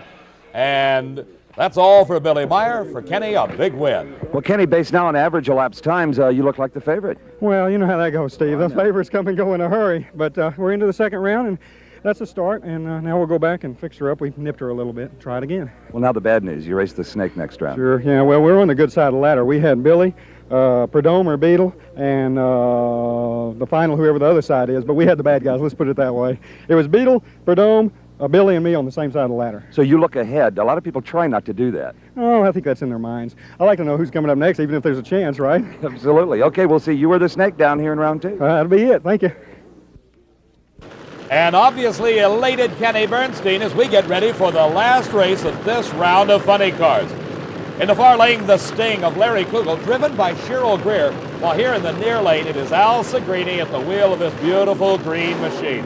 But when you're in Atlanta, all eyes are in the far lane on Cheryl Greer. He's from Warner Robins, Georgia, just down the road a piece. He's just moved into the driving chores of this car, and Cheryl Greer is the 1974 world champion.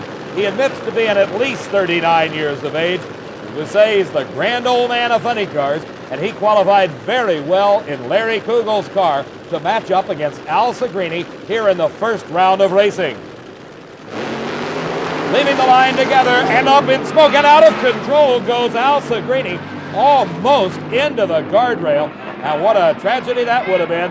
Segrini just about wore the new off of that one, but he brought it back under control. He lost it right off the starting line. Cheryl Greer, a fine time at 6.18 seconds, but I can tell you all eyes switched very quickly over to Segrini as when he came off the starting line, the tires instantly starting to smoke. He loses control right there and has the presence of mind to shut it off and bring it back into a straight line. In the semifinals, it'll be Kenny Bernstein against Don Prudhomme, Trip Shoemake going against Cheryl Greer. We're at the Southern Nationals at Atlanta Raceway near Atlanta, Georgia. I'm Dave McClelland along with Steve Evans, and there's some real action in the Trip Shoemake pit area. You remember he said he had blown an engine. Well, the new one hanging on the hook's worth about $15,000 to $17,000. They're taking the old one out. Meantime, Steve Evans is in the Al Segrini pit area. At each NHRA national event this year, the McGuire's Wax and Polish Company presents a Best Appearing Car Award. Here at the Southern Nationals, that honor goes to Al Segrini's Super Brute from Boston. And the judges are using words to describe this car you don't usually hear around the track. Classy, they're calling it.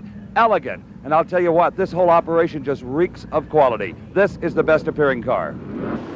And our congratulations to Al Segrini and his whole crew as we get set to go into Pro Stock Racing, the kings of the factory hot rods.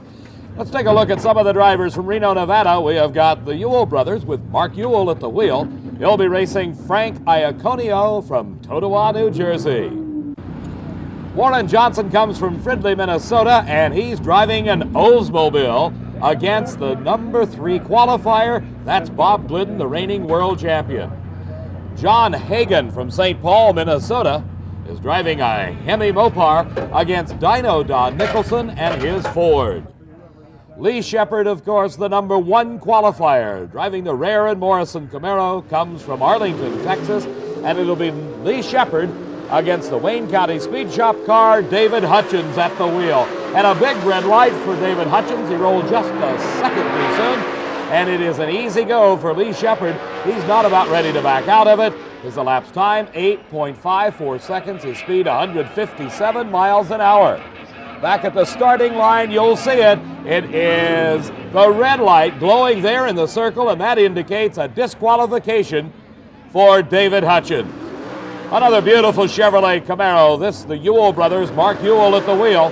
Ewell going up against Frank Iaconio. He drives another Chevrolet from Totowa, New Jersey. These cars are actual cars coming off a factory assembly line, but a tremendous amount of modifications to them. Their engines can run on gasoline only. They can run on carburetors only. And when you consider they qualified at speeds of upwards of 160 miles an hour, tremendous performance out of these hot rods. And Frank Iaconio with a big lead off the starting line, extending it in the middle of the course, never catching.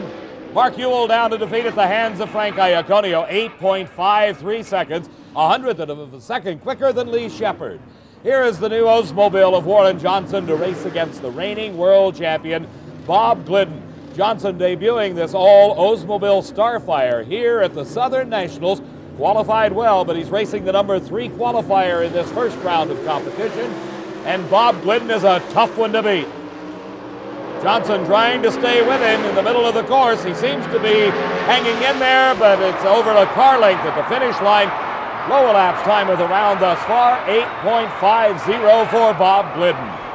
Our final pairing, the matchup between the Plymouth Arrow with a Hemi engine of John Hagan against Dino Don Nicholson. Nicholson at the age of 52 is still a factor to be reckoned with here in Pro Stock competition.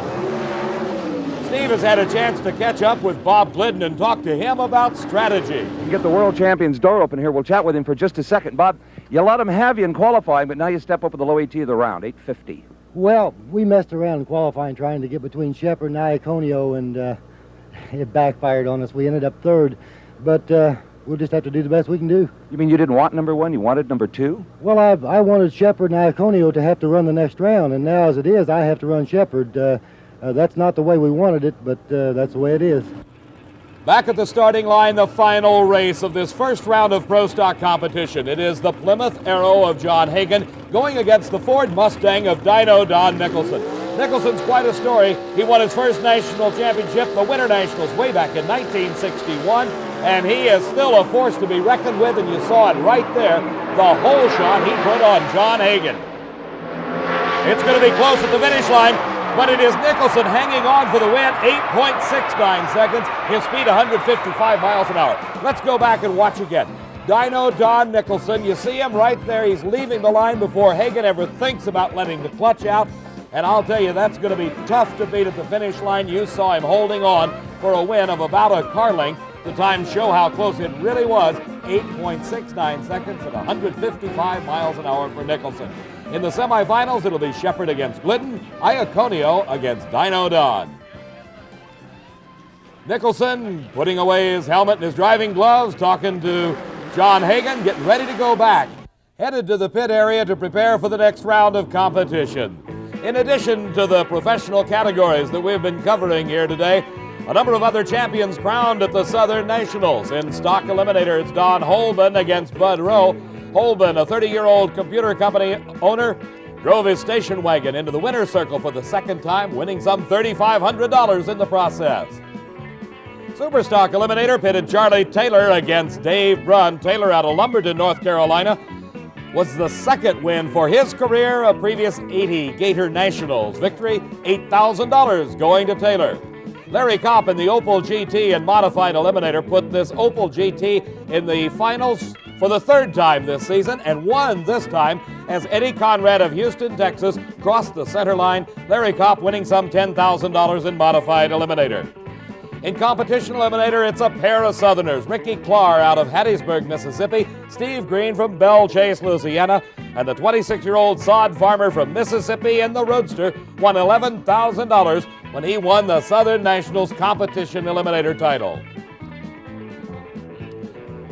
Top Alcohol Funny Car Finals pitted Jerry Gwynn from Miami, Florida against Ace Manzo. But Gwynn, unable to make the run, gave an easy single to Frank Manzo to take home the Top Alcohol Funny Car title. In Top Alcohol Dragster, a rematch of the Gator Nationals. Chet Ricard in the far lane. In the near lane, it was Joe Amato, and what a close race in Top Alcohol Dragster as Joe Amato, the 36-year-old auto warehouse owner, repeated his Gator Nationals championship by just a few inches at the finish line to defeat Chet Ricard. Some of the most exotic two-wheel equipment you will ever find are on the drag strips of America today. Top Fuel motorcycles. In the far lane on the Suzuki, it is Terry Vance, the reigning Pro Stock motorcycle champion. In the near lane, Jim Bernard on a Yamaha. And it's Bernard up near the guardrail. He's using the body English to pull him away. He stays away from it, but the win goes to Terry Vance, somewhat slower than his previous runs, but that doesn't matter. Terry Vance has just won his first ever Top Fuel motorcycle title. Diamond P Sports congratulates all the Sportsman Eliminator champions here at the Southern Nationals. Terry Vance and Jim Bernard coasting to a stop at the end of the racetrack, and is Terry Vance pumped up? You see him right there telling everybody, hey, I just won. Cyril Greer in the pit area working hard, though, because he's got a semifinal matchup, and it can be a tough one because he's got to go against the man that has had some exceptionally fine elapsed times, Trip Shoemake at the wheel of Johnny Loper's car. They're buttoning up that brand new engine, getting it ready to go in this semifinal round of racing. Over in the dragster pits in Shirley Muldowney's pit area, son John owning the cylinder walls on that racing engine. Meantime, Steve's over with Shirley's competition. All right, you go to the starting line to race Shirley Muldowney. What are your thoughts on racing Shirley here today? Well, Shirley ain't going to cut us any slack, you know. We're both top contenders. Ben have since the first of the year. We won the Winter Nationals. She got the Gator Nationals. We got a little more power to go. We're not hurting our motor at all like we did at the Winter Nationals. So we're going to put some more power in it, and I think the racetrack will come around a little bit with the cars running on it and the heat getting in it. And we should run real good. Give her a race for her money. As Jeb Allen gets ready for his race for the money, Georgia Peach is having a great time here at the Southern Nationals. We'll be back with the professional semifinal racing in just a moment. Atlanta Raceway near Atlanta, Georgia, hosting the first ever NHRA Southern Nationals, and this huge crowd in anticipation of the semifinal round of racing. In Pro Stock Eliminator, it is that classic matchup between the factory hot rods of Ford and Chevrolet. Bob Glidden at the wheel of the Ford Fairmont. Lee Shepard wheeling the Rare & Morrison Camaro, the Chevrolet from Arlington, Texas. Number 1 and number 2 in the world last season. Bob Glidden, the defending and reigning world champion. Both cars coming into those staging beams ever so carefully. The start, all important to both drivers, and it's a red light for Bob Glidden. The win automatically to Lee Shepard. He's in the finals of the Southern Nationals. Bob Glidden shuts it down early. He knew he had lost just as soon as he left the starting line and left that red light showing. For Lee Shepard, a fine run, 8.49 seconds, 159 miles an hour. On the starting line, another Ford versus Chevrolet battle. Frank Iaconio against this man, 52-year-old Dino Don Nicholson. Winning his first ever championship in '61, Steve Evans is with Lee Shepard. I want just a couple of seconds of your time. Did you see what happened up there? Yeah, he red lighted. You sure did. I think he did the same thing I did at the last race. Rolled through the lights. I saw him rolling over there. I mean, the brake's not quite holding? Right. Looked like that's what he did. It's pretty easy to do. A lot of drivers do that. Back on the starting line, Dino Don Nicholson in the near lane, Frank Iaconio in the far lane. Both concentrating on the starting line. And Nicholson beginning to drift out towards the guardrail. He's getting out of the track while Frank Iaconio goes straight and true, and Nicholson's got troubles. Boy, he gets close to the guardrail, and Nicholson pulling it back in as the Ford Mustang slowing down, and something going wrong for Dino Don Nicholson. For Frank Iaconio, it was an easy victory, but a hair-raising ride for Dino Don. You can see as we look again how close he came to the guardrail, pulling it out, the cloud of dust behind him as he got over into the loose stuff near the guardrail. Dino Don Nicholson bringing the car to a safe stop. He's sitting in there wondering what on earth could have gone wrong. Steve's now got Frank Iaconio. Where'd he go? Did you hear? You seem a good deal calmer than your opponent who we just talked to in the final round, Shepard. It might look like that on the outside, but it's not on the inside. Okay, I want to let you go back to the pits, and we look forward to a great race between two Chevrolets, one from New Jersey and one from Texas. Word has it from the NHRA Safety Safari, it was a broken suspension component that caused Nicholson's problem. Back on the starting line, semifinal racing in funny car, and there's only one car running. Back in the background, the bright yellow body held in the air by the crewman. That's Don the Snake Prudhomme, and he's supposed to be doing these burnouts too. But something's gone wrong. He can't get the car to start. Kenny Bernstein finalizing all of his pre-starting procedures while Don Prudhomme sits and watches it happen. They have not yet been able to fire Prudhomme's car. A lot of problems for the Snake, and this very rarely happens. There comes the word from the starting line official. It will be a single, and Kenny Bernstein will be attempting to set low elapsed time, trying to get lane choice for the finals. And he's got a great run going, just screaming down the asphalt. Bernstein 6.07 seconds at over 242 miles an hour. Don Prudhomme, he is not a happy man at this moment as they start taking the car back into the pits. But for Kenny Bernstein, after 242 miles an hour, he stopped quick. Kenny, I don't believe I've ever seen a funny car run as quick as 6:07 as you did and stop so fast. What happened? Well, she hurt her pretty bad, and it filled the inside of the compartment, the driving compartment, with oil. It came all over the windshield and everything, and when you do those type of things, you know it's hurt, Steve, and you just don't want to go too further in case there's a fire or something, so I got right after it. Of course, I use 2 parachutes. That helps a lot. Most people use 1. But when she's hurt like that and it comes up inside, she's hurt. You don't want any fires, so stop her. It's time to park it. The next pair will match Cheryl Greer driving Larry Kugel's Sting against Johnny Loper's car driven by Trip Shoemake. And this Shoemake operation, a whole family affair. Wife Susie out directing traffic. And of course, the apple of their eye is a blonde-haired, blue-eyed beauty named Heather. Who do you think's going to win this track race? Daddy. Daddy is? Does Daddy let you do anything on the car? Do you get to help? What do you do? I help him back the parachute. Help pack the parachute. That's an important job. Well, I think Heather's motto is best put right here, Dave. It says, I love racing. You do, don't you? Yeah. Okay, good luck to you and your daddy. The fun ballet, she spanks me. Is she something? something she is, Steve. That's Heather Shoemake, the daughter of Trip and Susie Shoemake. Trip encased in the roll cage of Johnny Loper's car here in the near lane. It's Cheryl Greer driving for Larry Kugel in the far lane. The winner of this goes into the finals against Kenny Bernstein. Up in smoke goes Cheryl Greer, and down that racetrack is Trip Shoemake. That's the brand new engine. Remember, we watched him put it in 6.20 seconds, running over the grease sweep left after the exploding engine of Kenny Bernstein on the previous run. It'll mean Bernstein will have the lane choice over Trip Shoemake in the finals, but this is a drag race that nobody can be counted out until the racing's over. Semifinal Top Fuel Eliminator, Jody Smart and J.E. Christick in the near lane. The U.S. Nationals champion, Terry Kapp in the far lane. And something going wrong for Jody Smart. A bit of smoke off the tires for Terry Kapp, and he wins it. 6.01 seconds, 234 miles an hour. Something breaking for Jody Smart right off the starting line. A tough break for a great racer. Well, with your kind of performance, you certainly don't need luck, but you've had it here today so far. That's it. Some days you got it, some days you haven't. We sometimes really need the luck, and we can't even find it, and today we're running fairly well, and we're happy, and we're getting the breaks.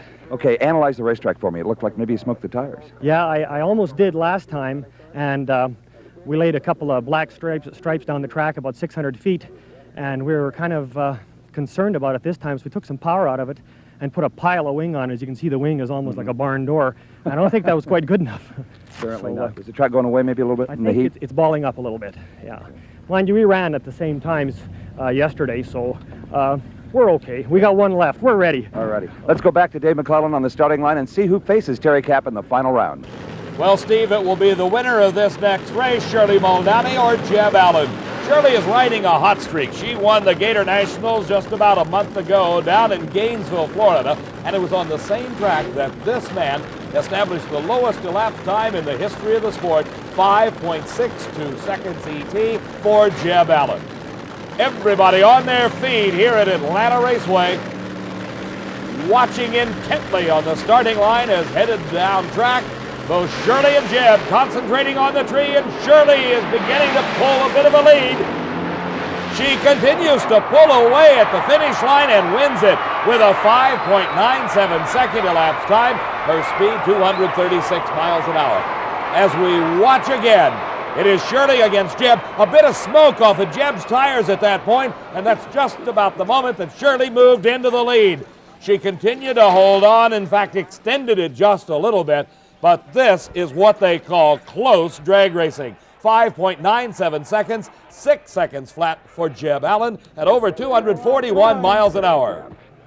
One of the real close races of the day in Top Fuel Eliminator, Dave, and Jeb Allen comes over to Shirley and says, been a long time since we've raced. Been a long time since Shirley's beat him.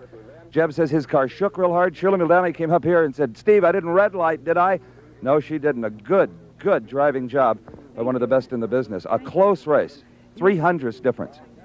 I think it was a little bit late on the light, but I was worried about the horsepower that Jeb makes. He makes a lot of horsepower. You have lane choice. That may be important. It appears that right lane may be a little edgy. What did I run? 597. Did I really? Okay, I think we can better that, hopefully. I don't know, Steve. I think Ron will, I think you'll stay with the same lane. Okay. I think the racetrack's great. Right, we'll see you in the final against Terry Kapp, Shirley. Nobody's leaving Atlanta Raceway as we get set for the final races at the Southern Nationals.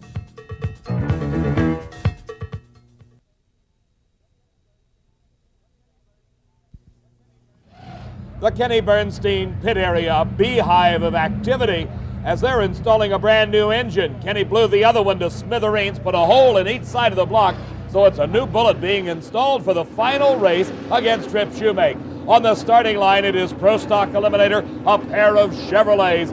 Lee Shepard, the #1 qualifier, driving the Rare and Morrison car against Frank Iaconio.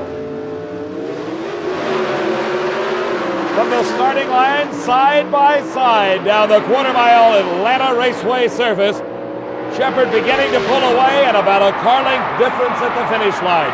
8.48 seconds for Lee Shepard. We watch again, you see 1 car length. That's all that separates them. Let's go to Steve. Well, with the kind of performances we've seen today from Lee Shepard, the number 2 in his window might go down 1 digit to number 1 before this season's over. Well, I sure hope so, Steve. We're sure trying for it this year. What happened on the starting line? Well, we both got a good leave, and it was pretty neck and neck all the way till high gear, and we just pulled him a little bit in high gear.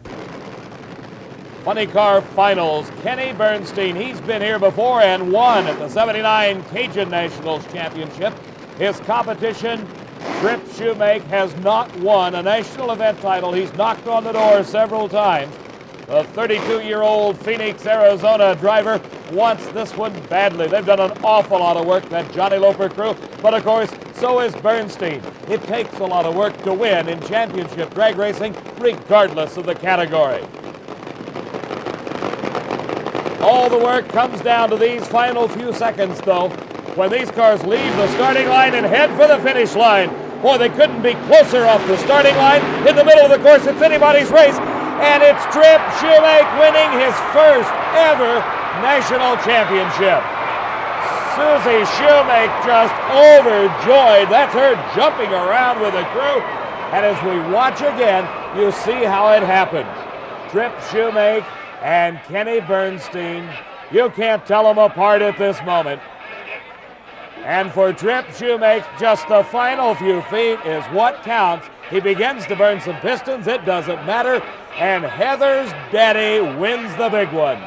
I've seen you more excited after a first round win. I don't think you've totally accepted this yet. I'm burnt out. Now we changed motors and everything. Got to run Bernstein. He's a bad Jose, boy, I tell you. I'm just glad to be here. Well, you ran good too, like 6:07? Is that what I ran? Yeah. I didn't know that. They couldn't have me the time card. I went by the lights too quick. Well, it was 1/100th of a second between you, so you must have left good. Is that right? Yeah. That's good. And here is daughter Heather and his beautiful wife Susie. Hi, Heather. She said earlier today, she says, my daddy kisses me a lot. Where's that old man Loper? He's a tough one.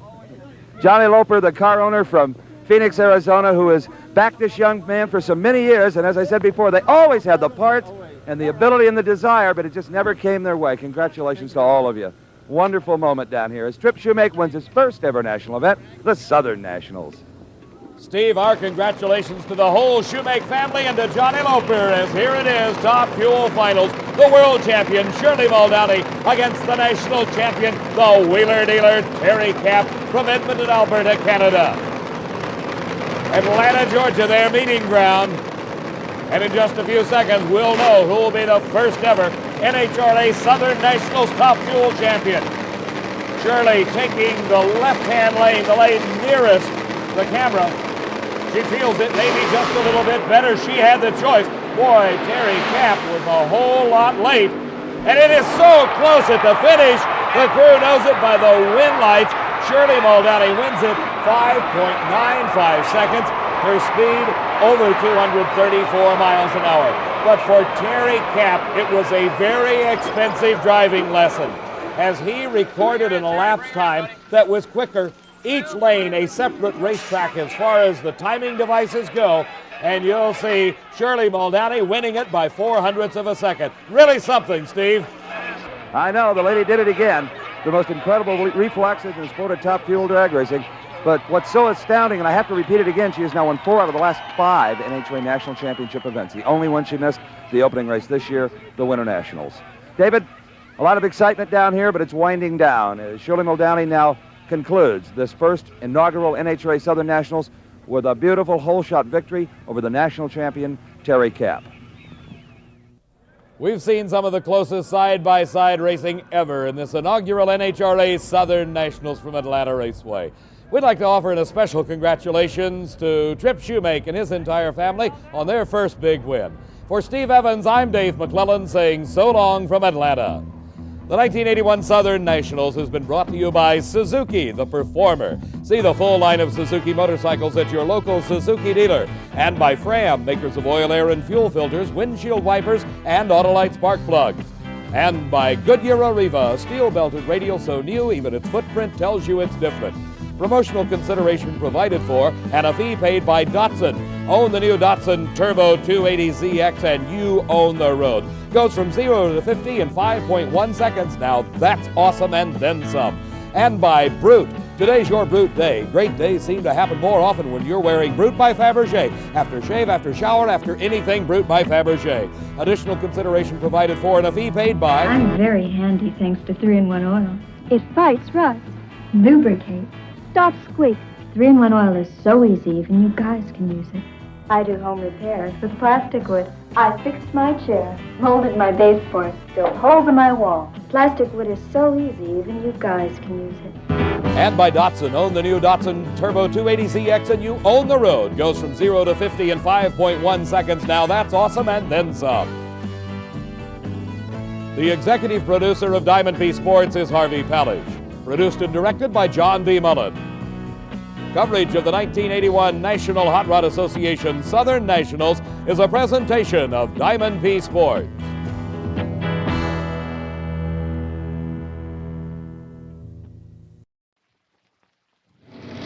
For Love or Money is brought to you by Valvoline Motor Oil, best thing going for any car. And by Fram Filters for cleaner, better engine performance.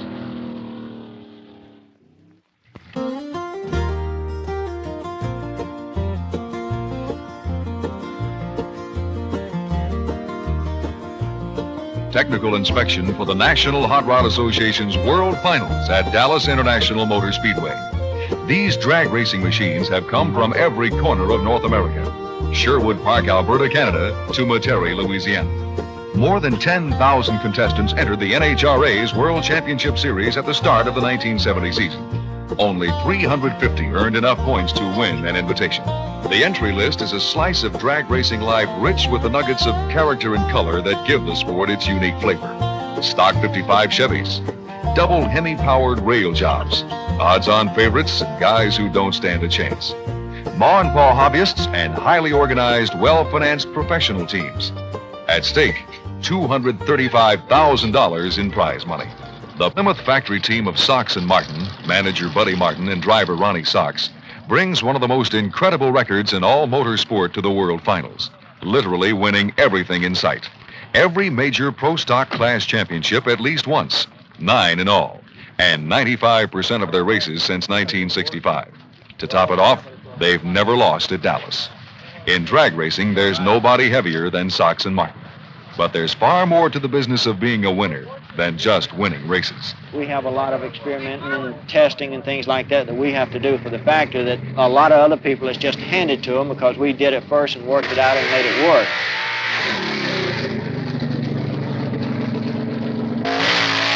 A typical workday for Ronnie Sox. No crowd, no cheers, nobody in the other lane. Just run after run. Performance testing dozens of carburetor manifold combinations at a rented drag strip in Rockingham, North Carolina.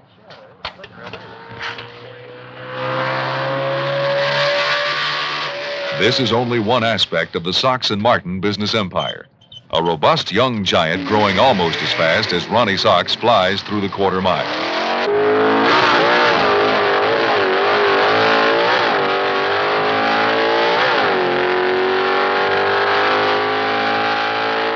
Well, when we started out in this, we had no idea it would come along as far as we did, to tell you the truth. And it was definitely a love of the sport is the reason that we got into it to start with. The sprawling shop outside Burlington, North Carolina turns out 25 fully prepared cars and 60 racing engines a year for Sox and Martin customers. A parts and speed equipment sales operation flourishes in the same building. It's also home base for Jake King, mechanical wizard of the team, who devotes his time exclusively to Sox and Martin race cars. One element of the Sox and Martin success formula is obvious. A winner makes money, and money helps to keep you winning. But that's only half the equation. I think money can help produce a winner, but at the same time, I think you've got to have something more than just money. I think you've got to definitely have the desire to do it and want to do it. Wanting to do it is one of the forces that gives drag racing its enormous vitality. Every contestant at Dallas wants to be here. In fact, if the total prize money was $1.85, they'd probably still have to hold a qualifying round. Sex or age doesn't matter. Those who are into it give it a fierce and apparently endless loyalty. About 2 years. About 5 years. 8 years. About 10 years. About 12 years. Ever since I can remember, my father raced.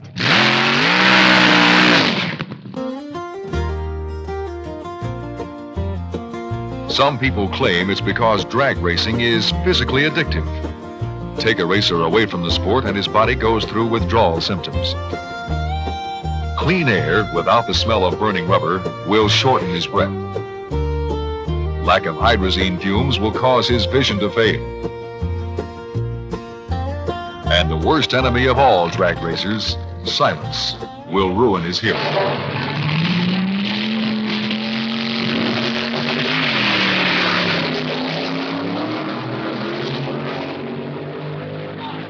Everyone at Dallas has his own special reason for being here and being involved in drag racing. But no matter what they say, they're all talking about the same thing. Fast cars.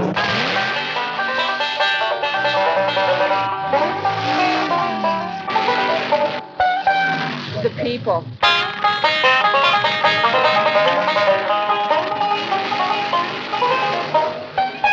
Sound of the cars.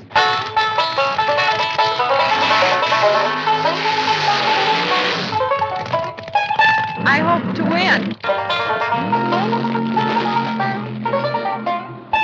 Oh, it's noisy and rowdy and...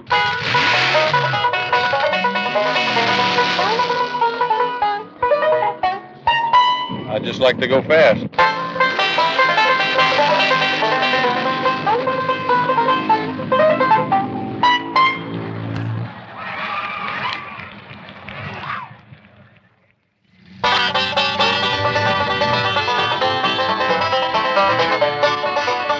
A politician with drag racing's eclectic magnetism would never lose an election.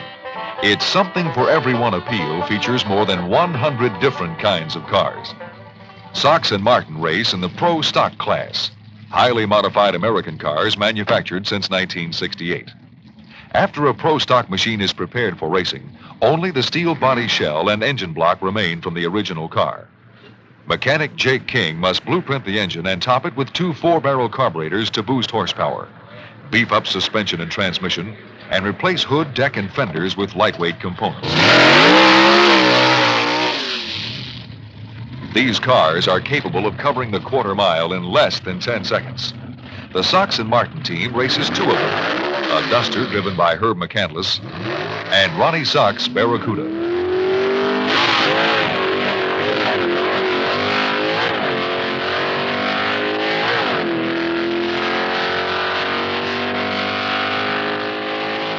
In addition to Pro Stock, there are 3 other professional racing classes at the World Finals. Fuel Dragster.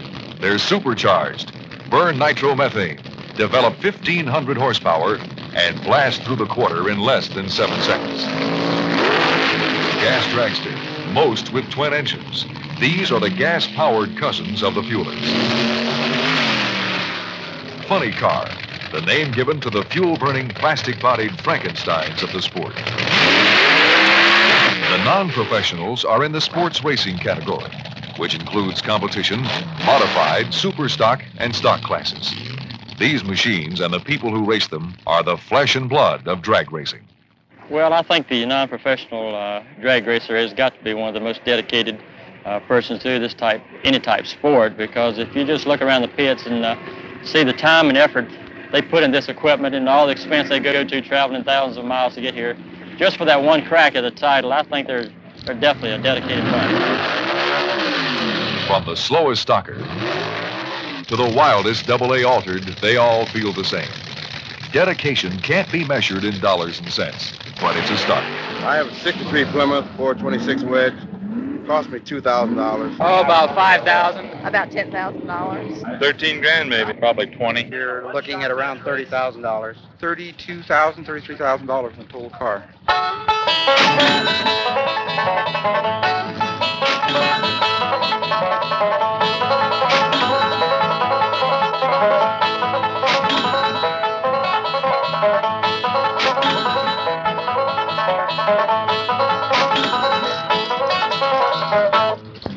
likely would have blown it on something else anyhow. Not very many will make all their money back.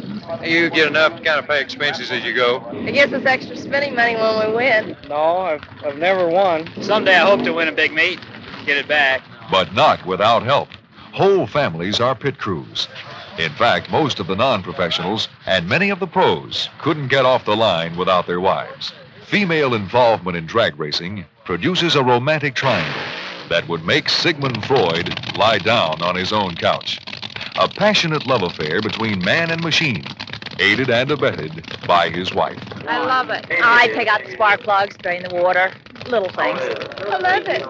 I help clean parts and assemble engines and stuff like that also. I love it. That's what my husband wants to do, and if that makes him happy, then I'm happy.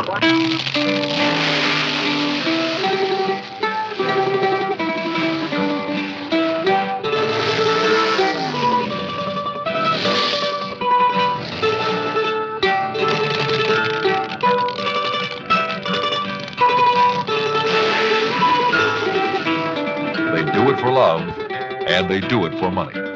But most do it for love. Spend a ton of cash and even more hours just to roar down a quarter-mile strip of asphalt faster than the other guy.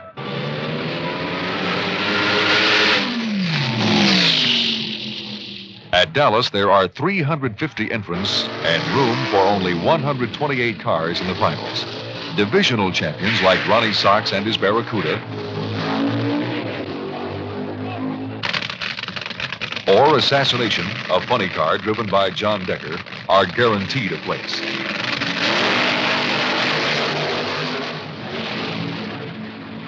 Everyone else must qualify.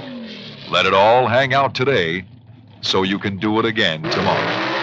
1/1000th of a second can decide whether you're in the race or hauling your car 3,000 lonely miles toward home. All right, here we have the old trapper. He's from Shorewood Park, Alberta, Canada. Albert Branham, the driver.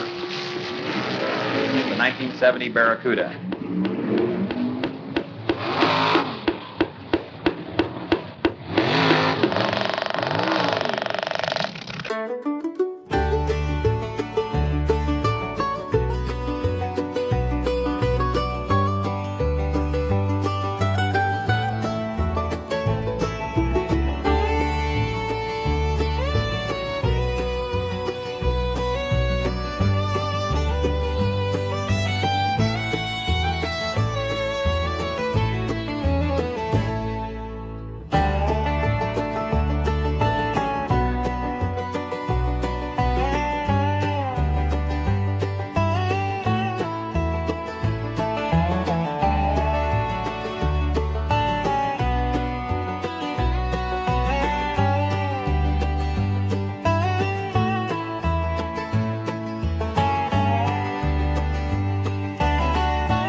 This is the World Finals.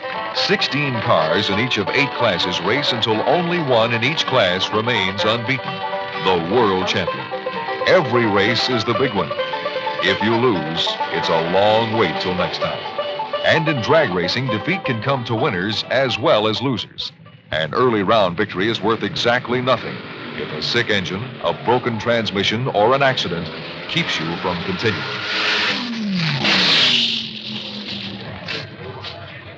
The car, I believe, went over the guardrail.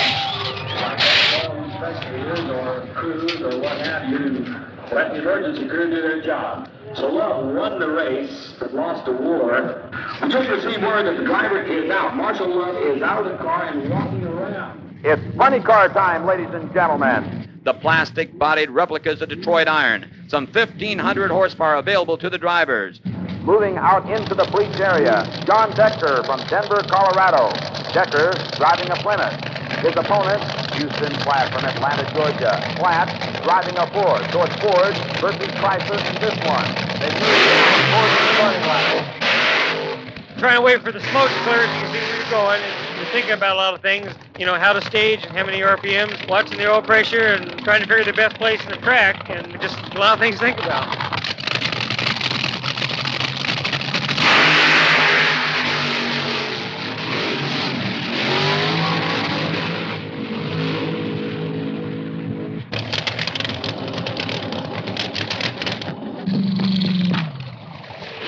Everything happens pretty fast. Most of it is reflex and reaction more than, you know, thinking it out. You've got to know when to shift the car and if it's hooking up or getting loose on you and you know, keep it straight. But a lot of things happen and later they tell you that the car went a little sideways and you don't even remember because it's just, you know, natural. All right, ladies and gentlemen, moving out of the staging lanes, the popular Ronnie Sox. Ronnie Sox was the traveling division champion. Someone pulls up beside of you, see this red, white, and blue car, you know they're going to take a shot at the lights, and so you've got to be on the ball on the lights yourself. In every drag race, the red light means the same thing. You left too soon, you lose. A complicated handicap starting system is used by the non-professional classes. Here's how it works. If the national record for your type of car is 2 seconds more than the national record for your opponent's type car, then you get a 2-second head start. In the modified final, Carol Caudle's 55 Chevy is allowed to leave more than 3.5 seconds before Dave Armbruster's B dragster. Armbruster can't catch Caudle, but it wouldn't matter if he did.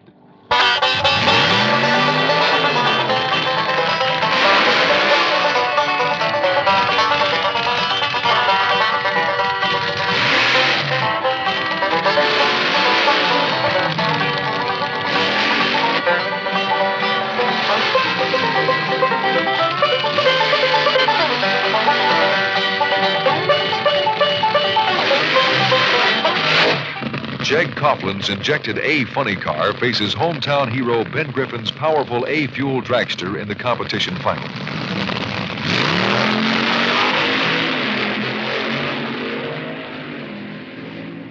Griffin comes from behind to win in record time, 7.41.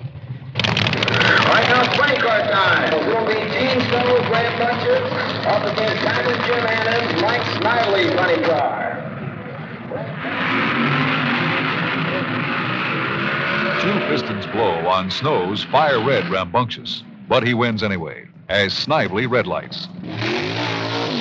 In one of the pro stock semifinals, Ronnie Sox faces Jim Hader's 9-second Camaro.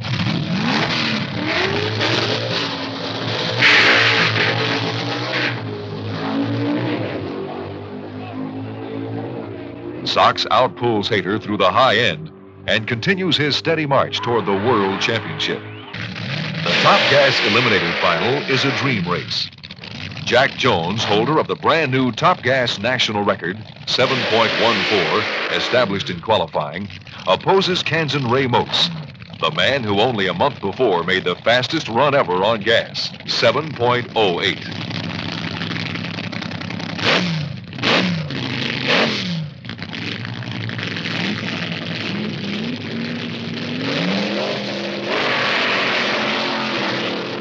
It's Motes all the way, as one of Jones' twin engines fails because of a broken magneto.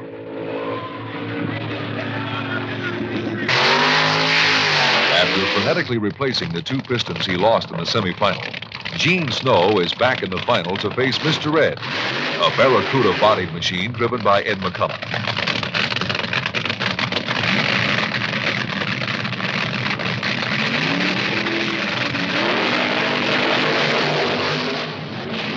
Mr. Red's two-speed refuses to shift, and Snow wins it with a 7.03. In the top fuel final, it's Californian Ronnie Martin versus Kansas John Wiebe. In these final runs, a driver faces many enemies. His opponent, the lights, the track, and still another, himself. The psychological pressure is enormous. To fight it, a man needs more than just razor-sharp reflexes. He must think like a winner.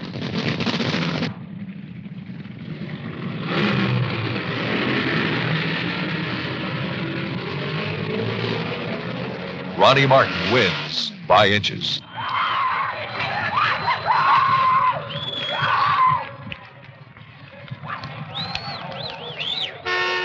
What I usually try to do is I usually try to keep stirring around and get off to myself. I got little habits like checking the tire pressure and make sure the tire pressure is right, because if these tires get off maybe 1 pound from side to side, it will make the car weave a little bit when you drop the hammer. Keep myself busy and try to keep myself pumped up where I can keep my concentration high. I've got to really concentrate on this, because the lack of concentration on that Christmas tree is the worst thing that can happen to you.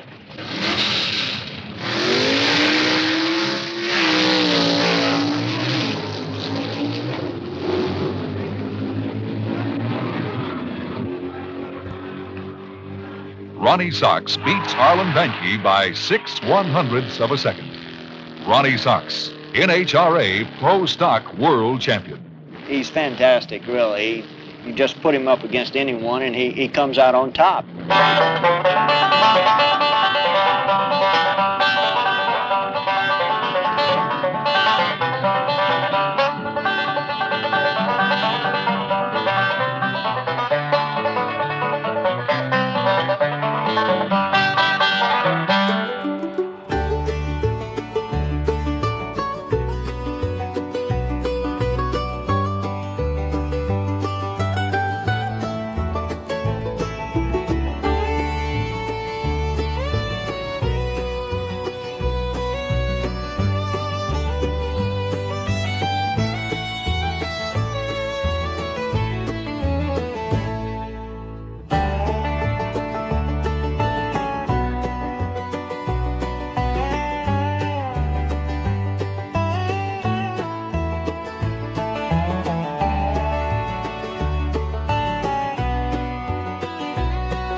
For Love or Money has been brought to you by Valvoline Motor Oil, best thing going for any car. And by Champion. 20 million people have switched to Champion spark plugs. 2 weeks ago in Pomona, California, there were urgent messages left for the Top Fuel heavy hitters when Shelly Anderson won the NHRA season opener, with old-timer Rance McDaniel starring as runner-up. Open letter to Eddie Hill. Winston Chance can't smoke the tires. Mr. Bernstein, you have a voicemail about needing 4 clean passes. And Joe Amato, inquiring minds want Diddley. Casey Hollywood Spurlock's win has likewise filled the funny car department's inbox. Hollywood himself sending the first message with his win.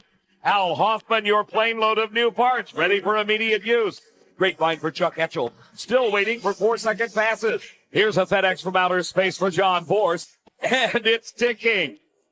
International fax to Mr. Okazaki. Return home. Cult status is American Basher now assured. When Warren Johnson won the opener against Darrell Alderman, all Pro Stock drivers got their messages loud and clear. First is an email to Warren from Darrell. I'm back. Carrier pigeon from Kurt to Dan Warren. Send more engines, quick. And from all of us to Scott Jeffrey on Just Do It.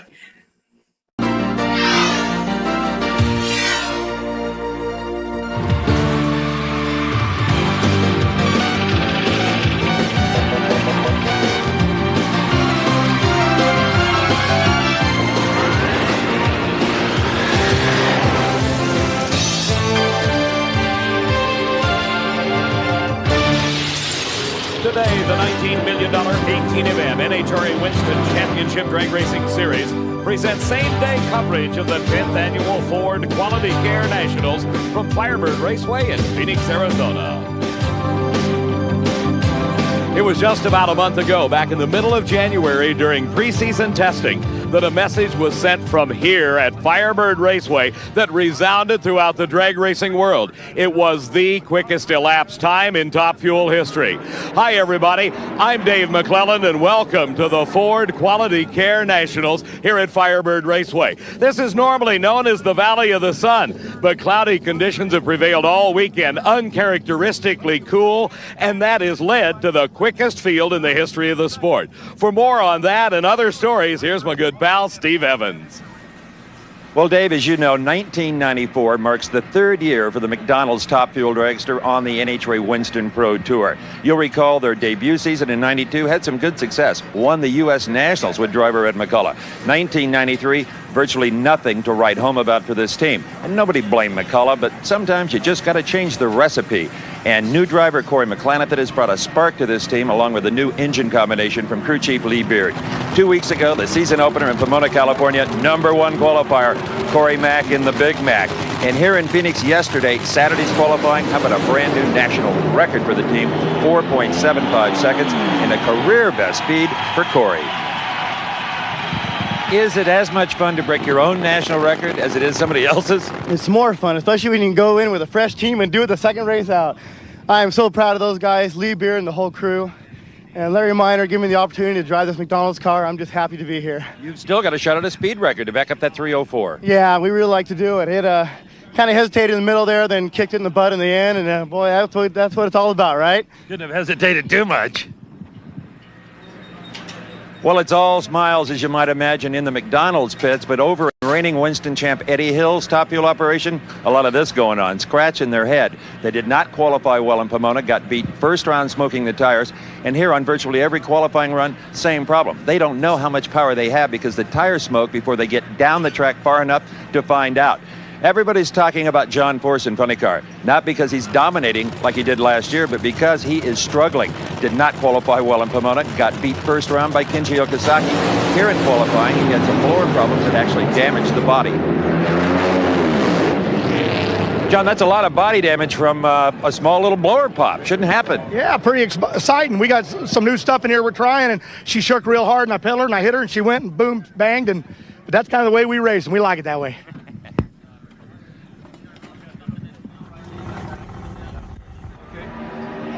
But everybody in the pits agrees John Force will be back, and probably in a hurry. In Pro Stock, well, when the Mopar team announced they would run 2 Dodge automobiles, the Daytonas, bringing back Darrell Alderman, a lot of so-called experts said, well, they're not deep enough in parts and talent to do that. Yeah, humble pie time, guys. The Dodges rule the roost. Alderman and Jeffrey on the #1 and 2 qualifiers, respectively. The 1994 NHRA Ford Quality Care Nationals is being brought to you by Valvoline. People who know use Valvoline. And here is Al Hoffman, and he certainly has something to celebrate. We'll have more on that later when we talk Funny Car.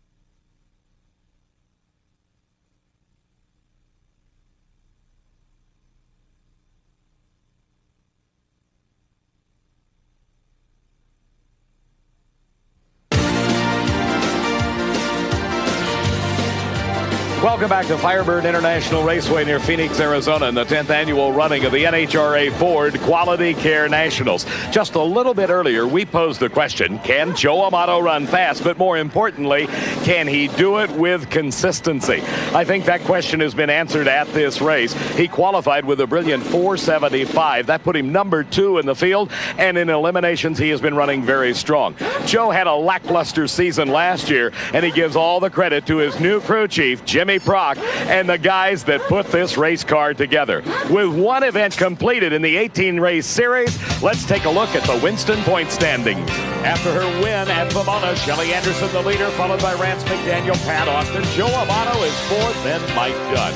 Eddie Hill, the reigning Winston champion, would just as soon forget this weekend at Phoenix. Believe it or not, Eddie Hill did not qualify. This was his 3rd qualifying effort, and the results here, the same as they were in the first 2. Instantaneous loss of traction, up in smoke went the nuclear banana. Then, in his final qualifying effort, Eddie Hill was in the near lane. He and his crew chief, Bussy Carter, had it almost right. Then the engine let go. Lenny, you can barely handle a first-round loss at Pomona. That happened the year before, but a DNQ here as the defending champ has got to make you sick. Yeah, it's pretty hard to put into words how bad we feel right now. We sure had an awful lot of stuff go wrong this year already. What can I say? We're going to work hard, and we'll be back. We know you will. Tension and depression showed on Eddie Hill, both on his face and in his voice, after that final qualifying effort. Two of the heavy hitters met in round number 1 of Top Fuel. Joe Amato, the number 2 qualifier, and Kenny Bernstein, who debuted a brand new car at this race and had lots of problems. He had a 4.90 in qualifying. That put him 15th, earned him the right to face 475 Joe Amato. And Amato now has run 475 on 2 racetracks. He did it first 2 weeks ago at Pomona. Here in qualifying, he ran it to qualify second. Bernstein ended up with lots of problems, as our onboard camera showed in that first round race.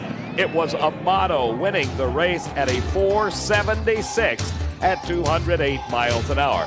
Meantime, the runner-up in Pomona, Rance McDaniel, defeated Clayton Harris to advance to round number 2. Rance had been the picture of consistency at Pomona until the final round, running low 480s, and he matched that in qualifying here in Phoenix with a great 483. That was good for number 7 in the quickest field in the history of Top Fuel racing. At the flash of the green light, Rance McDaniel got an ever so slight advantage, but Joe Amato just drove away. Well, Steve, you know, we're in the semifinals and we got them valuable win some points going, but Jimmy Prock and the team's doing a good job. When the sun came out, we just got a little nervous. We backed the power up a little bit, just trying to get enough to get it down there and win. And Rance's team's a good team, so we just don't want to take anything away from them and underestimate them. That win put Joe Amato into the semifinals. His competition was decided between the next 4 cars. Michael Brotherton topped Jim Head in the first round, while Pat Austin defeated Ed McCulloch. It was back in 1992 that Pat won this race. He qualified here with a fine 483, good for the number 6 spot. Michael Brotherton, acquiring the services over the winner of Larry Meyer as his crew chief, qualified in the number 3 spot with a great 479. In round number 2, Austin and Brotherton met with Pat in the near lane. He held the lane choice coming into this round. In fact, he joined the 470 club by running a 479 in his meeting of Ed McCulloch. Here, he came from behind to defeat Brotherton. Pat, the fans in the stands are enjoying this newfound sunshine. The racetrack is not. That was a good job. Thanks. It's it's just a pleasure to be in the second round. It's just a pleasure to qualify at these tough, shows. 484. Maybe that's all this track was ready to handle. Well, that was great. That was part of our plan. We just wanted to come back and maybe slow down a little bit because usually the track isn't as good the second round, and it just puts the Syntec Oldsmobile down and makes sure to bring shoes in the semis, and that's where we're going. See you then. Thanks. So that sets up one of our semifinal pairs, Joe Amato against Pat Austin. Both of them we know capable of running in the 470s. On the other side of the ladder, in the first round, Shelly Anderson was upset by the number 13 qualifier Mike Dunn. While Connie Coletta was enjoying the best day of his career, he defeated rookie Bob Vandergrift Jr. Mike Dunn had qualified 13th at a 488. This was a very tough field, so it's no shame to be upset. Connie Coletta had qualified 5th with the quickest time of his long career at a 482. Dunn had the lane choice in round number 2 and watched his advantage disappear. Well, Connie, first half of the track, you saw a lot of that salsa car. I know it. He was out there in front of me. It was a good race in 83 to an 86. 83 to 86? I had the 83? You betcha. What kind of speed it run? Not quite 300 again. It don't look like it would have. No, it doesn't. In fact, they're going to have to do a bit of wrenching on this one. It was in round number 1 that Connie Coletta became the newest member of the Slick 5300 mile an hour club. He's now in the semifinals. His opponent reached that level of competition this way. Corey McLenithan defeated Tommy Johnson Jr. in the first round, while Scott Coletta beat Don Prudhomme with a great time. His quickest ever, a 476. Of course, Corey Mack had the quicker time of the weekend. He set the national record at 4.75 seconds, while the world's fastest driver had yet to top 300 miles an hour here in Phoenix. Scott had the opportunity to set up a father and son confrontation in the semifinals. Connie, his dad, already there, but Scott was up against a juggernaut called the McDonald's Dragster, driven by Corey McLenithan. In one of the great races of the day, Corey Mack won it. Corey, without the pressure of being a car owner, I see a marked improvement in your driving. Thank you, Steve. I really appreciate that. I want to do my job for these guys, and I want to win races, and you don't have competitors like Scott Coletta and Dick LaHaye around for nothing. They're out for our throat. We're #1 qualifier. We have to do good out here. So that sets up our semifinals here at the Ford Quality Care Nationals. Corey McLenithan, the new national record holder, against Connie Coletta and Joe Amato. Hot on the heels of that national mark, takes on the young superstar Pat Austin. Pulling up into the staging lanes, Corey McLenithan. He's ready for his race against Connie Coletta. Top Fuel semifinal coming up next. Back at Firebird Raceway near Phoenix, Arizona, in the Ford Quality Care Nationals, Corey McLenithan getting ready for his semifinal round confrontation with the old veteran Connie Coletta. And this may be a tougher race than you might imagine because Connie Coletta is revitalized. His new crew chief, Tim Richards, has wrenched him already to the quickest elapsed time in his history of 482 and to the latest member of the 300-mile-an-hour club from Slick 50. Corey Mack in the McDonald's Dragster had the choice of lanes. He selected the far side of the track. Coletta with the American International Airways car, giving him all he could handle, though. But Corey Mack, look at this. The quickest elapsed time in the history of drag racing. A 4.74 second elapsed time at 298 miles an hour. And Corey Mack has just broken his own record again. Our other pair of the final four getting ready to go. That is Jimmy Brock reaching inside the cockpit of the Team Valvoline car as Joe Amato gives us a thumbs up. Amato, having run exceptionally well in qualifying at a 475, has the lane choice here by just thousandths of a second. 3 of them, in fact, over Pat Austin. Austin ran a 484 with a 3. Amato had a 4.840 in the previous round. That let him select his lane. Steve? Well, they say the rich get richer. Here at Firebird, the quick get quicker. Another national record of 474. You gotta be kidding. I don't believe it. These guys, these McDonald's, these guys are something else, man. Who are you? What a bunch of characters. These guys make me run so good, make me look so good. I have to do my job, keep making those lights, and make them look good, too. It's been printed here and there that that's the old Jimmy Prock combination. That's not true. No, it's not. And anybody that thinks any different can come on down. We'll take the motor apart and show them. That's a Lee Beard engine, bud. And Steve Lee is certainly the master of this racetrack on this given day. But the question still remains, what about Jimmy Brock, Corey Mack's former crew chief? What can he do for Joe Amato? Earlier, Steve had a chance to take a look at the good luck charms of Joe Amato. Every Joe Amato fan is aware of his belief in Snoopy power. He wouldn't drive without his Snoopy underwear, and this year he has 2 Snoopy characters on the car. First of all, because of Joe's love of pasture pool, we have golfing Snoopy. And in honor of his new young crew chief, Jimmy Prock, who's a longtime member of the unofficial Bad Boys Club, we have heavy metal Snoopy. And the way Joe sees it, if golfing Snoopy doesn't drive him out of the field, maybe Bad Boy Snoopy will punch him out. He may need both, drive him and punch him, because Pat Austin at the wheel of the Castrol Syntec Dragster has done remarkable things this weekend, running a 479 in the first round. Remember, the difference on paper as these two approach the staging teams, only 0.003 of a second in favor of Joe. Austin hazing the tires, and Joe Amato advances to the final round. A huge cloud of smoke coming out of Pat Austin's engine, but he keeps the car under control. Amato's elapsed time, 485 at 298 miles an hour. What a match. Number 1 qualifier Corey McLenithan against number 2 qualifier Joe Amato. Corey Mack holding the lane choice in the championship round. Let's go to Steve. You got your work cut out for you, buddy, racing Corey Mack in the final to come. Hey, Steve, anytime you can get to the final, I'm happy. We're Fun Meter's at full throttle right now. Just real happy to be in the final, and you know, Jimmy and the guys can just go for it. You know, the sun will be down, it'll be cooler. This baby can run a 475 or better. Stand back. You heard it here first. Steve, we'll find out real quick how good Joe Amato is as a predictor. We'll be back with more action from the Ford Quality Care Nationals in just a moment. Welcome back, everybody, to Firebird International Raceway near Phoenix, Arizona, and the 10th annual running of the Ford Quality Care Nationals. If drag racing didn't get the message 2 weeks ago about pro stock racing came up at the Winter Nationals, it looks like 1994 is going to boil down to a classic titanic battle between the Dodges and the Oldsmobiles. And the Oldsmobiles, of course, driven by the Johnsons. Dad Warren won the Winston Championship a year ago, and son Kurt finished second to his dad, and in doing so, established a standard of excellence for the entire family. Now let's take a look at the point standings. Dad Warren's in the lead, followed by Darrell Alderman in the Dodge. Kurt Johnson's now third. Scott Jeffrey on in the other Dodge is fourth, and Larry Morgan rounds out the top five.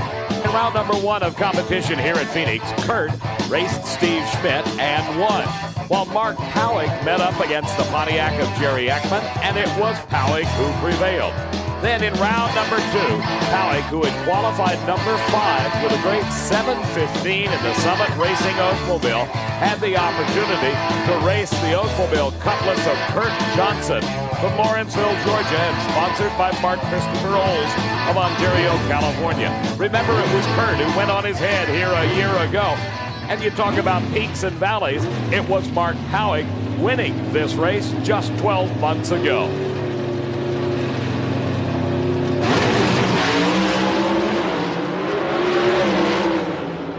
A tremendously close race, and Kurt Johnson prevailed by 100th of a second. Oh boy, what a drag race.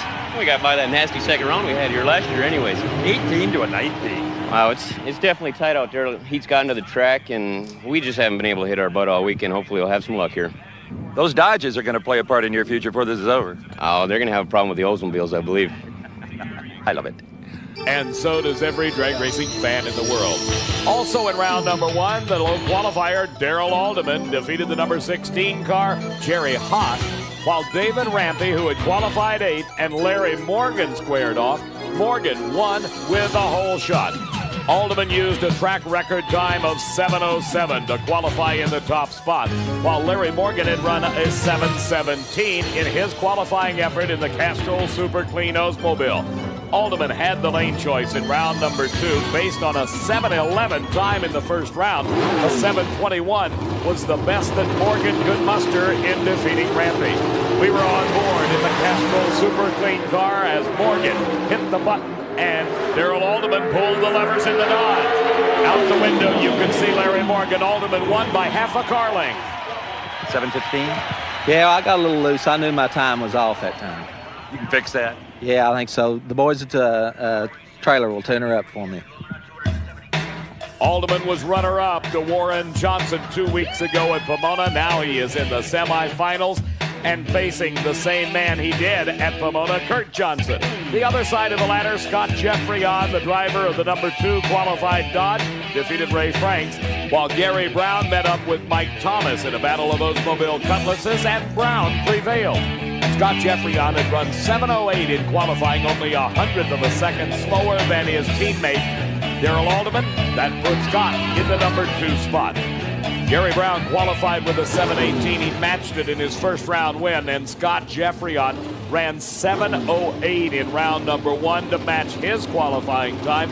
That gave him the choice of lanes here in round number 2, and we had the opportunity to ride on board. So Scott matched the winning performance of Darrell, and the 2 Dodges moved to the semifinals. 7:14, that's mighty good in the heat of the day. Sure is, you know, and the main thing is we're not shaking out here in Phoenix. They've done an excellent job at this facility over the winter. It's a real smooth racetrack, and these 2 Mopar Parts Dodge Daytonas are looking good right now. Gonna run into some Oldsmobiles here pretty quick. It always happens, don't it? That 7:14 was the quickest of the round thus far in Pro Stock competition. In the first round, Warren Johnson, the number 3 qualifier, defeated Mark Osborne, while Jim Yates in his Pontiac disposed of the Ford Quality Care Thunderbird of Bob Glidden. Johnson had used a 7:09 to occupy that 3rd spot and held the lane choice in round number 2 against Jim Yates. Yates having one of the best days of his career and qualified at a 7:15 and actually improved in the first round, running a 7:14 with the Dynamax Pontiac. The choice of lanes put Johnson and the GM Performance Parts Oldsmobile in the lane nearest the camera in round 2. WJ had a giant advantage off the starting line and actually ran quicker, a 7:15 to a 7:18.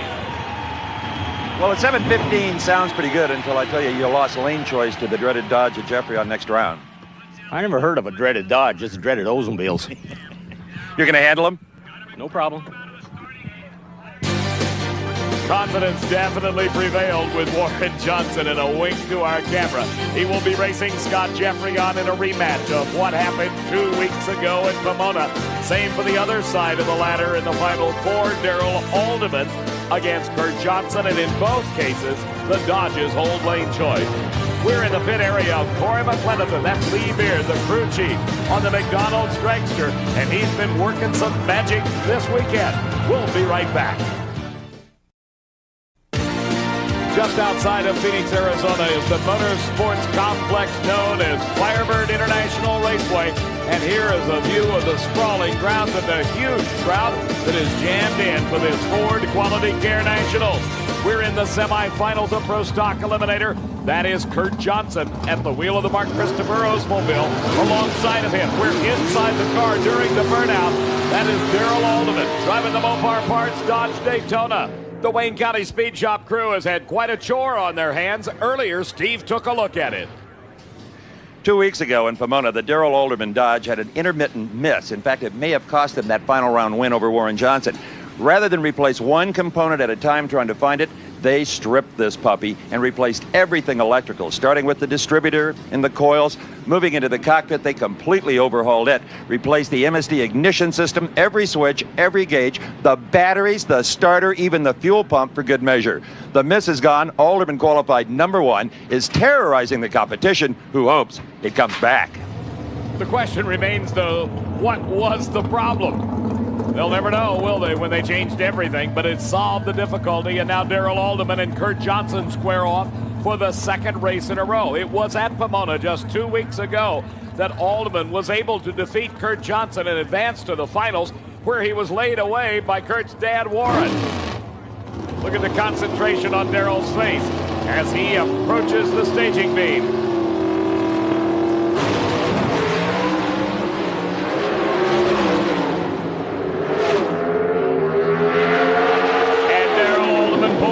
From Kurt Johnson to take the win, a 7:11 elapsed time. His speed, 193 miles an hour. Kurt was trailing about a half a car length back at a 7:16. You are seeing double. This is the other half of the Mopar team. This Dodge Daytona is driven by Scott Jeffrey on his opponent, as it was 2 weeks ago at Pomona. Warren Johnson at the wheel of the GM Performance Parts Oldsmobile. Here, Jeffreyon holds the lane choice by 100th of a second, those times coming in the 2nd round of competition. Down at the far end of the racetrack, Steve Evans has had a chance to catch up with Darrell Alderman. Darrell, I don't know if you're a gambler, but it doesn't get better than 7:11. Yeah, I figured that was a good run there because it stayed hooked up good and low in 2nd, and when it does that, it's usually a good ET in the little Dodge. 193. Yeah, it's hanging right in there, 193 today. It's a little hotter. Would you like a little revenge on Warren Johnson for 2 weeks ago? I tell you what I'd like. I'd like for Scott Jeffrey on to win this next round, and it'd be an all-Mopar final. And it would still be a fist fight. Yes, it would. We know the dreams of Darrell Alderman, but there's something standing in the way. The spoiler, Warren Johnson. While Scott Jeffreyon has got the lane choice, you know that the favorite's role has got to go to the blue and white Oldsmobile based on past performances. 2 years in a row, reigning Winston champion, inside the car with Scott Jeffreyon. Neither driver anxious to stage. Now then, the RPMs begin to come up and they move into the staging beams.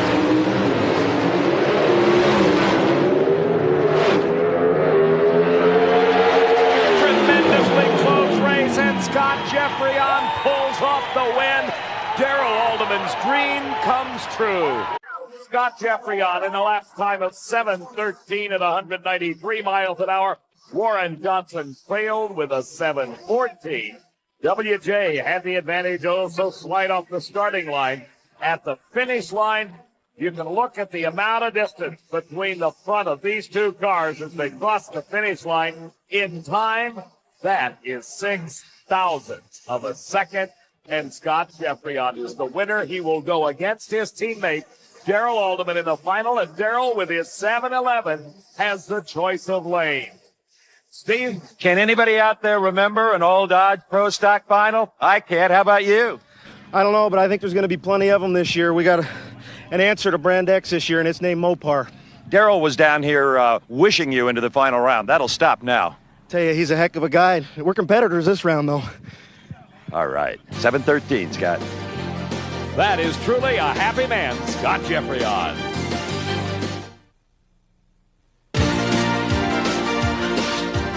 Welcome back to the NHRA Ford Quality Care Nationals at Firebird International Raceway in truly the Valley of the Sun. The weather has definitely taken a turn for the better. It's warmed up, and this team is red hot. We're talking about Chuck Etchells, a 5:05 to dominate in qualifying. You remember Etchells, the first funny car driver in the fours? Well, this is a team in transition. Over the winter, Tim Richards exited as crew chief, and his hand-picked successor, none other than John Medlin, the crew chief that had served so well for Don the Snake Prudhomme. Consistent performances are coming out of Etchells and the Kendall Dodge. Now let's take a look at the Winston Point standings coming to Phoenix. After one of 18 events of the 94 season, Casey Spurlock the leader, followed by Al Hoffman, Kenji Okazaki, Dean Scusa, and Cruz Pedregon in the top 5. Al Hoffman made headlines in qualifying here in Phoenix. It was the final qualifying effort for the funny cars. Hoffman brought the Western Auto Slick 50 Dodge Daytona to the starting line. He covered the quarter mile in 5.12 seconds, not his best, but the speed and unreal 301.10 miles an hour. Al Hoffman, you are now the fastest funny car driver in history at 300.10 miles per hour. I kind of thought so. It was really trucking down there. I owe this to Tom Anderson, my whole crew, Western Auto, Slick 50, BDS. Everybody's worked so hard for this, and to finally, do that. I don't know what the ET was. It probably was ran 12. 12. Well, that's okay. We'll take it. Good job. In his excitement, Steve shortchanged Al by a mile an hour. It was 301.10. In the first round of racing, Hoffman came up against Del Worsham. Hoffman had qualified in the number 2 spot at a great 5:09. But the young Del Worsham, at the age of 24, pulled off what many regard as one of the biggest upsets of the meet. He had qualified at a 5:40, light years away from the 5:09 of Hoffman, but in the race it didn't matter. Hoffman had problems, Worsham won. Well, Al, unfortunately, what a difference a day can make. Yeah, that's for sure. I don't understand what happened there. It was on a good run. 300 foot out, he just fell over and quit running. Nothing the driver can do about that. No, I feel I made a good move. I don't know what the lights were, but I never seen them until it nosed over. As Dell advanced into the second round, that gave him the opportunity to race the winner of the Dean Scusa-John Force confrontation. John, in his Castrol Chevy Lumina-bodied entry, had not had the best qualifying session. He had come in with the number 7 spot at a 5:14 and actually had lost lane choice when he defeated Dean Scusa with a 5:24 in the first round. Del Worsham was out for John Force in round number 2. And he came oh so close to pulling it off. Sideways at half track, on fire down here. That's the John Force we know and love. Right, you got it. You see that there? That's a sign of the times, buddy. You ain't dead yet. Flames in the paint job, flames out of the header. You came to rumble. That's what Castro pays us for in Jolly Rancher, and she's making a little noise now. She's talking to Uncle Austin. That's what she's all about. John Force was back on his game after that second round victory. The other 4 cars on this side of the ladder found the Winter Nationals champion Casey Spurlock, defeating Jerry Caminito in the first round, while Dale Toldy took advantage of a troubled Gordy Bonnet in the first round to meet up with Casey Hollywood Spurlock. The Nashville, Tennessee resident had qualified very well in the number 3 spot at a 5:11. Baldy's qualifying position was number 6 at a 5:14. The Pisano brothers, carrying on in the tradition of the late Joe Pisano, have had this car running very well. Casey Spurlock and the Fruit of the Loom activewear car had problems. Baldy won it. Well, I'll tell you, that 5:15 put an end to a Hollywood script, I think. Well, that's good. We're just trying to keep consistent here. It's working out for the best for us. We're missing a crew chief for the last couple races, so we're all kind of guessing at what we're doing. It's working out okay, though. You're in a position to take out John Force next round. Well, I hope so. That's what we're here for, I guess. A smiling Dale Baldy as he anticipates the run against John Force. And as we slide our way over to the other side of the ladder, it was Jim Epler against Cruz Pedregon. And Pedregon, from his number 12 spot, pulled off an upset and took the win. A rejuvenated Tom Hoover in the Pioneer Electronics Dodge had qualified 5th at a 5:12. He defeated Richard Hartman in the first round, but lost the lane choice. He only ran a 5:22. Cruz Pedregon, from his number 12 spot, he qualified at a 5:35 and had a dramatic improvement to a 5:20 in his first round victory over Jim Epler. Here, Hoover smoked the tires and Pedregon took the win. In the heat with a new motor of 510, that was a shot. Whoa, 510. We're happy, Steve. I'll tell you, we've been struggling all weekend. I got to hand it to Mike Green and the guys. They're doing an outstanding job. That just goes to show what kind of team we have here to battle back. We struggle, qualify 12th. We're extremely happy. Thank you. Pedregon on the hunt for his second Winston Championship. He lost it last year to John Force. The other 4 cars on this side of the ladder, Chuck Etchels, the number 1 qualifier, easily disposed of Jack Wyatt, while Kenji Okazaki came from his number 8 spot to defeat Gary Bolger. Etchels ran 5:05 in qualifying, but slowed to a 5:13 in that first round race. On the other hand, Kenji Okazaki, his opponent here in round number 2, had qualified on 1 run at a 5:15, then blistered the asphalt at 5:05 in the first round win over Gary Bolger. Okazaki was ahead, but smoked the tire. It's a good thing he smoked the tires, or I might be saying Kenji-san instead of Chucky-san. Oh, yeah, I mean, he was out there. I mean, he was way out on me. I mean, I hit the throttle on this thing. I did it yesterday to us. You know, we have a new crew chief. He's doing a great job, but we've got a clutch deal that's a little weird on it. Not responding? No, not at all. It just laid there, didn't move. All of a sudden, it took off. I saw Kenji for a long ways. Then I see him smoke the tires. So, you know, just try and get the Kendall Super Winch Dodge to semifinals. We're happy. Whatever works. And it worked for Chuck Etchels in that round number 2 race, but they had lots of work to get ready for the semifinals against Cruz Pedregon. The other half of our final 4 shows Dale Baldy holding the lane choice over John Force. That should be a great race. We'll be right back to Phoenix, Arizona and the Ford Quality Care Nationals. Back at Firebird International Raceway near Phoenix, Arizona. We're ready for the semifinal round of Funny Car Eliminator, and you are looking at Mike Green, the crew chief for Cruz Pedregon. You're inside the car now with Chuck Etchell, John Medlin and his crew chief, directing him into the proper spot on the starting line. The Kendall GT1 Super Winch Dodge in the far lane, the McDonald's Coca-Cola Oldsmobile here in the near lane. The lane choice going to Pedregon. A great 5:10 in round number 2. And just squeezing out the win. His elapsed time, 5:18, falling off just a bit at only 278 miles an hour. But Chuck Etchels fell off a whole lot more. 5:20 his elapsed time, and the speed, 247 miles an hour. Let's watch this in replay and see if we can pick up what happened to Chuck Etchels, because his car slowed dramatically at the finish line. He was right alongside Pedregon until just about now. Something going wrong, and look at him just squirt past it. Cruz Pedregon won the race and goes to the finals. Steve? Been a long time. In fact, you won this race 1 year ago, and you might do it again. Yeah, Steve, I'll tell you, the McDonald's crew's doing an excellent job. It's tough out here. It's hot. Etchel's a great competitor, but, you know, we're in the final round, and, you know, hopefully we can win, too, with McDonald's teammate Corey Mack. Speed fell way off, 270. It was loose out there. I was steering it, but I didn't want to lift because Etchel's is always there. Absolutely. Etchel's, by the way, lost a blower belt. And that certainly answers the question why he slowed so dramatically in the last few feet of the racetrack. Austin Coyle, the crew chief for John Force, making a final check underneath that fiberglass Chevy Lumina body. Force proudly bearing the big number 1, indicating his Winston Championship title. Alongside of him is Dale Baldy, and believe it or not, Baldy has the lane choice. That may be a surprise to some folks, but not to those that follow West Coast drag racing, because Dale Baldy, along with the Fasano brothers, one of the toughest cars in competition. But today it is John Force, only a 537 at 289 miles an hour.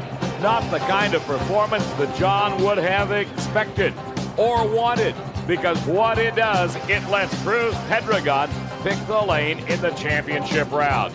For the last couple of years, Cruz and John have duked it out in funny car racing, and it'll be that all over again here at Phoenix in the finals of the Ford Quality Care Nationals. Now to the far end, and Steve. Just like old times. The Cruiser and the Force Man all over the place is right. Maybe because it doesn't have enough power. Boys, the boys will let me do anything. I might have to change lanes with old Cruiser. Well, who got lane choice? He does. He did? Yeah, that's okay. She was all over, Steve. She was sliding and gripping. I saw center line. I saw Polly. I thought this would be great to put this whole heap over the wall, but whatever. We're going. You love it. You love it. Yes, I do. And so do we, John. We'll be right back to Firebird Raceway. At the Ford Quality Care Nationals at Firebird Raceway, it is time for the championship round of Pro Stock Eliminator. And for the first time in the modern era of Pro Stock racing, 2 Dodges are meeting in the championship round. Darrell Alderman, intently concentrating on the task at hand, has the lane choice. He selected the lane nearest the camera. His teammate in the far lane is Scott Jeffreyon. As both drivers pointed out after their semifinal round wins, this is open competition. There's no holds barred between Jeffreyon and Alderman. The best man will be the winner. We've got cameras on board both of the Mopar cars.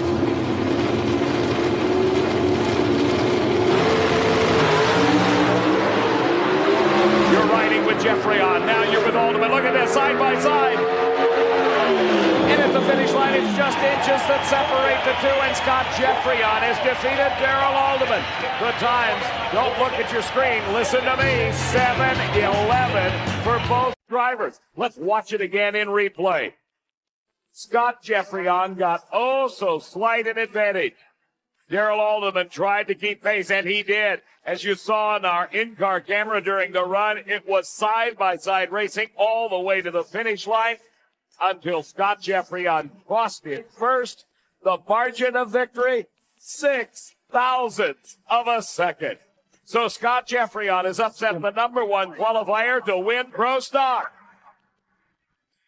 Well, Scott Jeffreyon down here in the dirt, but who cares, buddy? You won it. Oh, it didn't matter. It was a tight drag race down through there, and they don't come any better in this business. I've tried to do a lot of things out here in drag racing as far as driving, and I've styled a lot of my driving after the guy who just happens to be my teammate. I consider him and Lee Shepard to be the best that there ever was in this game. You done dodged him to death. Well, I don't know what happened. It was all for the guys at Wayne County, all these Mopar fans. I wanted to do it for my dad. He's been down in the dumps a little bit lately, and he knows I love him.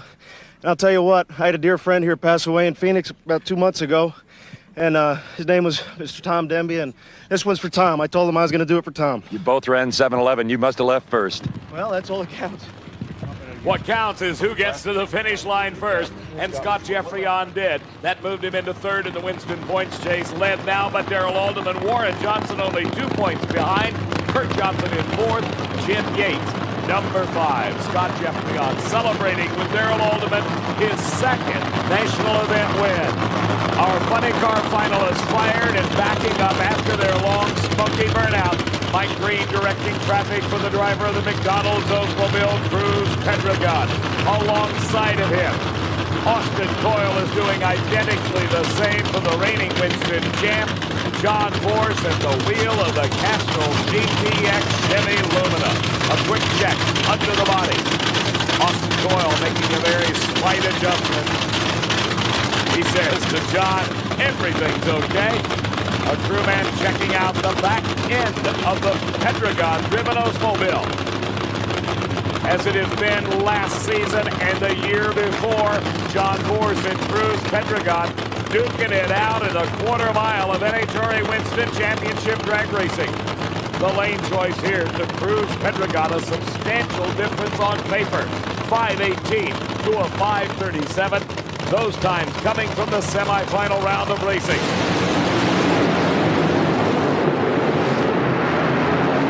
Oh, what a race, and John Force just squeezes past to take the win. Force elapsed time 5:18. Pedragon losing at a 5:19 and slowing dramatically at the finish line. Maybe something going wrong, but nothing went wrong for John Force on this run. A 5:18, his best of the weekend. And look at the side-by-side competition that has evolved in this Funny Car Championship round. A puff of smoke or two out of the McDonald's car. That was the problem. Look at Force, 5:18 in the victory. Steve. John, it looked like he might have had you until he overcooked the burger. Out the window, you wouldn't believe it. Please, hump you old Chevy run. I couldn't even believe it, man. That was close. I ain't felt this good since Dallas. Hey, all my people, we know Castro, Jolly Rancher, the Dorman people, the Wax Shop people, Fram, Light. This old Chevrolet here, she really an Oldsmobile. Nobody knows her. But I love her. They do now. We're happy. Fans, 1-800-RACE team. Don't forget, call us. When he comes out of his shell, he's going to be something, huh?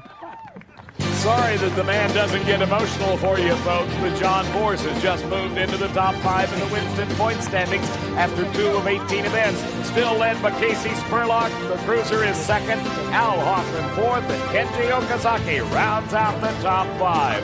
As John Force continues to celebrate, we're getting ready for the finals in Top Fuel. Don't go away. What a race remains. The Top Fuel final here in the Ford Quality Care Nationals at Firebird Raceway. That's Joe Amato in a long, hard, smoky burnout. Next is Corey McLenithan. The crew is holding up, now bringing him into the water box. He'll hit the throttle and watch this. The tires getting so hot they actually smoke, but now they are up to operating temperature. 17 inches of Goodyear rubber planted on that pavement, and both of these racers with more than 5,000 horsepower at their command need every bit of traction they can get. Jimmy Prock directing Joe Amato back into the tracks that he left after the burnout. In the other lane, it is Lee Beard performing the same chore for this man, Corey McLenithan, who 1 round to go set the quickest elapsed time in drag racing history at 4.742. That is the new national record.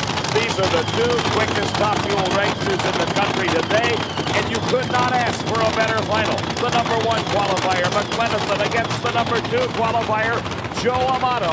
It's all over for the crew chiefs now. All they can do is give a nod of approval and a thumbs up to their drivers. Lee Beard to the far lane, Jimmy Prock in the near lane. And now it is up to Corey Mack and Joe Amato to decide who will be the Top Fuel champion of this Ford Quality Care Nationals.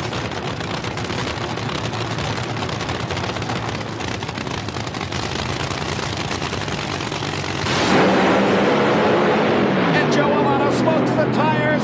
Corey Mack has won his first championship at the wheel of the McDonald's dragster. His elapsed time, a relatively slow 498 at only 268 miles an hour, but he would say, who cares about the time? He's got the win. In the near lane, Joe Amato up in smoke, and Corey Mack streaks to the finish line for the championship title. What an impressive performance this entire weekend by Corey McLenithan, from his domination of qualifying to this, his victory in Top Fuel Eliminator. Corey Mack, certainly the force to be reckoned with in Top Fuel Eliminator. Steve? Such a good day. It is such a good day. I don't know what to say. I wanted this one in a big way. Everybody knows that. And Lee Beard and the crew, Larry Miner, and my parents and everybody, thanks so much. And this one is for Neil Bonnet. He'll always be remembered. Can't add to that. An absolutely emotional Corey McClenathan winning the Top Fuel title. The victory by Corey Mack moves him into the lead in the Winston point standings, followed by Joe Amato. 2 weeks ago, Shelly Anderson was the leader. She went out first round. She's dropped to third. Rance McDaniel fourth. Pat Austin number 5. Don't miss the two-wheel tears, the Pro Stock motorcycles of NHRA all season long on ESPN2, the Suzuki Pro Bike Challenge. The 1994 NHRA Ford Quality Care Nationals has been brought to you by Budweiser, proud sponsors of America's Olympic team. I think you'll agree this has been one incredible drag race, and we hope that you have enjoyed our same-day coverage. For Steve Evans, I'm Dave McClellan. We're saying so long from Firebird Raceway near Phoenix. Coverage of the NHRA Ford Quality Care Nationals has been a presentation of Diamond P Sports in association with ESPN.